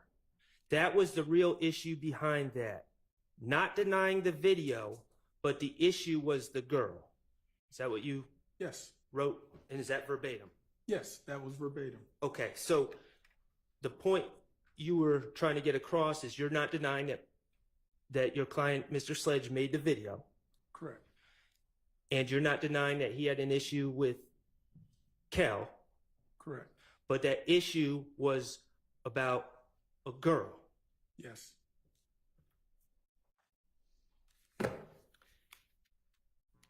And you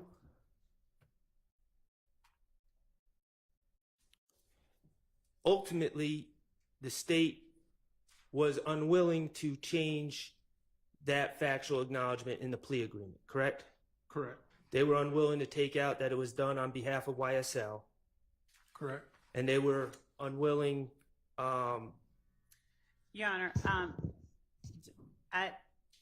my objection is vague when the question is they were unwilling to take out that it was done, and earlier Mr. Sharp referenced video. If you could just clarify what he's saying. Sustained. Okay, they were unwilling to change the factual acknowledgments on your client's plea that he was to sign the next day, right? Well, again, some changes were made, but as to that specific one, I'm talking- that was one example of where they were not willing to change it, even though we had a difference of opinion as to what it was about. And, So the it is still unclear. So and if factual acknowledgement number 3. I'm sorry. Yeah. Okay. Yes, my objection was to, could they specify what it we're talking about? in terms And it may help. Factual acknowledgement number 3, which relates to the video that was made Yes. with your client and Mr. Zachary in it, correct? Yes. Okay. The state was unwilling to change the language that it was done to support and express loyalty to YSL, correct? Correct. And they were unwilling to change the language that it was done on behalf of YSL. Correct. And Your Honor, Yes. again, I object. You can as to clear the it back up on redirect, or are we already? Yeah, that was, I haven't you done a still have redirect, so you can clear it up then. They were unwilling to change the language where it said, wherein on behalf of YSL, defendant threatened to harm a person named Kel because of that individual's association with a rival gang. They were unwilling to change All it, right, right? all right. I think that the state's objection is a valid one, and I don't know if you want to, if you need direction, but why don't y'all approach?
Okay, Attorney Wright, do you remember at this moment, in your email, you did not indicate specific changes that you wish to have made, correct?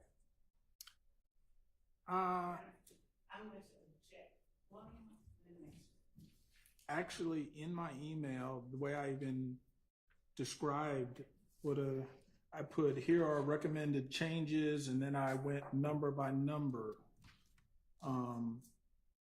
all the way 8 through 13 for the agreement I had at the time. I get it. It's not like you went through it like you do in Microsoft Word and mark it with red or anything like that, like an editor would, correct? Correct. Okay, but the point you were conveying in that email was it was not gang related, correct? Correct. And it was over a girl. Correct. As to that issue number 3. As to number 3. Okay. And ultimately,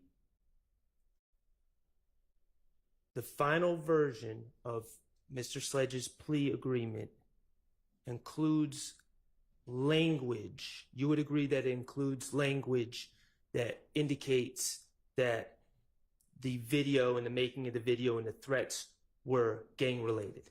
Correct. That number 3 is an example where there was not a meeting of the minds with the state, and that's where they did not remove the information, consistent with what we were suggesting be removed. And the gang related versus a girl was where the meeting of the minds was not happening, correct?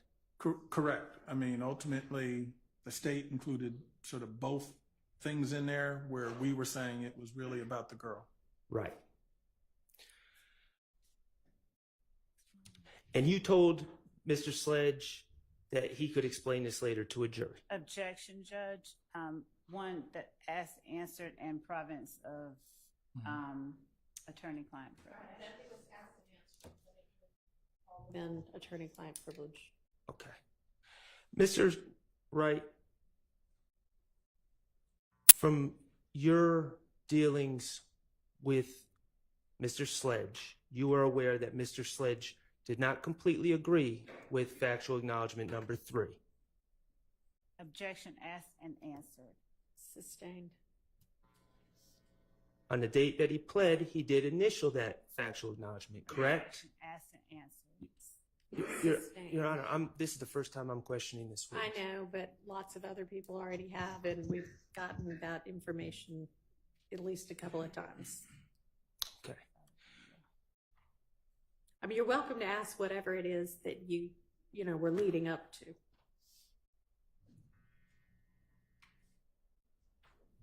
I believe on cross, you indicated that in negotiations, you can't have everything, and sometimes you have to live with some things, correct? Correct. And your client initialing number 3, even though he didn't completely agree with it, is an example of having to live with things, correct? I think I previously did state that number 3 was an example where there wasn't a complete meeting of the minds, but his choice was to either walk away and proceed with trial or enter into the plea agreement. To go home, Mr. Sledge would have to live with that as part of the negotiations, correct? Objection, Your Honor. That part is asked and answered. And Sustained. All right, here's my question. Is it fair that Mr. Stillwell would have to live Objection, with Your your Honor, client? asked and answered. No. I'm sorry. That is not what I meant to add. Objection, relevance, and improper question. Is it fair that Mr. Stillwell will have to do anything is an improper question for this witness. So forgive me for... Sustained. Was Mr. Stillwell a party in these negotiations? Objection, that is, again... I'll permit that question. Was Mr. Stillwell a party in these No. negotiations? And- Was your client signing a factual acknowledgement that wasn't true? Is that something that Mr. Stillwell should have to live with? Objection, one... Sustained. The signing of these incorrect factual acknowledgments, you would agree that it affects more people than just Objection, Mr. Your Sledge, Honor. correct? Overruled. I will state this. Any person in a case where there are multiple defendants, once they enter into a plea agreement that includes certain factual stipulations, that can impact all the defendants, not just themselves. So, to your point that, yes, when Mr. Sledge was completing his plea, his focus was on him. However, there are effects or ramifications that could affect others. And your focus Your was, Honor, and your my focus Hang was on on just a him. second. Hang on. And my objection was to the characterization of the incorrect or improper factual acknowledgement. So the answer, I think, sort of dealt with, but my objection was that that was a mischaracterization or improper characterization. Was All factual, right, well, was, the jury's heard the testimony, so. was factual acknowledgement number 3 completely correct from your client's perspective? We indicated that we took issue with some of number 3. Some of it we were acknowledging, and some of it we took issue with. And he initialed it, and he got to go home. Correct. Objection. I And didn't ask him. it affects these other gentlemen back here, correct? Ask him, ask him. Sustained. No further questions. Okay, does any jump questions? Questions, Mr. Williams or Mr. Harvey? Okay, all right. Anybody need a break before we do redirect? Okay, let's take a quick kind of 10-minute break. Try to be back here close to 3. Yes.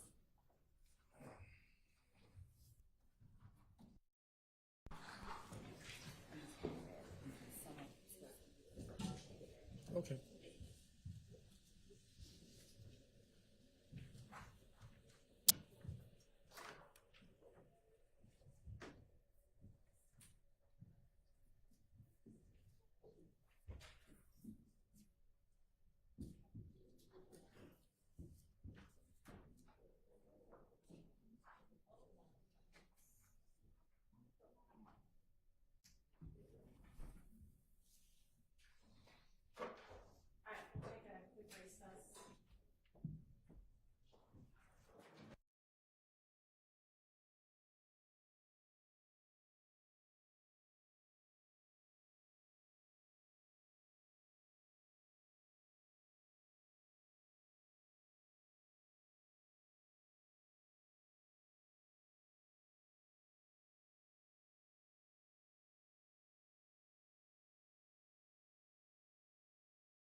And Ms. Love? Thank you, Judge. Mr. Wright, you were asked on cross-examination by Mr. Shart, I believe, regarding factual acknowledgement number 3 that was contained in the final plea agreement that your client signed. Do you recall that? Yes. I want to ask you whether State's Exhibit 452 Yankee, which was sent at Tuesday, December 27th, 2022 at 5:06 p.m., as indicated by its label, was that document, the document that preceded the email in 460 Yankee from you dated December 27th at 2022 at 8:43 p.m. I'll let you look at that.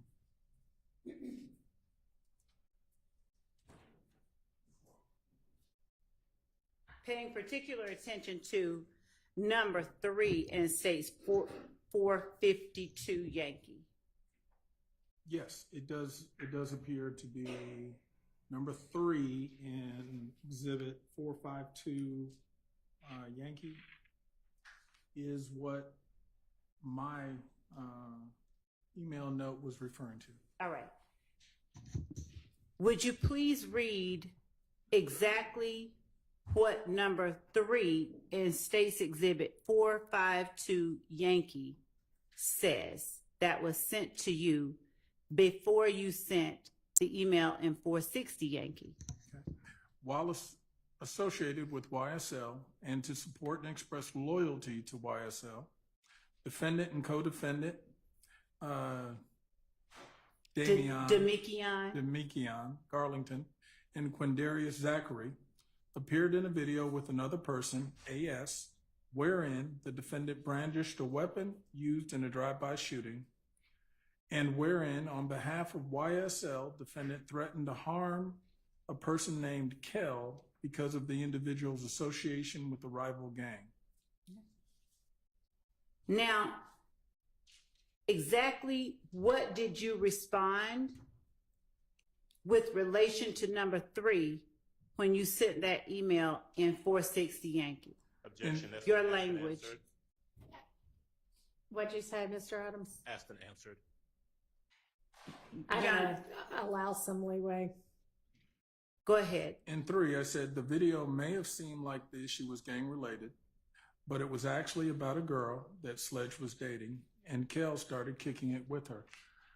That was the real issue behind that. Not denying the video, but the real issue was the girl. On any part of 460 Yankee or any other communication you made with the state, did you ever assert on behalf of your client that Kelvin Watts was not a rival gang member? No, I did not go into. No. Okay. And He can explain his answer. Your Honor, I don't mind explaining, but I wanted to ask, with the court's permission, certain questions that are frankly binary questions, yes or no, and then if he could be allowed to explain, I would Okay, just well, like. he said no, and he was Okay.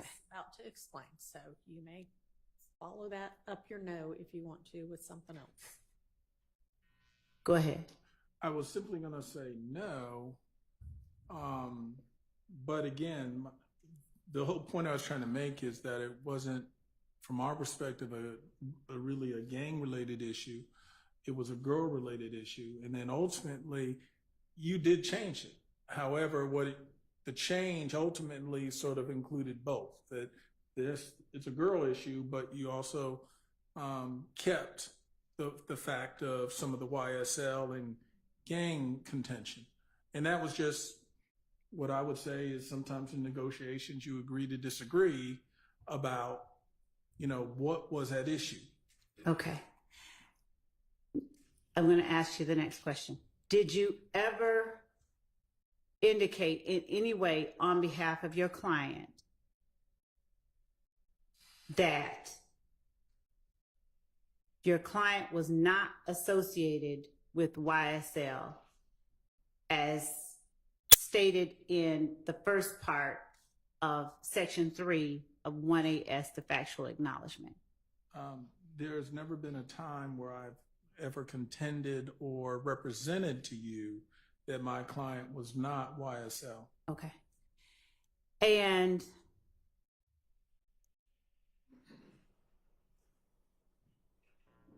is there ever any indication from you through your client, from your client through you to the state, that the portion that says where a defendant brandished a weapon used in a drive-by shooting is incorrect, inaccurate, or false?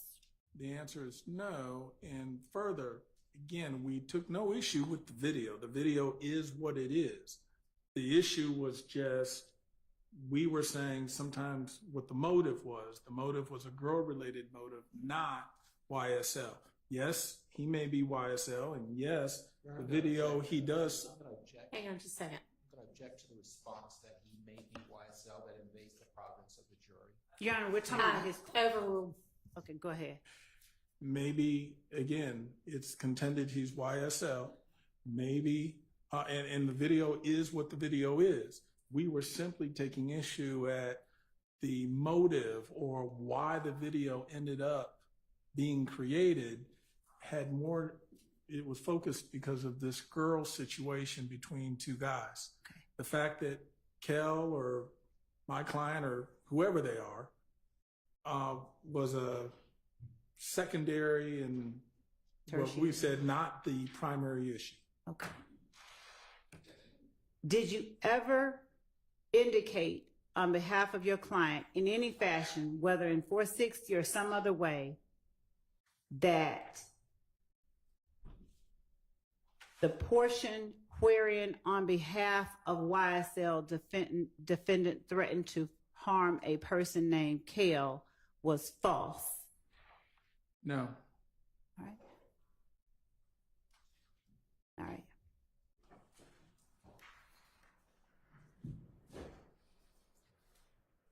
So is there any statement contained in State's Exhibit 1AS, Section 3? Is there any portion of 1AS, Section 3 that your client, through you, contended was false? At any time that you conveyed to the state? The part which says that ultimately his actions in the video. Wait a minute. Where's the word ultimately in that? Okay, well, no. Sustained. Okay. He's trying Okay. to explain it. Okay, I'll just start by reading and then I'll pause and explain the part. While associated with YSL, comma, and then here's the part, and to express support and loyalty to YSL. That part is, again, it was not a gang motive. That was the part that my comment would take issue with, that he wasn't shooting this video or making any comments or doing anything. This was about the girl, not about trying to support or express loyalty to YSL. Now, the rest of the, quite honestly, the rest of it is essentially just describing the video. It's correct. And then ultimately at the very end where it was added, had begun a relationship with defendant's ex-paramour. That was correct. So the only issue was an inference that it was in the furtherance or in support and express loyalty to YSL. That was the only part that we took issue with. So that's where, when I say sometimes there's something where we agree, but also part of it disagree. That was the part of disagreement. And to not split hairs, but did you at any point say in your email or anywhere else that that part is factually incorrect? No, but also understand my email came the day before. As we started getting into these later versions, I was here in court. I wasn't sending emails. At that point, we were communicating verbally back and forth because we were sort of both here. But the point being is, that was something that my recollection is, hey, we changed it to the extent we're going to change it, and that ultimately you weren't going to change it further or, eliminate that. So my client, as he, I think, testified to, will say, look, some parts I may not have liked, and guess what? When asked, I'll explain it. But ultimately, I don't want to not do a plea. I want to get the plea done so I can move forward. And that's that point of compromise. Thank you for explaining that. All right.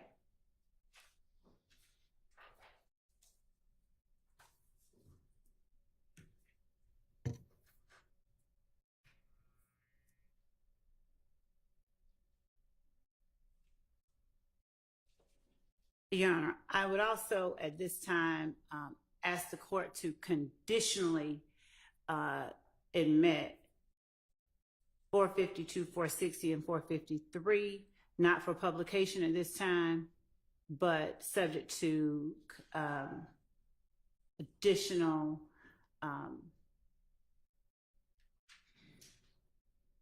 restrictions as the court sees fit.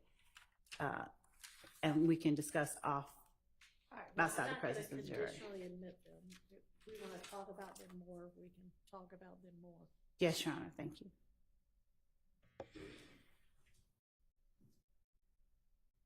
While you were on cross-examination, you testified that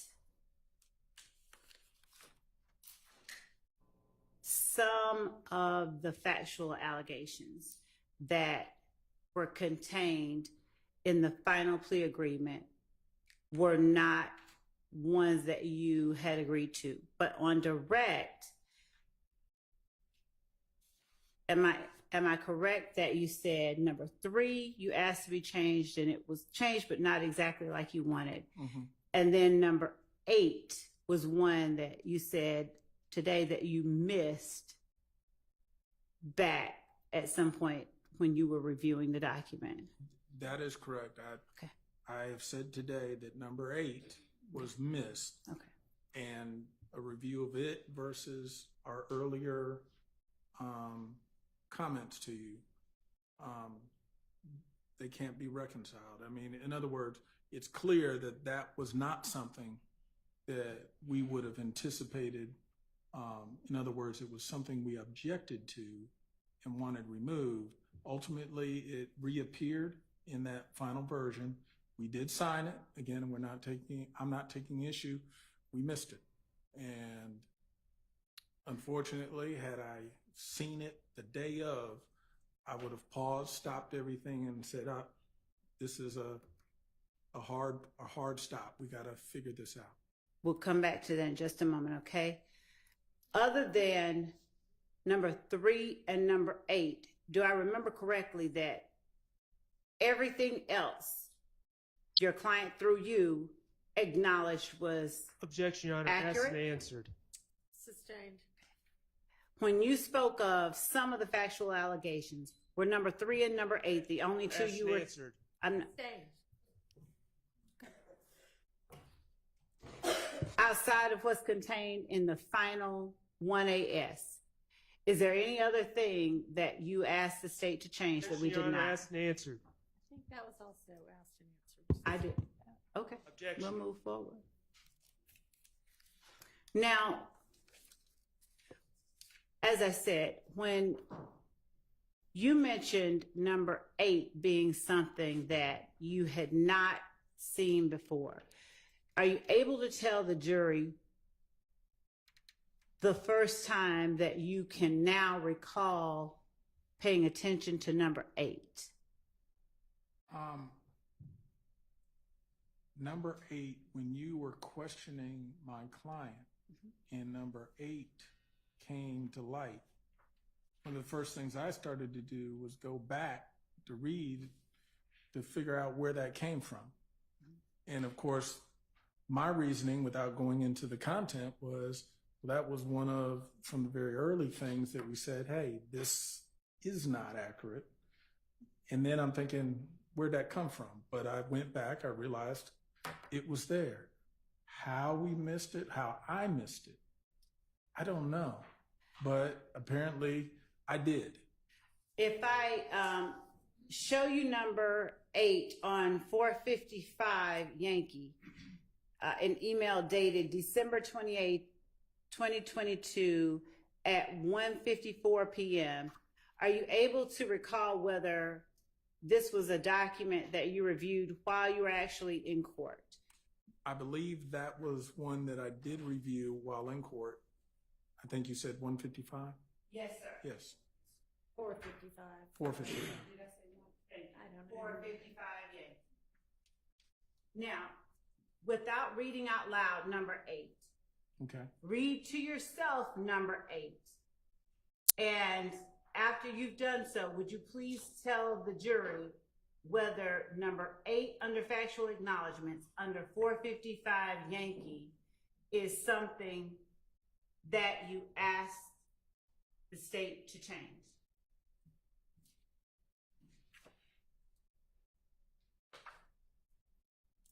If we, With just okay. because I can't have you read it. No, I'm not going to read it. Okay. But what I was going to say is, having read it, Mm-hmm. ultimately, only the very final part, the last sentence, Mm-hmm. really the and then everything after that is the only thing we would have asked to be removed from this paragraph.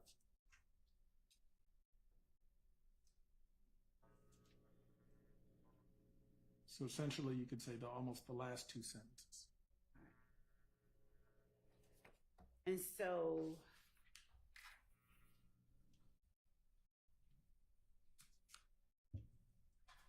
$455 number 8.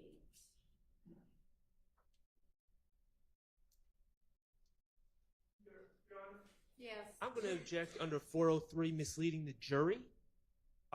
Mr. Wright has been referring to number 8 on the final agreement. Now Ms. Love is trying to talk about number 8 on a prior Okay. version, which is not the same. I hear you. I think she was maybe about to ask some questions to clarify that. I was, Your Honor, and just to be clear, because there was this cross-examination about what was agreed to, what the state refused to move. Right. So this, we believe, is a proper line of inquiry, and we'll try and keep it as concise as we can. So, may I continue? You may. So, Mr. Wright, when you speak of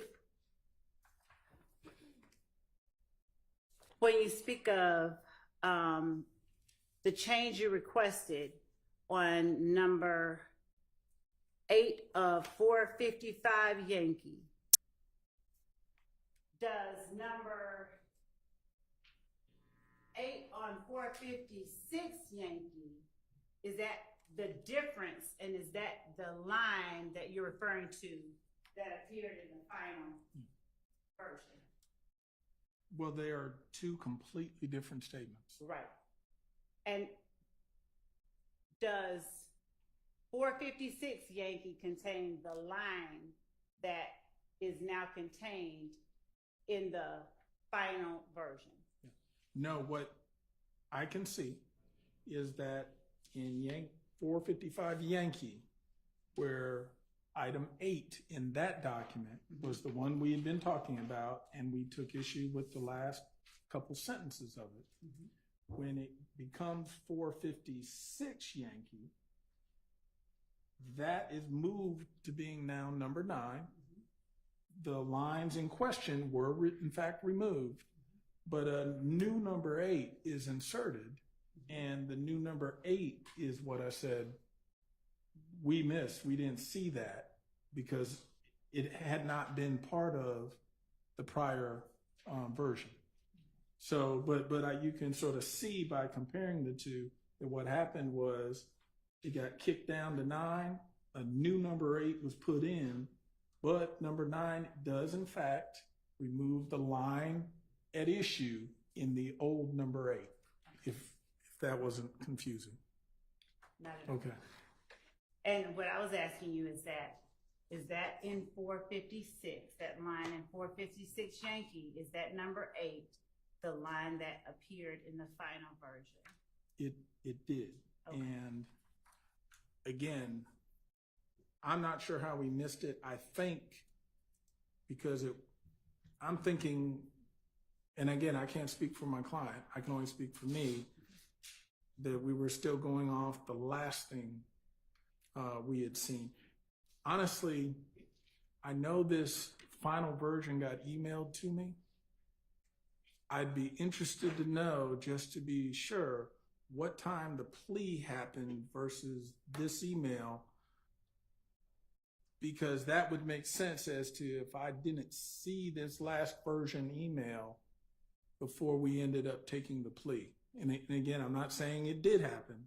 I'm just saying I'm trying in my mind to figure out how we missed that. How did that happen? And as you were asked on cross-examination about your understanding and your client's understanding or initialing of each of these acknowledgments,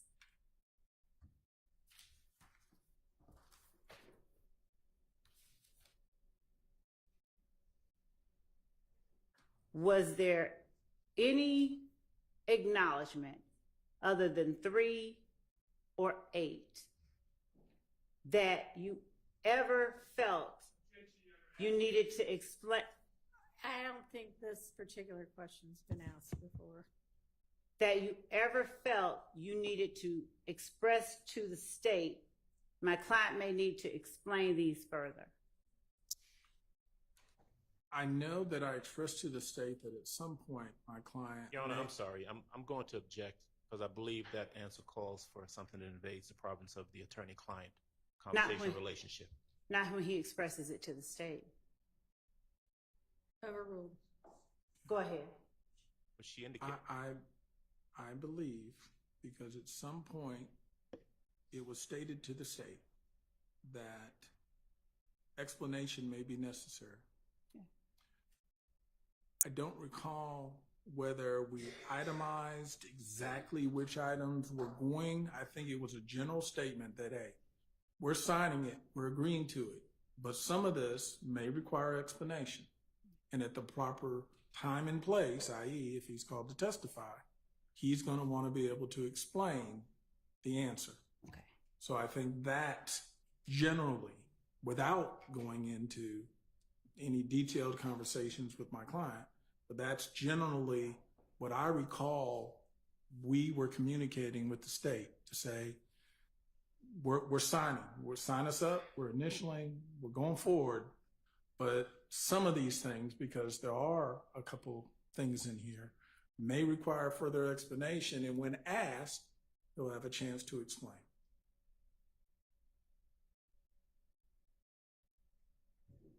Were any of those things inclusive of any other acknowledgement or understanding besides the 2 that you already pointed out?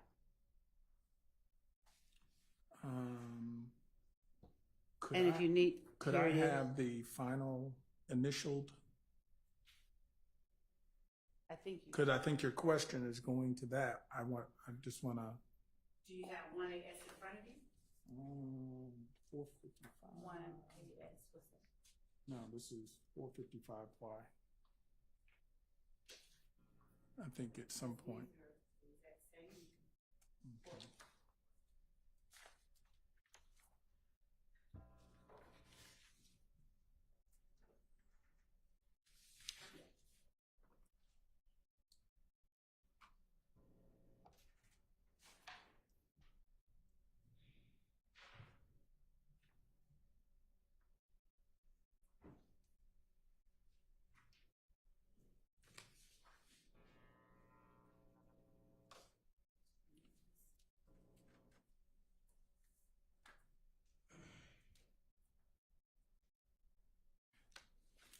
reviewing this, 3 and 8 would be the only ones that I believe he would have, oh, I'll strike that.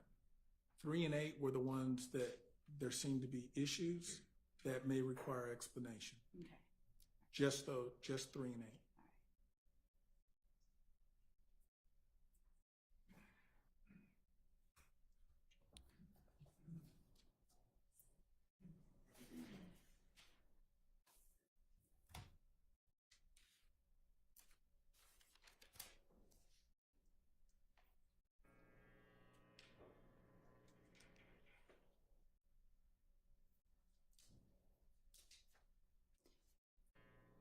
Did you were asked on cross-examination whether at any point the state asked to sit down with your client. Did you perceive the November 20th, the November 2022, the November 30th, 2022 email from the state as a request to sit down with you and your client? Well, it was a proffer offer. So yes, that would essentially be your communication to see about having a sit down with my client. And I think I indicated I received it, but we did not respond until middle of December. Okay.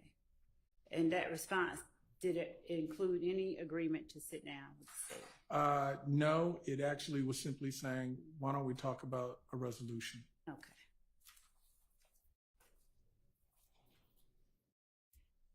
And as it relates to the questions on cross-examination about the November 27th email and the November 28th emails and where you were when you were able to review them with your client. You mean December 27th? Did I say November? Yes, I did Okay. mean, thank you. The December 27th and 28th correspondence. At that time, were you and your client aware that you all were not the only people who had yet to resolve your cases? Correct. Well, the question, having known me personally for as long as you've testified you have, did you feel that comfortable enough? Hang on. Relevance? As to what he felt? What are you, finish your question so I can. Because the question, What was the other one? I'm sorry. Do you I don't have any. maybe rephrase? All right, I'll rephrase.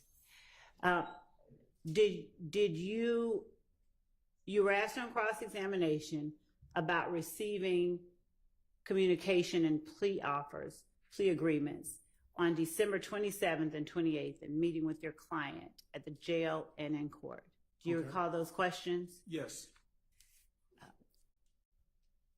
At the time that was going on, did you believe or did your client indicate to you to express to the state that you needed maybe any additional time to go over those agreements? No, at that time, we were very eager to ink a deal and resolve the case. And ultimately, that's how the 27th happened in the evening, as well as once we show up to the courthouse, how on the 28th we were trying to iron out an agreement, which we ultimately tendered to the court. Were you or your client through you ever given the impression or led to believe that if you did not ink a deal on December 28th, it would go away? No, I don't think there was ever a sense that we were given a deadline. It was, hey, now or never. I think it was just a matter of he's expressed. He had different concerns and different motivations. So again, not speaking for him, but he seemed very eager to ink a deal if a deal could be had on the 28th. And you were also asked about your desire or willingness to go to trial. If your client chose to go to trial rather than ink a deal, regardless of the financial arrangements that you had made, would you have continued to represent him? I hate to say I could not have afforded to stay on the case and to go to trial, because a trial of this length would have bankrupted me. Okay. I mean, there's starved me. I don't know what's the word, but ain't no money being made when you're in a courtroom, and if you're not getting paid for being in the courtroom, there just ain't no money. Understood.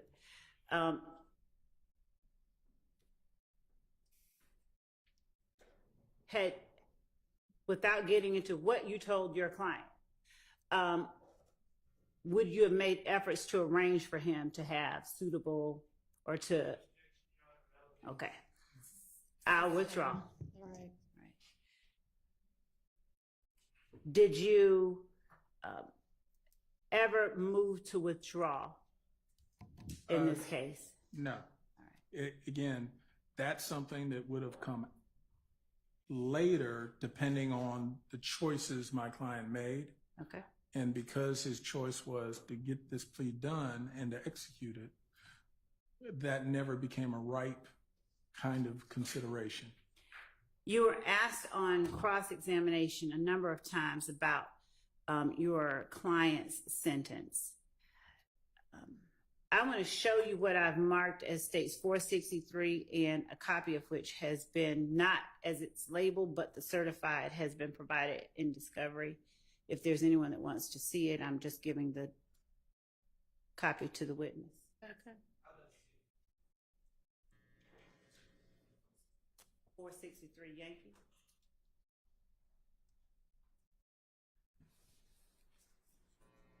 You were asked on cross-examination whether count 30 was held open until the end of this initial trial. Do you remember that?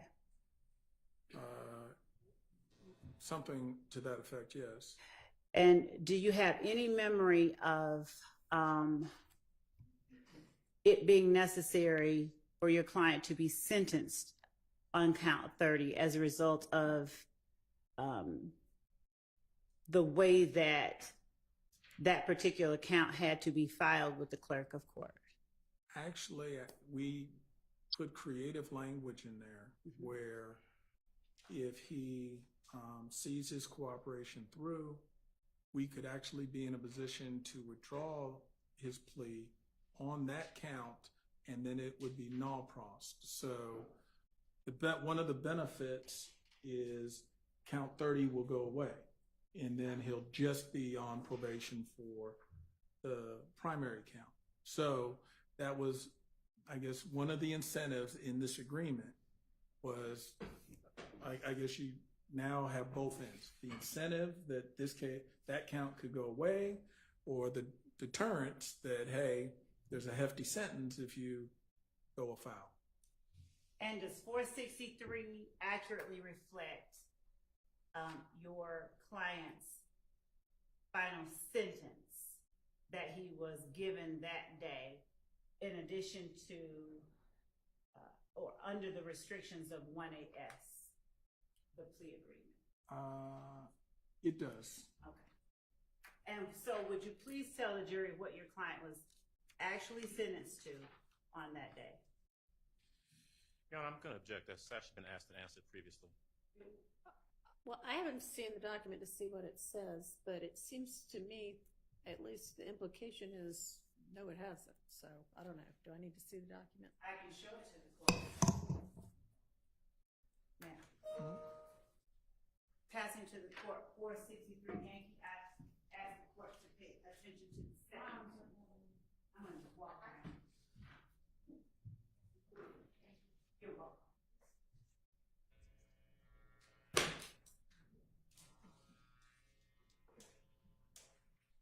Okay.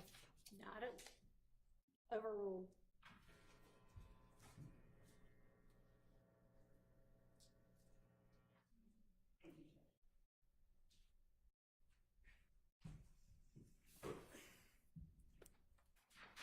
Would you please tell the jury what your client's ultimate sentence was.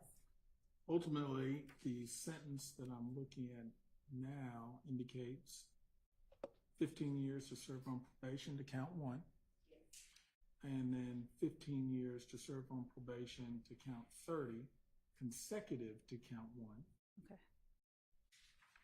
which would be 30 years of probation. And once this, going to the third page, which is the Yes. continuation, Please do. that if the special conditions outlined in this sentence are satisfied, and I won't list them, but there's a few of them, but ultimately he would be allowed to withdraw his plea as to count 30, and count 30 would be non pros. That's a Latin way of saying dismiss, so that he would only be standing on his sentence for count one. Okay. And I know someone had, since I'm here, had asked me about whether there was a curfew, and I do see where there's a curfew as part of this sentence. Thank you. Wrapping up with the last three questions, you said that you were asked on cross-examination, and you testified about whether or not your client initially was charged with the murder of Donovan Thomas, and whether the police dismissed those charges. Do you remember that? I remember The question. the topic, coming up, question coming up. Yes. And do you know whether it was the police or the district attorney's office that declined to charge your client? Yeah, I can't say I've known police to ever have that authority or make those decisions. It was my understanding it was the Fulton County DA's office who made the decision not to pursue those charges any further. Okay. And the last question is, you spoke earlier about representing your client in his 2015 case. Okay. And entering that plea in his best interest under Alford. You recall that? Yes. And at the time that you represented your client on 22 SC 183.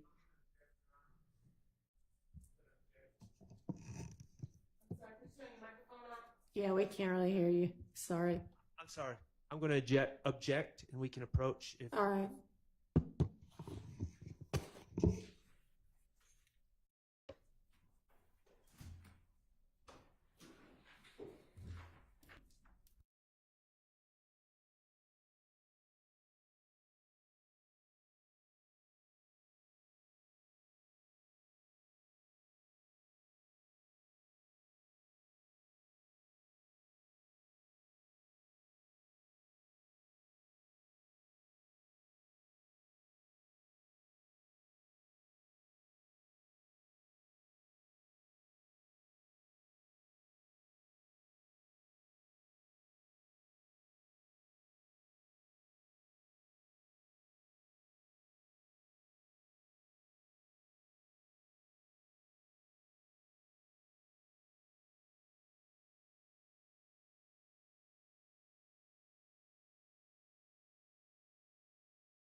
All right, so Ms. Love, my recollection is that the issue of the 17 plea having been an Alford plea came up during your direct of, I don't feel like it was this witness. I feel like it was Mr. Sledge. Because it was initially what happened is that It's my memory that it did come up with this witness. Also? Yes, it was Okay. asked. Okay. It originally came up with Mr. Sledge on your direct because you started reading the factual basis. that's what I was about to say. Okay. So what I was about to say was initially it came up with Mr. Sledge Yeah. because of Okay, we all remember why, but then how did it come up with this witness? on cross-examination, the question was asked,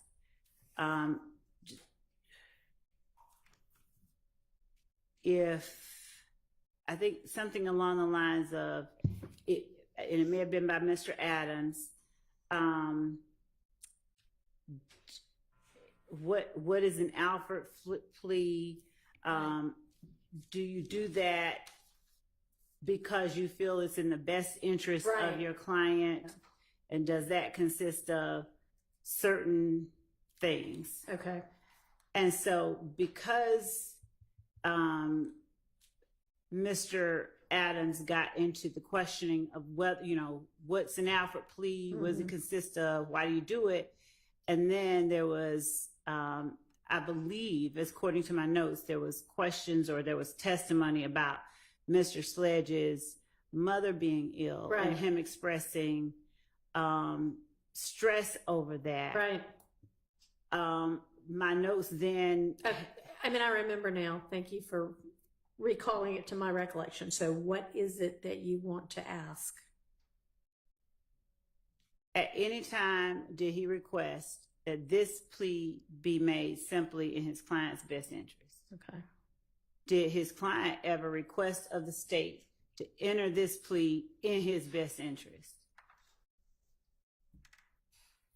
Okay. And given that, of course, since now everybody knows that his client knows what an Alford plea is, it's important that this plea and these statements weren't given or made simply because they were in his best interest. Okay. Understanding his testimony today, that wasn't something that was ever conveyed. Okay. Well, those two questions, did he at any time request it and did his client request it? Seem like they would be appropriate. I don't know if you intended on some kind of third question or if that was just your argument, but did you intend a third question after those two? No, my Okay. last question was intended to be, was this plea made under Alford? Or was this plea, did your client ask us to allow him to make this plea under Alford? So Okay, there's two so we know it questions. wasn't under Alford. Right. So did he at any Well- time request that the plea be a best interest / Alford plea, and did his client ever We- ask? We know, the jury doesn't know. That's why I was saying that. And I believe that it's, Well, yeah, they do, because I instructed them already that for the one, they could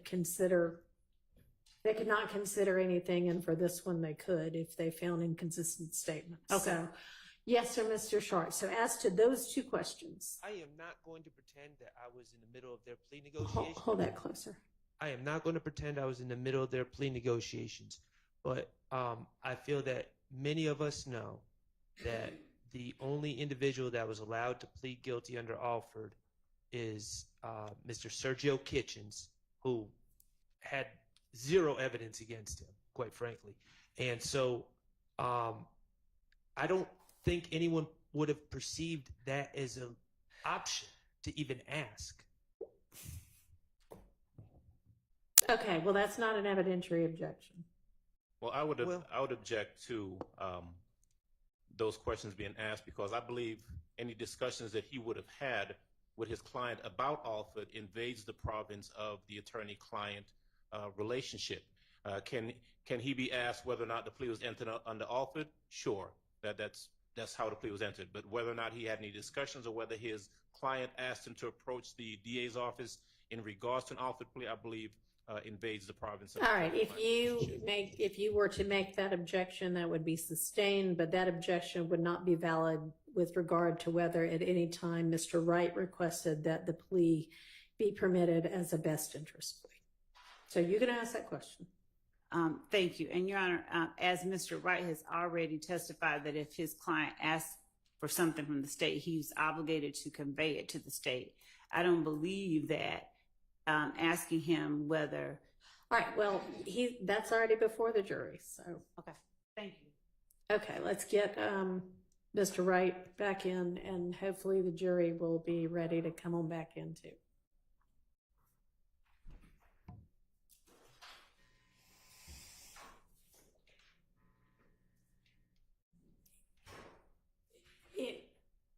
I wonder, I don't know whether he heard that or not.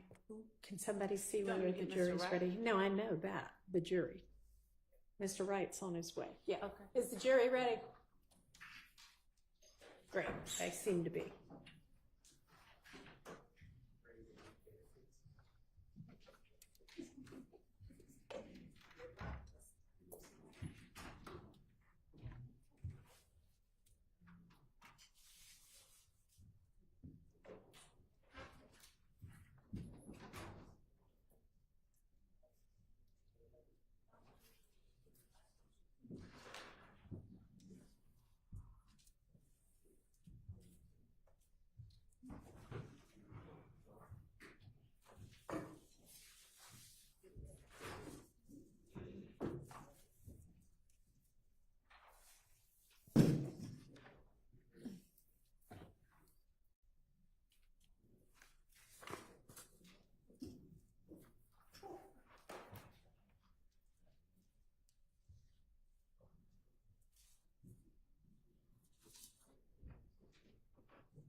Thank you. Go ahead, Ms. Love. Thank you, Judge. Just two more questions. You were on cross-examination. Did you testify that you were not certain that your client would have to testify It was on December 28, 2022? correct. That the point was, if you need him and you want him to testify, he will. But it wasn't set in stone. It was going to be a game time decision once you made the decision. And was your client served with a subpoena by the state on December 28, 2022 to testify in the trial of this case? I don't know if he was served a subpoena that day. I mean, we were served a subpoena recently, and we've never taken issue with service or the fact that he will appear whenever the state wants him to appear. So we've never made issue of service. And finally,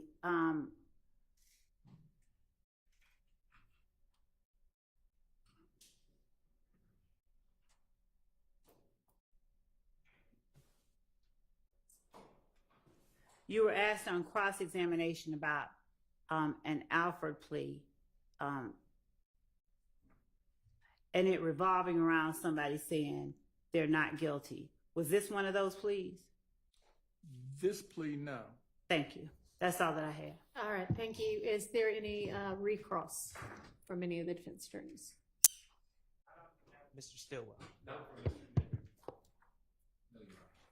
No recross on behalf of Mr. Williams. All right, thank you very much. Mr. Wright, thank you for your time. Thank you, Judge. And remember, your client is excused but not released, so if he comes back, we'll see you again, but otherwise. Understood. Thank you, Judge. All right, call your next witness. Yes, Your Honor. The state calls Mr. Thomas Burnett to the stand. Thank you.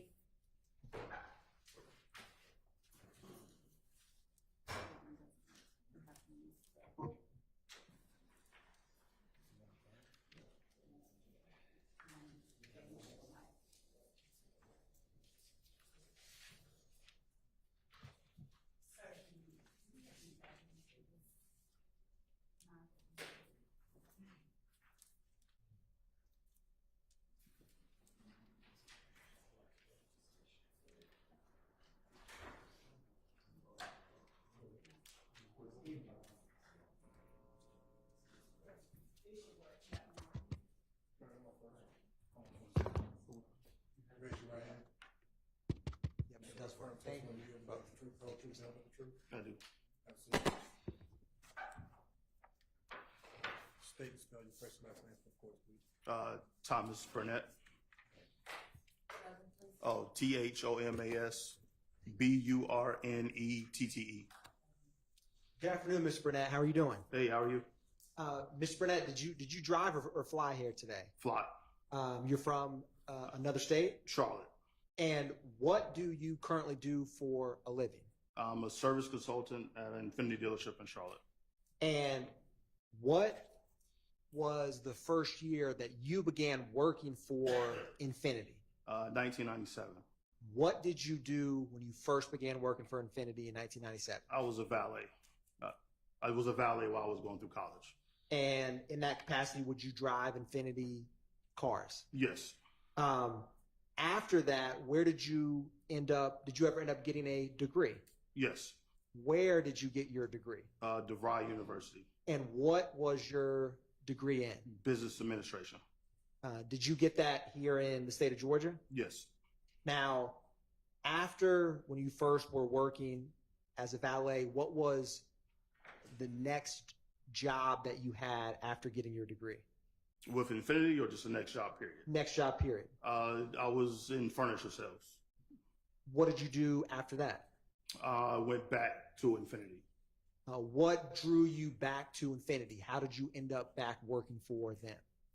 Just a familiarity. I had a relationship with the manager at a store, and they kind of asked me to. It was opportunity, so I went back.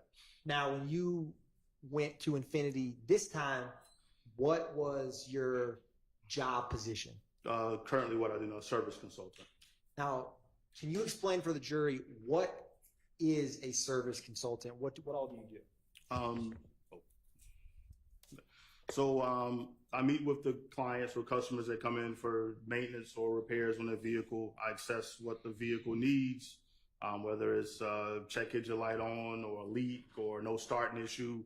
I basically get the information from the client and put that in a manner so where the technicians can properly diagnose the vehicle.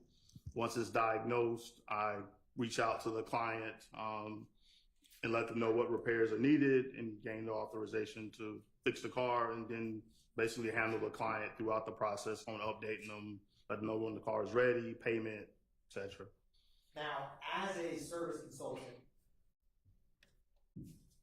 with what all you just described in terms of your job, what all you do in that job, do you have to have familiarity with the makes and models of Infinity? Yes. Can you explain for the jury how you gain familiarity with Infinity makes and models as a service consultant? Well, we have to do certification tests quarterly to make sure we're certified, and then, also just being around the vehicles, you learn and pick up certain common things about the cars, and you have to identify certain things with them to know what year it is, what type of oil it takes. So when you're quoting prices, you quote them accurately. So. Now, as a service consultant, is your primary focus? Is it true or false that you're focused on the clients that come in? Mainly, yes. Yeah. Now, to be an effective service consultant, with Infinity, do you have to understand the technician side of the business? Yes, because I have to basically interpret as far as what the client's saying. As far as sometimes help the technician understand what the issue is. And then there's a lot of terms and expressions that technicians will explain to what's wrong with the car. And sometimes that's not always not customer friendly as far as to understand what actually the issue.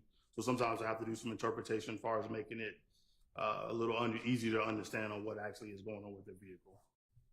Now, Mr. Burnett, jumping back to after you got your degree and you worked in when you first went back to Infinity, what location were you working out of? South Atlanta, Infinity of South Atlanta. Is that the one on 4201 Jonesboro Road? Correct. Now, what year was it that you? 2005. And how long did you work at that location? Till 2020, 2021, I'm sorry. So roughly about 15 years? Yes. Now, over those 15 years, how often would you drive Infiniti cars in any capacity? Every day. Would you drive them in both daylight and nighttime? Yes, I've also currently own Infiniti, and I've also owned Infinitis from like 2007 on. So. Do you get some perks working for Infiniti in terms of owning an Infiniti or buying one? Yeah, we do get some discounts or considerations as far as with it. Now, what kind of vehicle do you currently drive? Q50, Infiniti Q50, 2020 Infiniti Q50.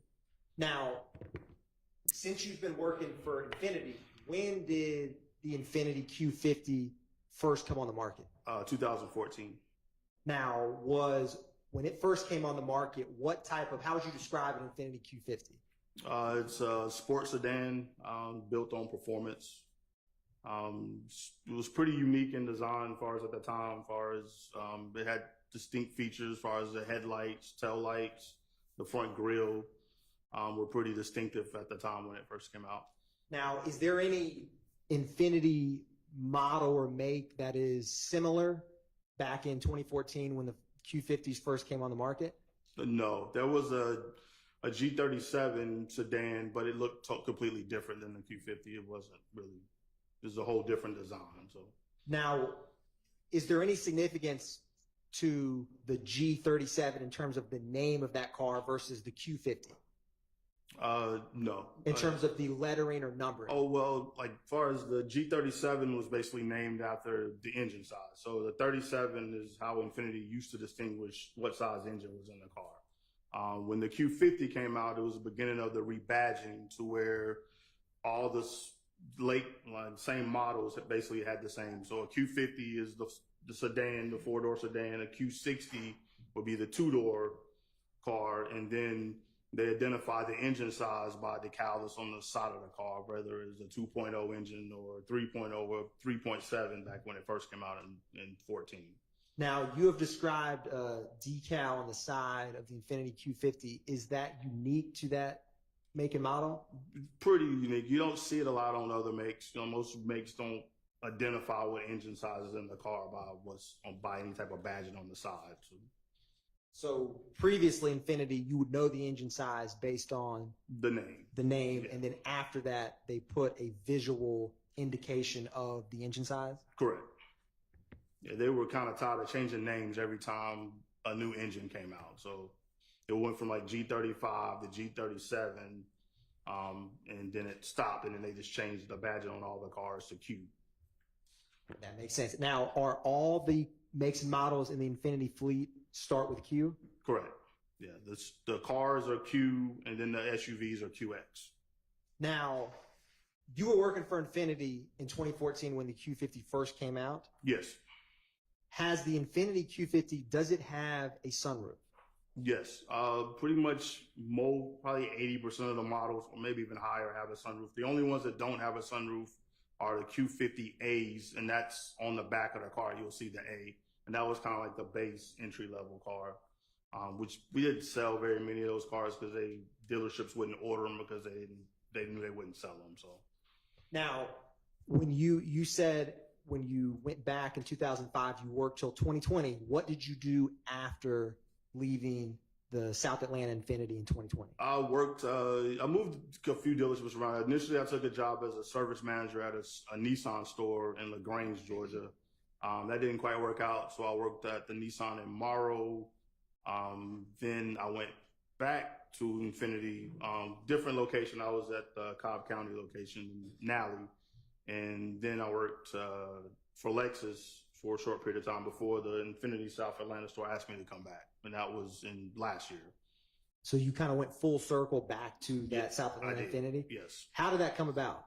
I was up there getting an oil change on my car, and the manager that was kind of like a consultant there at the time, he was just working part-time, he was retired. Him and the current manager asked if I was interested in coming back. I had still a lot of clients that would come through the store asking for me and stuff.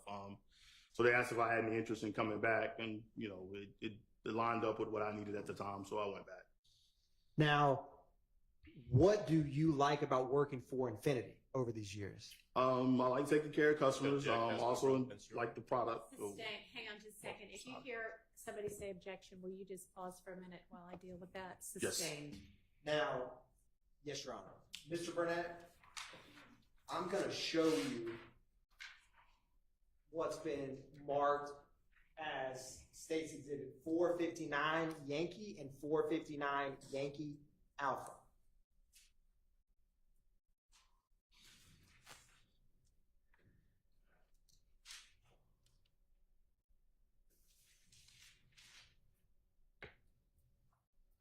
And again, defense counsel, it's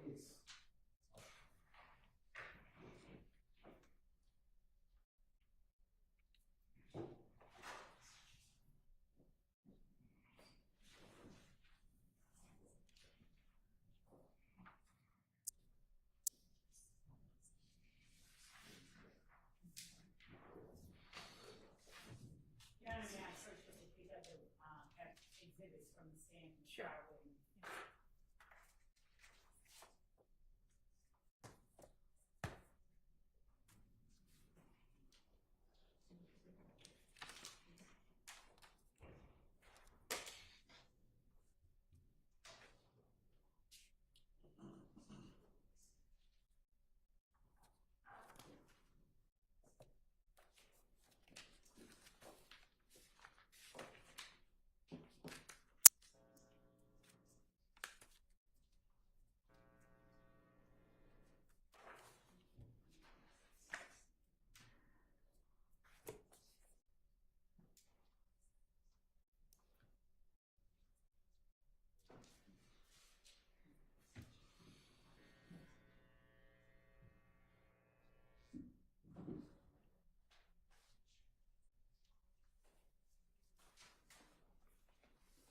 Your Honor, hand in the witness both 459 Yankee and 459 Yankee Alpha. Right.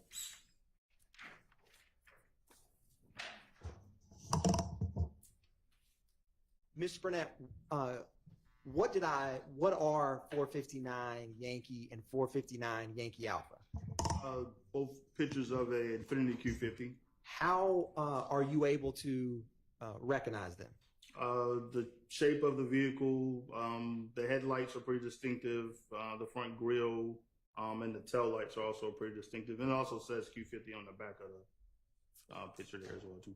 And for your testimony to the jury, would using 459 Yankee and 459 Yankee Alpha aid you in describing a Q50 for the jury? Aid your testimony? Do you mean that he's helped with this? Yes. Yes. Your Honor, at this time, the state is tendering 459 Yankee and 459 Yankee Alpha for demonstrative purposes. All right. Those are admitted as demonstratives. Publishing State's Exhibit 459 Yankee.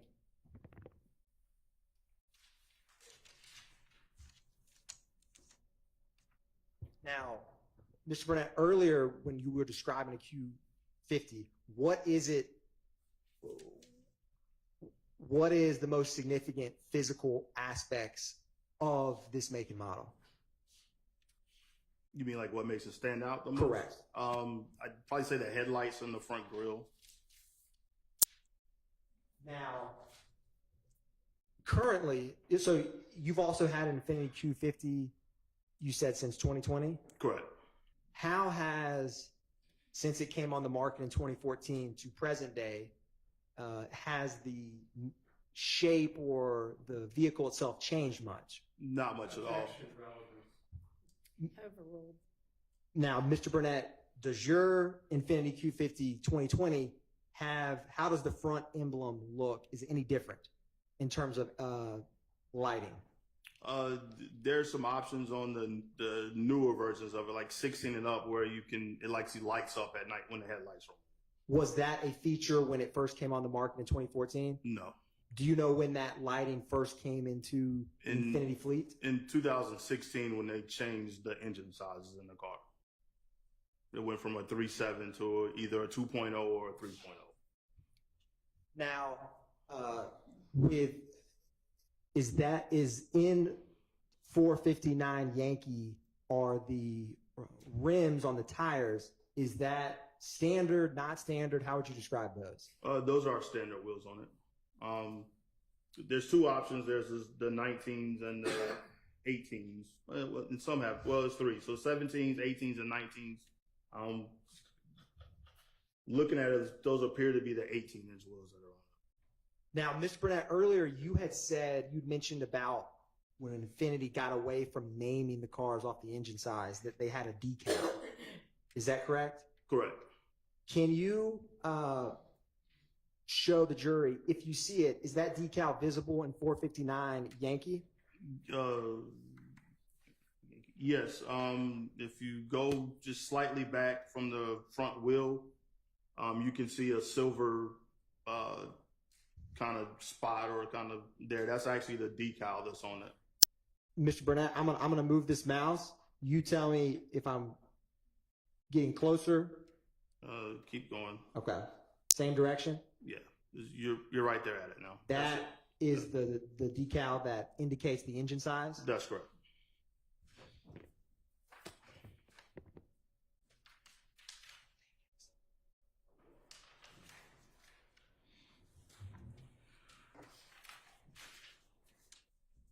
Now, turning to 459 Yankee Alpha, can you describe for the jury what stands out to you in terms of it is different about the Infiniti Q50 compared to other Infiniti makes and models?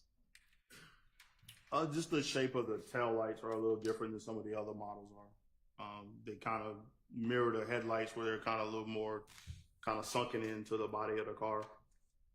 And what do you all have certain naming conventions for the colors that the cars may come in? Yes. This particular color is diamond graphite.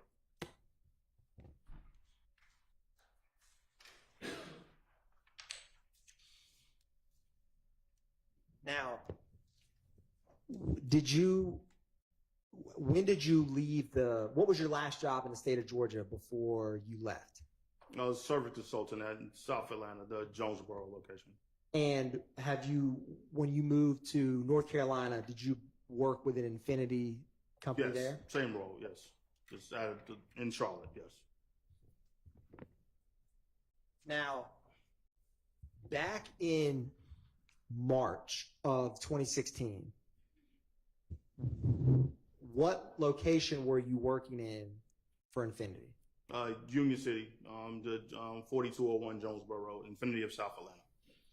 Now, do you recall a time where any law enforcement personnel ever came by that location when you were working to interact with you? Vaguely. There was, and I don't remember the exact date or time, but there were some officers that came in. They were directed towards me. At the time, I was like the assistant manager or lane manager, sometimes we'll call it. And I think one of my other employees pointed in my direction. They had some photos or like a poster board of a car, and they just kind of asked some questions about what type of car it was. And there may have been a few other questions. I don't recall what they were. And then they were like, hey, it's part of an investigation. We'll probably be in contact at some point. Now, Mr. Burnett, do you have any independent memory of what kind of car the vehicle was that they showed you in those photographs? Not in 2016. No. Okay. Now, I want to publish, Your Honor, what's already been admitted as 296 Yankee, and the state's going to start the publishing at 8 minutes and 30 seconds. All right.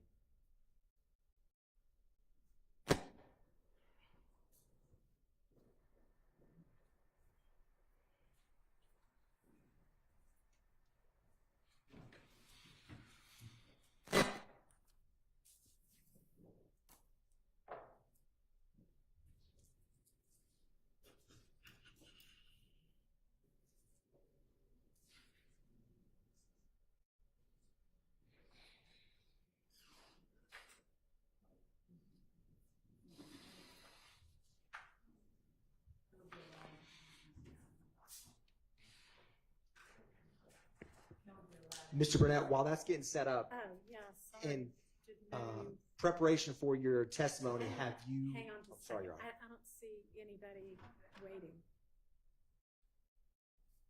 Have you, more recently than 2016, review some surveillance video and photographs for your trial testimony? Yes. Your Honor, publishing State's Exhibit 296 Yankee at 8 minutes and 29 seconds. All right. Ms. Burnett, if you can, just watch this screen. Okay.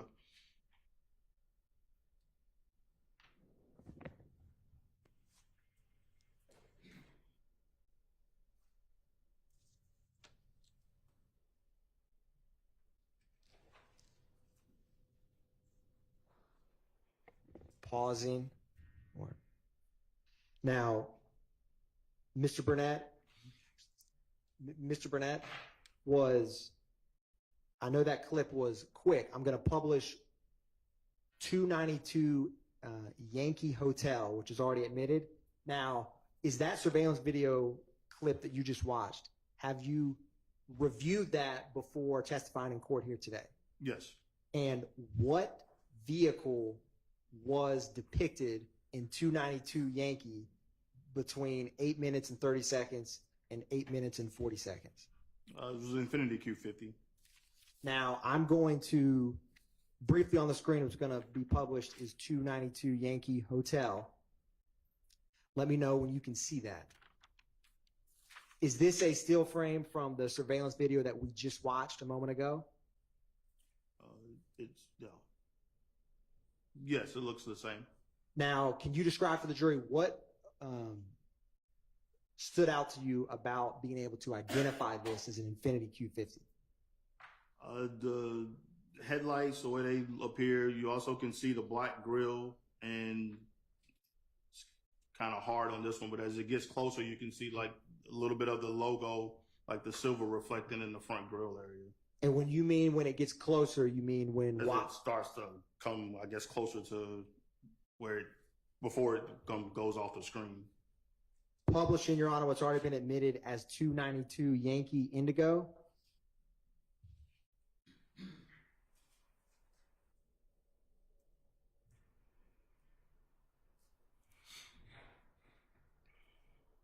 Now,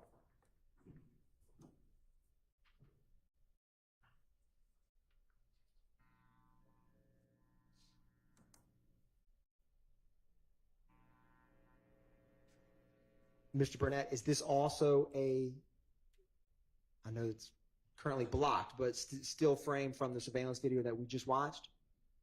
Yeah, that still seems to be the same car, the Q50.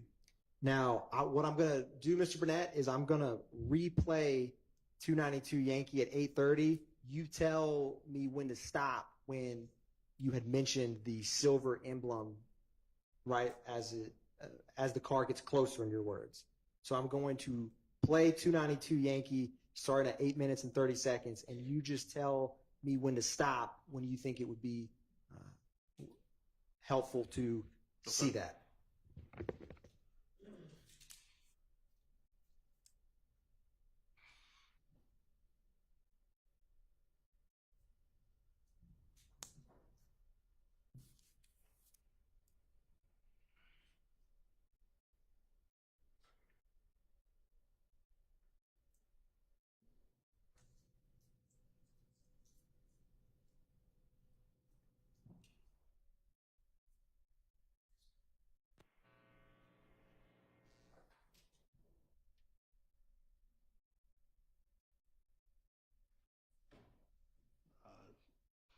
Sorry, it's real quick.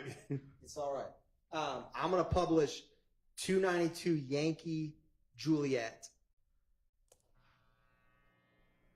What's already been admitted as 292 Yankee Juliet.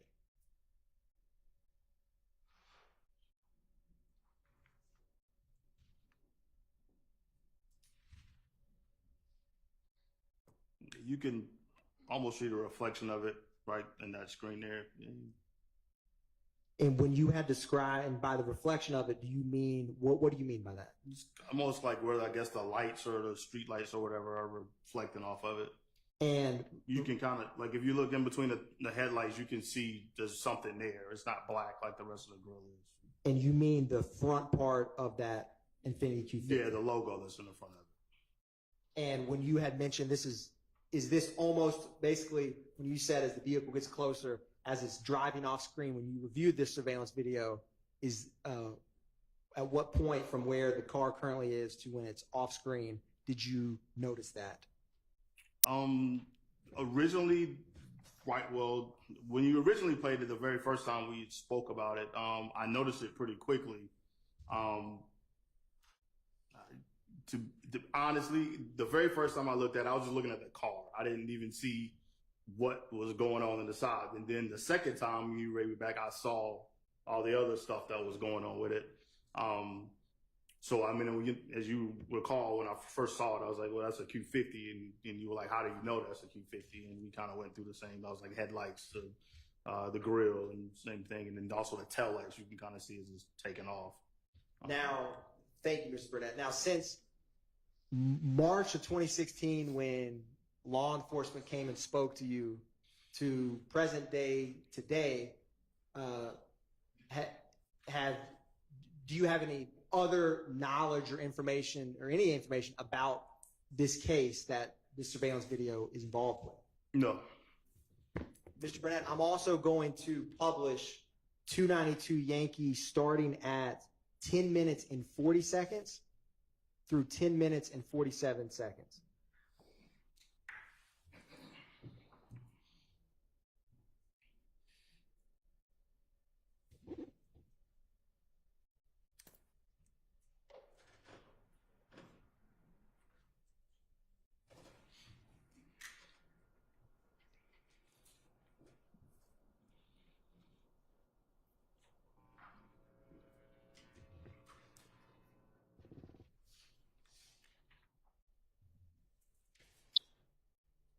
It's gonna, it's close.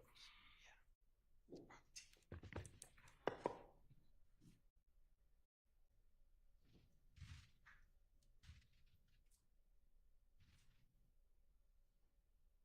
Mr. Burnett, that surveillance video that we saw, have you seen that angle before? Today I saw it. Okay. In preparation for testifying.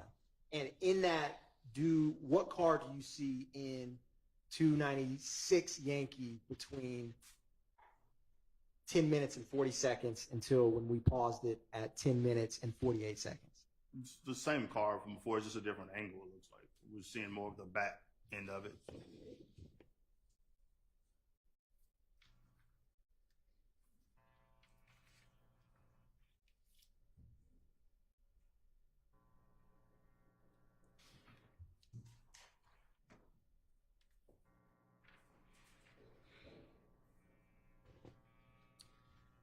Earlier, you had mentioned the quarterly training that you've gotten since working in Infinity. Can you describe what that entails for the jury?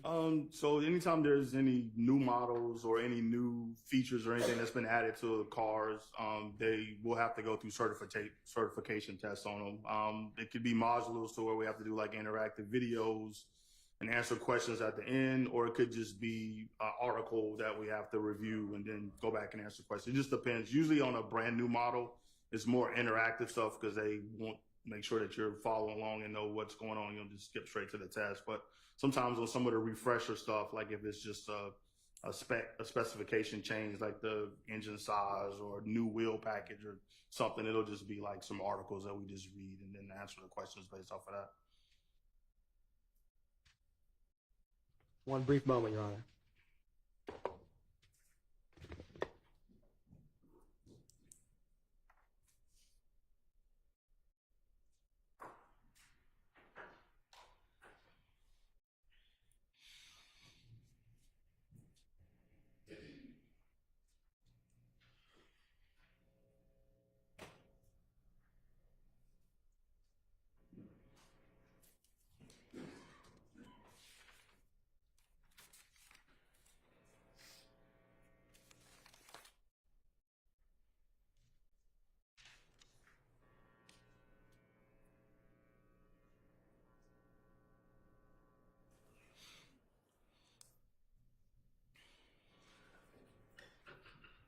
Ms. Burnett, when the Infiniti Q50 came out on the market, when was the first time that you drove it? Did you ever drive a 2014 Infiniti Q50? Yes, it was. Besides customers coming in, we also had them as loaner cars. So that was one of our main cars we used as loaner vehicles. So we were constantly pulling them up, getting customers in and out of their stuff. Yes, I've driven them a lot of times. And what aspect of the Infiniti Q50 made you choose to buy it in 2020? The size, the performance of it. It's a pretty fast vehicle. It has a lot of power. And from my standpoint, it's also pretty reliable because, I see what goes wrong and with them. So that's what kind of drew me to it.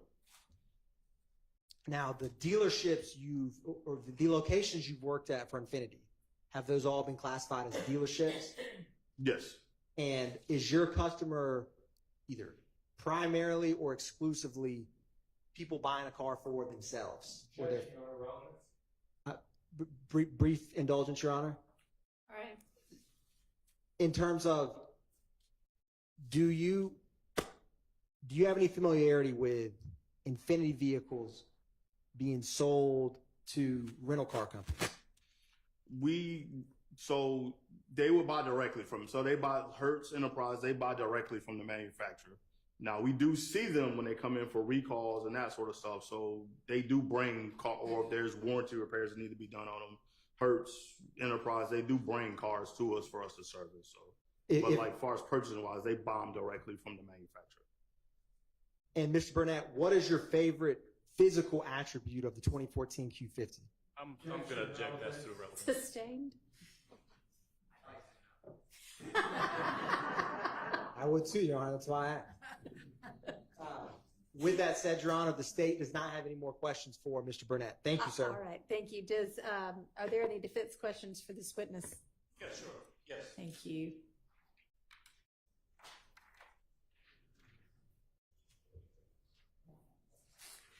Good afternoon, sir. Hey, how are you? I'm good. I am fabulous. Fantastic. One of the last things you said was that the rental companies, I think Hertz, you mentioned, sometimes brought their cars in to be serviced at the locations you worked at, correct? Correct, because we're close by the airport, so we would get a lot of their cars brought in. So, do you have any personal interaction with any car, any Q50 that would have been brought into your dealership back in January or February of 2015? I wouldn't be able to recollect that. And you would not have been the one to observe or look at or inspect any vehicles brought in from Hertz anyway, would you? Only thing I would do was check it in, which basically would mean getting the mileage, then plate off of it, and doing like a walk around on it for damage. That would be my end as far as inspecting it. Okay. But in 2015, was it 2015 or 16 when the Atlanta police came to talk to you about Infinitis? I don't actually remember the exact date. You have no real memory, no clear memory of when that was, right? No, not the date, no. Okay. Is it fair to say that when they came to see you, though, they didn't bring an actual vehicle with them for you to look at or offer your opinion on, right? No, they were like photos. They were photos. Yeah. The images that you just saw, and I'm going to ask the state's indulgence in a bit to put some of those back up again. You would agree with me, though, that those photos.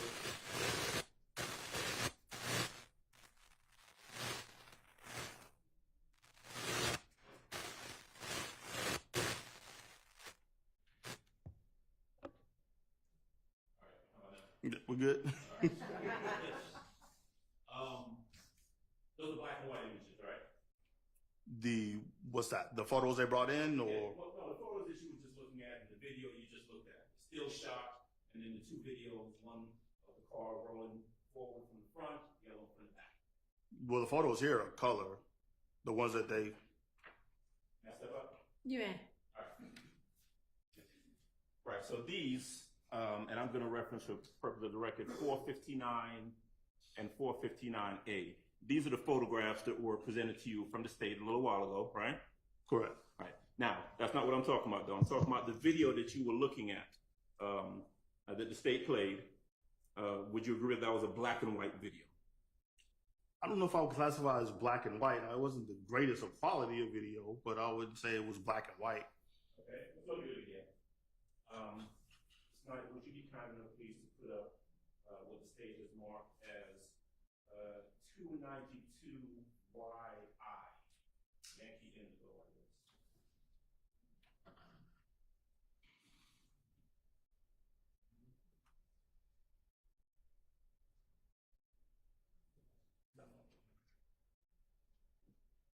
All right. Can you see what's on the screen in front of you, Mr. Burnett? Yes. All right. Now, you read 292 YI. That's the image that you looked at before, correct? Yes. All right. You're not able to tell what the color of that vehicle is, are you? I can tell it's a grayish color. I mean, just like the color, the car that's behind the white one appears to be like a reddish color. Okay.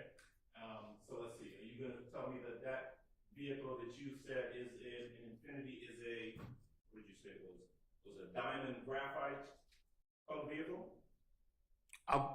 Could I say it from the picture? No, I mean from this, no, I couldn't say it was diamond graphite, but I could say it's grayish in shade though. Okay. You said that you recognize this as an Infiniti because of your familiarity with Infinitis, correct?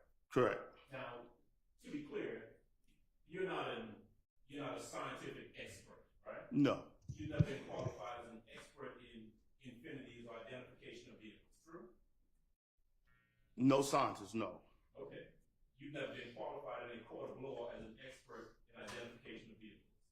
Never been to court before or anything for it, but as far as an expert in knowing Infinitis, I probably would say yes, I know all the models. Okay. Tell me whether or not that vehicle that you're looking at, the one that you've identified as an Infiniti Q50, has standard size wheels or non-standard wheels on it as you described earlier. And we're talking about the screen, not the pictures, right? So on the screen, yes. I couldn't, you can barely see the wheels from this. All right.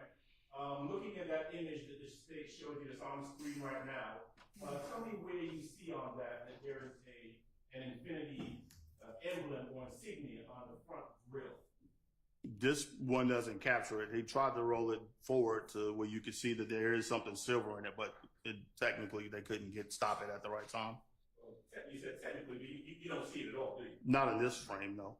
And in fact, when you were describing the image you said earlier, or you saw earlier, you said that you can quote almost see it. Understand that? Correct. All right. Looking at this vehicle on the screen, are you able to tell whether or not there's any damage to the front bumper or fender of that vehicle, as though it's been some sort of accident of some sort? Not on the screen, no. Are you able to see anyone, if there's anyone hanging out of the sunroof? Not from this angle, no. I'm curious. Do you know whether or not the 2014 Infiniti Q50s have? I'm going to use OnStar. I don't know if there's another name for tracking. It's Infiniti Connect, yes. That's a tracking system. Correct. Right. Do you know whether all of the Infiniti Q50s had tracking software in it that would allow you to track the car and tell you where the car is at a given time? They have the capability, but there's a subscription that has to be paid for it to be able to do it. So if the subscription isn't paid, then it's not active as far as where you could track it at the time. Okay.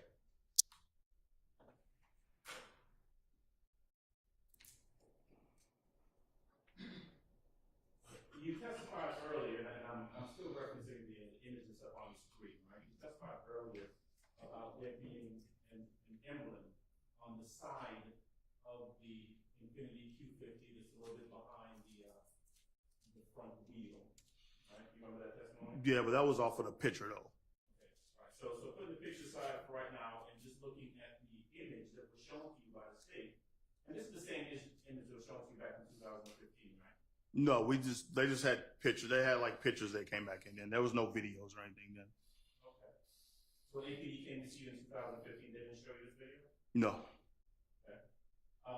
So looking at the video that you see right now, that you've identified, looking at that car, point out to me where that tells us it's an Infiniti. You can't see it from this angle. Not on the video.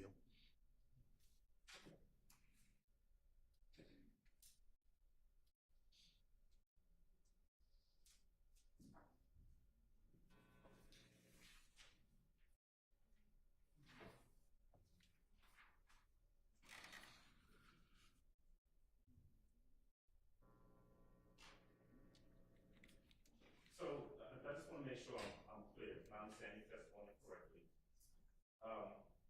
2015, APG comes to you and they show you some still shots of a vehicle. Correct. And they ask you to tell them whether or not it's an Infiniti or not. They asked basically to identify what kind of vehicle it was. And just so I'm clear, were the still shots that they showed you still shots from this video? I honestly don't know where the pictures. I mean, I was 15, 16 when they came. I honestly don't know where they got the pictures from. And they never told you, right? No, they basically said that there may be some further questions they may ask, and they'd be in contact, and that was that. Was that the only time that they came to ask you anything about any Infinitis? Yes, I didn't hear anything about it again until was it April or May. I think they reached out. I guess they still have my number on file from when initially I did the interview, and they called and asked if I remembered it. And I honestly didn't remember a whole lot of it at the time. As we talked further into it, some of it started to come back, but I didn't remember what kind of car was involved or any of that until I actually saw the video that they played for me. When you say they called you, were we talking about the DA's office? Or? Yes, yes. You didn't talk to anyone from the DA's office back in 2015? No, I would assume it was just a local police. They were in uniform, so. Police officer? Yes.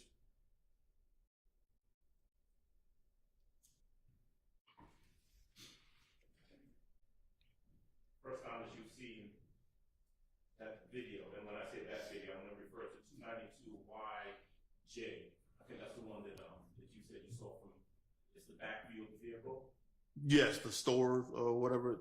It looked like a store or something from what I could see. Ms. Knight, would you be kind enough, please, to put up 292YJ for me? Yes.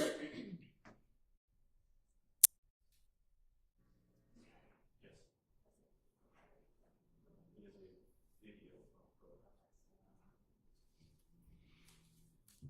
actually, no, it's not. I'm sorry, but let me correct that.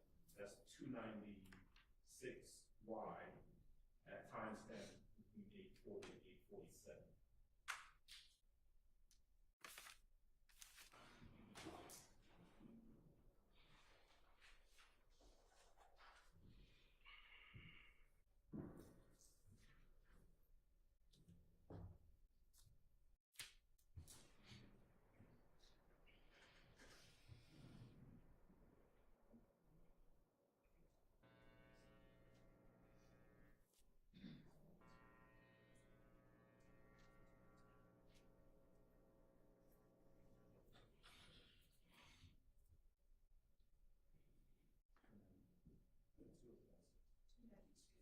Let me correct that for the record. That's exhibit 292 Yankee Delta.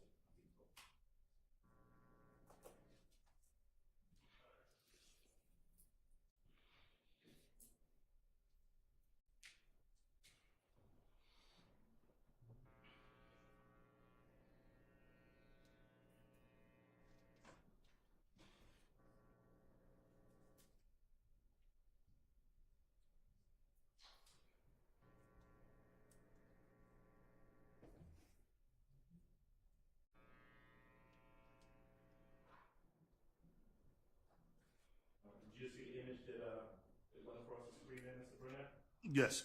And it's kind of run that one more time, please.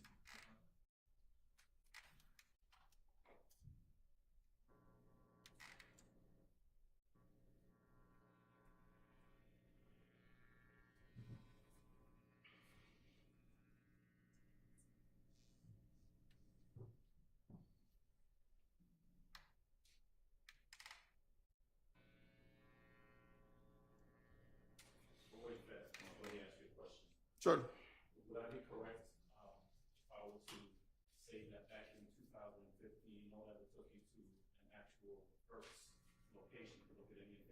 No.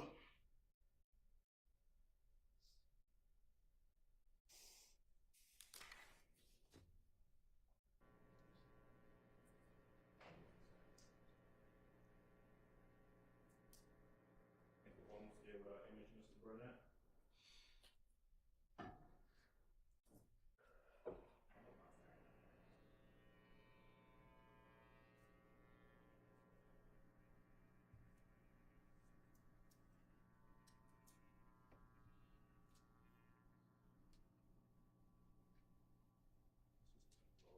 Mr. Burnett, I want you to pay attention to the, it's between 8:40, 8:47, okay? Okay. See that car driving past?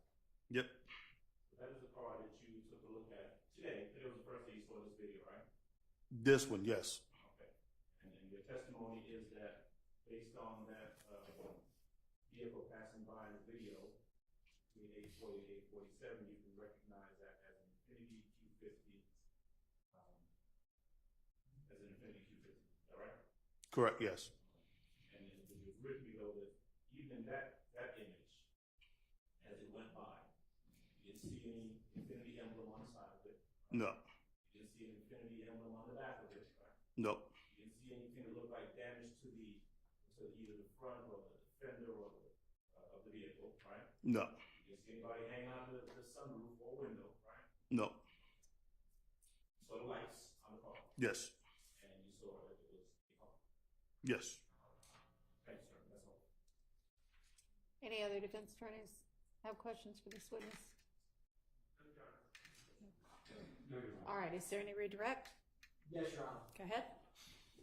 Mr. Burnett, when law enforcement came to meet you, did they ask you if it was Infiniti or ask you if it was what car it was that you were looking at? They just asked me to identify the car, the vehicle. And since you and I have spoken or met, have you always lived in different states? Yes.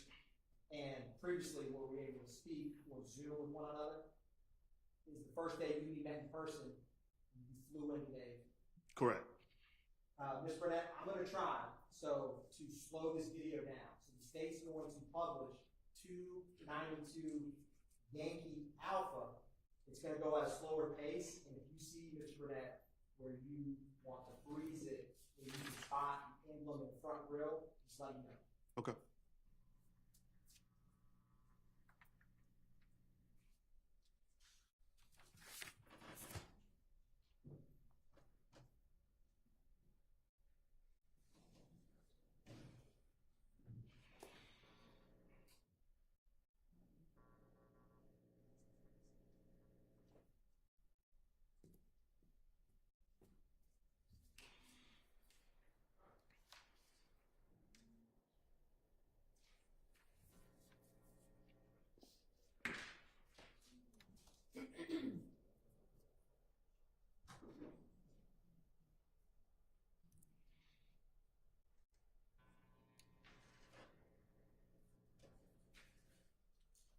Your Honor, for the purposes of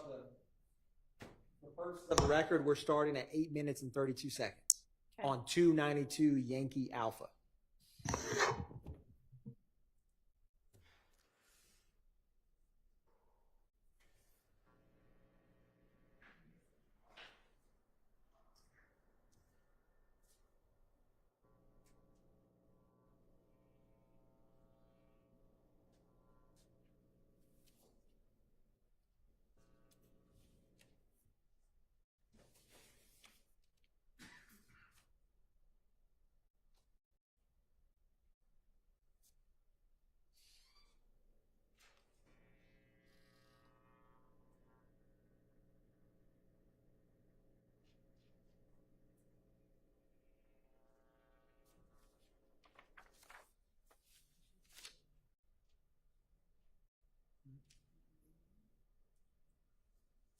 Mr. Burnett,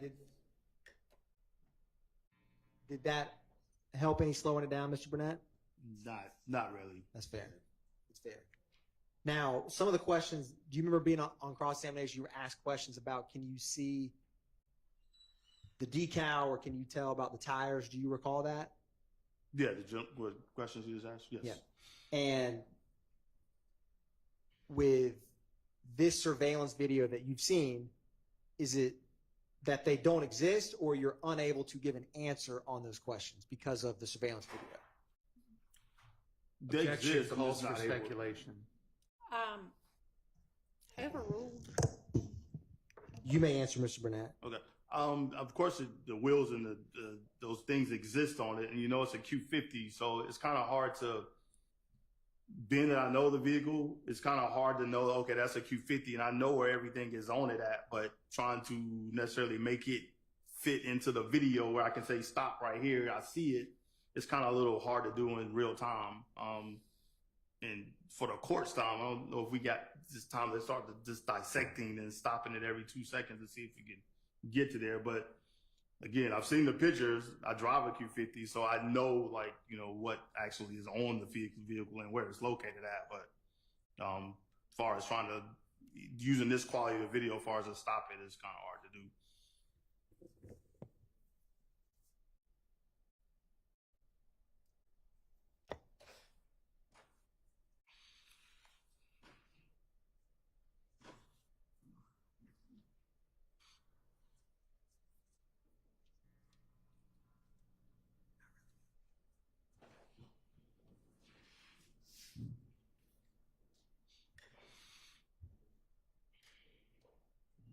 Thank you, Mr. Burnett. The state has no further questions for Mr. Burnett. All right, Mr. Adams. They may have a couple more questions for you, sir. Oh, sorry. They're almost done, but not quite. So, Mr. Burnett, Yes, sir. so even though in the still shots and the videos that we've seen, right, we don't see the identifying item that you mentioned. We don't see a decal, right? Not in the video, no. We don't see the emblem on the Infinity emblem on the front. Not in the video, no. We can't identify whether it's standard size wheels or whatever kind of wheels that you referenced before, right? Not in the video, no, sir. So even though we can't see any of the things that you say would identify something as an Infinity, your testimony is that you know that it's an Infinity. Well, Q50. Right. So this is not the same car? Like, You tell me, is that the same car? it looks like the same car in the video. It's a Q50. May I? You may. So you're thinking that 459 and 459A, which has been given to you by the state, you believe that this is the same car that's been shown in that video? The video is definitely a Q50, yes. Okay, you think it's this car? It appears to be, as far as the color and everything else appears to be, but does this? Again, these are all standard things. It's not like this. It has custom wheels on it, or if it has a custom grill. Those are all the standard things that's on the car. So every Infinity has the grill. I mean, has the logo in the grill. Every Infinity has a badging on the side. Those are the standard headlights. Those are the standard tail lights. Right. So if it's a Q50, then it has those things. So every Infinity has that emblem on the grill that we can't see on the video, right? Q50, yes. Every Q50 has that emblem on the side that we can't see on the video, right? Correct. Every Infinity has maybe standard, maybe not standard wheels that we can't see on the video, right? Correct. But your testimony to this jury is that these pictures given to you by the state is the same vehicle that's on that video. Correct. All right. That's all. All right, now you're free to go. All right. Thank you. All right, and it's just about 5 o'clock, so I think we'll break for the day. And I'm going to remind y'all, sometimes I give you a longer reminder, that you need to decide this case based only on the evidence that's admitted inside this courtroom. So please don't use the internet or any other source, electronic or otherwise, to get any kind of information about this case or about concepts in the law. Don't read, watch, listen to any accounts of this trial that might appear online, in print, on television, on the radio, or otherwise, including social media. Don't discuss the case with anybody or allow anybody to discuss it with you or around you, including don't discuss it amongst yourselves. Leave your notepads, notes in the jury room, and remember for y'all tomorrow, it's a non-jury day. We'll be working, but we'll see y'all back Thursday morning at 9. Thank you.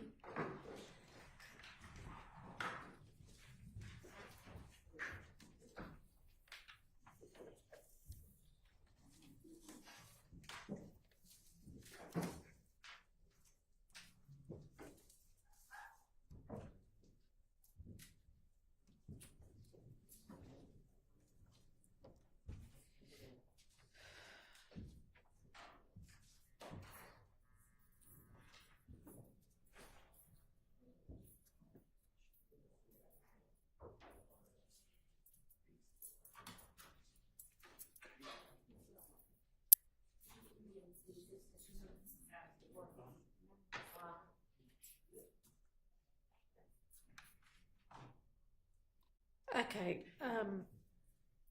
Miss Love, you had wanted to, I guess, tender for admission 452, 453, and 460Y. So, Judge, they were all referenced, and by conditionally admit, what I was asking for permission to do, since they had all been identified by a witness as a particular thing and true and accurate reflections of them. And because they had been referenced so much during the testimony, my request was to tender or admit rather for as evidence 444Y, since 1AS You was didn't not. even mention 444Y. I didn't mention all of them that I wanted to. I started, but then when the court seemed inclined not to entertain that, Deal with it right then? Yeah, right. Since I didn't know what you were really Right. talking about in terms of conditional admission. Okay. Right. So 444Y is Yes. one of them. So Okay. the state tenders 444Y conditionally upon any redactions that we either agree on or the court simply instructs have to be made. 450Y, 451Y, just 452, 453, 454, and 456Y, as well as 460Y. And we have not tendered 463, which is the certified, which was used to refresh Mr. Wright's recollection. We're just adding that to the record because it was a document that had been referred to. So for conditional admission, we were tendering 454, 450. I'm sorry, 444Y, 450Y, 451Y, 452Y, 453Y, 454Y, 455Y, 456Y, and 460Y, to the extent that those reflect the emails from Mr. Wright to the state. So there And were. then what about 463Y? That was just the last. Right, are you tendering that one? No, I have it in my hand. I was about to hand it to Ms. Winfrey because it is a document that needs to go as part of the record, as something that was used to refresh the recollection. I had it, and while I had it, I just referred to it. It's not being tendered. Okay. It's just certified of Mr. Sledge's conviction. Okay, and tell me what you mean by conditionally admit. Do you mean potentially redacted in some way? Yes, I Okay. do. All right.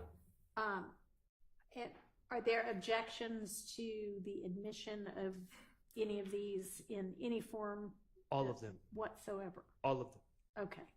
Now, if the point is they were referenced in testimony and therefore for the purposes of the record, not to be Well, I wouldn't consider that admitted. right. But I mean, I assume every exhibit that is utilized, whether tendered and admitted, tendered and excluded, or just used with a witness, is going to be a part of the record. Is that y'all's understanding as well? Yes. Okay. So, in terms of admitting them, So, okay. The emails. yes. 450 was admitted. That was not. Yes, 450 was, you're right. The emails, we had lengthy discussions about the emails and about the objections and about the problems with some of the things that were discussed in the objections. Ms. Love indicated that she wanted to talk about number 3, which seemed pertinent and wanted to get the wording exactly right. I had no problem with it. The other defense counsel didn't seem to have a problem with it, so we read exactly what the wording is. There's no need to admit that, and there's still problems with the other email, the other factual acknowledgments that are discussed in that email regarding the prior versions of the agreement. I went through great lengths to preview what I was going to ask so as not to open up any doors for quote-unquote statements that were never uttered or adopted by the witness to be admitted into evidence. The state is now asking the court to just admit documents into evidence that have those statements on it. Those statements provide nothing to the jurors. I don't know what conditionally means. I'm never going to agree to admitting things subject to redactions when I don't know what those redactions are. And it's completely unnecessary. We have read from the documents to get the words correct regarding specific things from those documents, specific acknowledgments from those documents, and both sides have done that. And that's what the testimony is. The proposed documentary evidence is full of inadmissible hearsay and other things.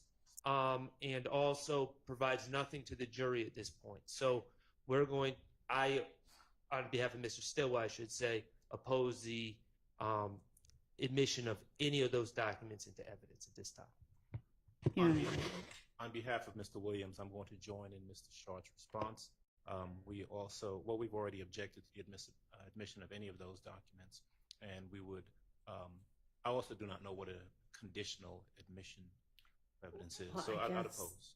Right. So I guess she means she wants to, if possible, be able to come to agreement about redactions of them, and if not, then present them to the court with her proposed redactions, which, I mean, maybe y'all can get together, and since we have a non-jury day tomorrow, we can deal with that tomorrow. But I don't mean y'all figure out what the potential redactions are tomorrow. I mean, have something ready to present.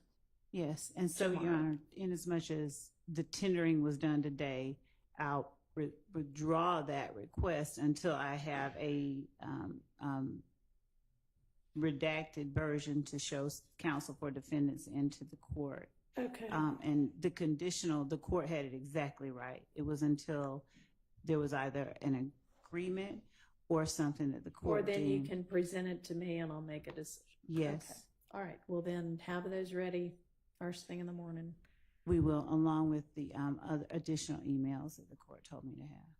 Right. For me, for an in-camera inspection. And then I would like for us tomorrow, I know that a couple of people have forwarded some things for our task list for tomorrow. There's a motion in limine filed by Mr. Ryan about autopsy photos. There is a motion in limine by Mr. Williams that provides some law and argument on an issue that we had raised our last non-jury week but not decided about I can't remember whose statements they were, but some of the wiretap statements we had kind of gotten partway through and gotten, I think it's fair to say, probably bogged down on one particular call and whether there's hearsay within hearsay and whether it qualifies under 801 D2E. So we'll circle back on that issue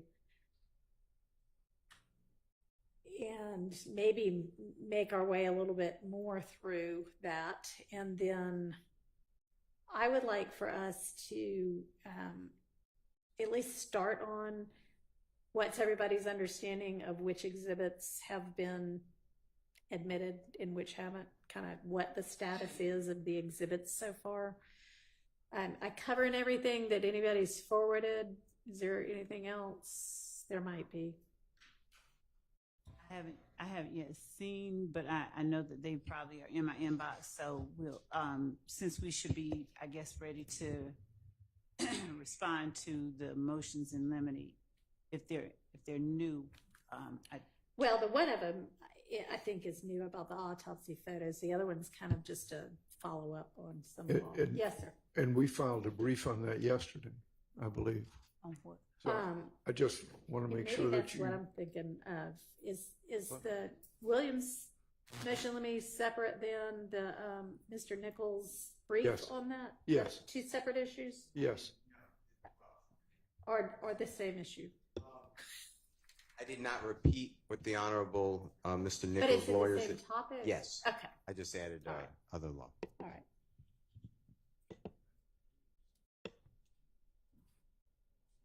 All right.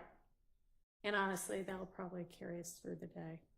We probably won't even get through all of it. Any other topics or items we need to be thinking about? Could the court just inquire who's the next several witnesses? It got kind of, Sure. I know it's a witness issue, I was told. Yeah. So Thursday and Friday, who do y'all anticipate your witnesses being? Second, let me get that list.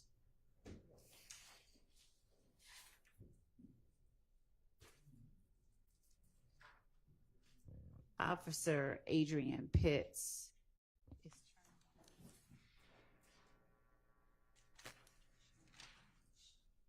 Miss Sharon Latners.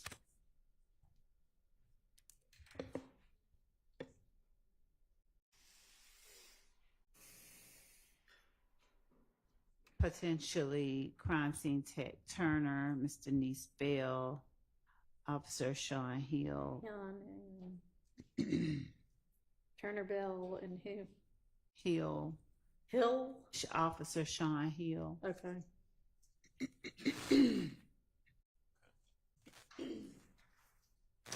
All right. Crime scene tech Jenkins, Detective Thorpe. Okay. That we won't get through all of those in 2 days, so that'll give y'all the list of the next several. All right. And the one main one, if we the one that has It's just the gremlins that are apparently in residence here in 1C.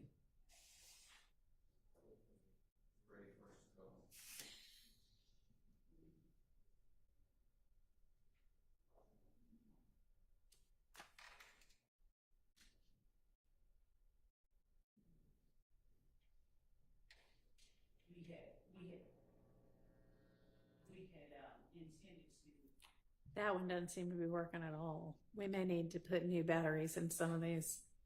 if another witness that we have on our list is available, that we had mentioned last week, that we had approached the bench about regarding a condition that they had, a lay witness. I can't remember. Do they know who you're talking about? I can't remember. Do y'all know who we're Your Honor, I'm going to here? withdraw that. We'll leave it at where we have it right now. Okay. I'll speak to anybody who asks about Okay. that, but we're Mr. good. Weinstein, you seem to want to say something. Normally it's that I have to use the restroom, but actually it's on a different subject matter. All right. Just briefly, I'm not going to be here, Your Honor, tomorrow. Ms. Singer-T is. Okay. But I guess I'm going to go back to the old saw that I keep bringing up, Your Honor. And just briefly, just give me 1 minute. Okay. 1 minute. I'm going to renew my motion for the court to limit the state's time. I'm going to cite your authority under 24.4.403, 24.6.611, and I'm just going to ask you, please read, if you haven't already, U.S. v. Reeves. I've read it. I think it's very persuasive on your ability and the logic and reasoning behind putting a time limit on the state. We just got through with a witness, Your Honor, that the state said was going to take 3 hours. And we spent, now that was just 3 hours on direct. And we just spent a week on that witness, Your Honor. Well, So we had 2 witnesses this week.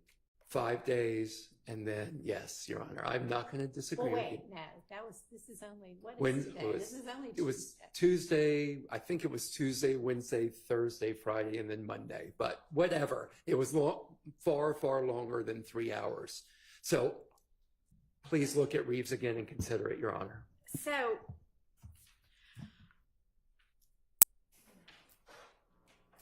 I am reticent to say, for this witness, you can only have X amount of time. No, I'm asking for... However, okay, we've got a, how many count indictment here?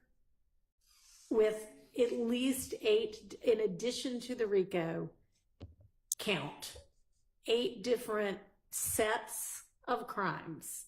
And the case law also provides that the state is entitled to, and it is, a violation to prevent them from being able to present their case. And I know that's not what you're asking, but how am I to know how long it is going to take them to efficiently present the amount of evidence to cover all of the things that are in this indictment? That being said, I will say that not so much, honestly, even the amount of time that was taken up with Mr. Sledge, because I assume the 3-hour estimate was thinking Mr. Sledge was going to be a cooperative witness, and Mr. Sledge didn't ultimately end up being so much of a cooperative witness. But y'all, I mean, the amount of time that was taken up by everybody with Mr. Wright was probably a bit excessive. And I put everybody who asked questions almost in that category. I do think that the state needs to, get more targeted and focused with the examinations. And then there seems to be redirects take almost as long as the directs, and that should not usually be the case. And nobody ought to be rehashing things that have already been established, either at, a little bit of leeway every once in a while to, okay, let me refamiliarize you to this as I lead into what I want to get to. But like a 5-question, there's this, there's that, there's the other that everybody's already heard, and I'm addressing this to everybody who might need to hear it. That we don't need. And we just don't need to be rehashing everything. And we also need to think redirect is supposed to only cover things that are in cross, and recross is only supposed to cover things that were in redirect.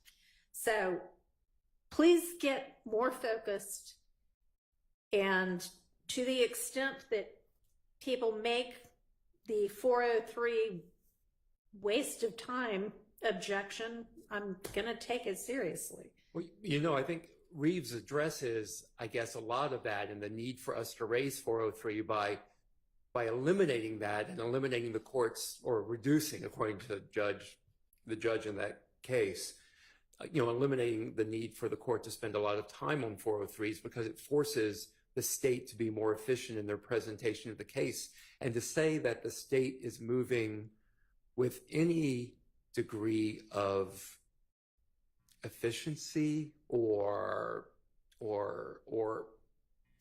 I just don't know what to say about the plotting rate that the state plows through the direct examination. And I don't see anything. I mean, we're 100 witnesses in. We got 100 witnesses to go. I know that's a rough number. I'm hoping we don't actually have 100 witnesses to Well, go. that seems I to be really a would bottom. like that to be narrowed down, but I don't think we've gotten to the point yet where we can turn to that topic. But I mean, I've said a couple of times that the state needs to take a very close and careful look at the witness list that still exists and do everything you can to make sure that we're not being cumulative with our witnesses. And I hear you saying maybe we should be doing the same thing about a time limit. And y'all, I mean, you know, I know it's not a trial, but incredibly important issues get decided in appellate courts all the time. You get, 20 minutes to talk about something that could be groundbreakingly different. So, I'm not saying that at some point I might not just say, all right, you've got 5 hours for this witness's direct and you can do it in that amount of time. I'll need to know more about what you need to cover with that witness, but it's not outside the realm of possibility. I do think that given how long Mr. Copeland was on the stand, that we've made real progress in that we've now been able to finish 2 witnesses in far less time than that. But I hope 3 witnesses in far less time than that. So I feel like it is progress, but we could probably get more targeted than we are. Okay. So I can, and in as much as this, I'm probably the most verbose of us all, but I can make my questions tighter. Okay. The intent on redirect has always been to respond to things that I hear brought up on cross, and to the extent that I can be more precise in pointing out the specific question that was raised on cross that I'm trying now to have the witness explain further or give an explanation for, I will do that as well. All right. And I do not want to call anybody out in front of the jury. I also don't want to excuse the jury constantly. That takes a lot of time just for them to even file in there and file back. So, I'm telling y'all this now in the strong hope that what you're saying you're going to do, you're actually going to do. But if I see that it still is as, I don't know the right words, but depending upon what I see, I may have to deal with it further. Okay. Thank you, Honor. And I wouldn't keep raising this if my client wasn't stuck at Rice Street. So that's the reason I bring this up every once in a while. Well, I mean, I think it's fair to bring up regardless. Thank you, Honor. I appreciate you hearing me out. And Your Honor, I also, just for the record, and so that the victims that are named in our cases are aware, we are appreciative of the courts affording the state the opportunity to effectively present to the jury all the evidence that we have in this case without being cumulative and without being redundant. But our victims obviously deserve every bit of attention that we have to offer to this. And I appreciate the court's willingness to afford that to the state. Okay. All right. If there's nothing else, then let's convene at 9 tomorrow. Thank you, Judge.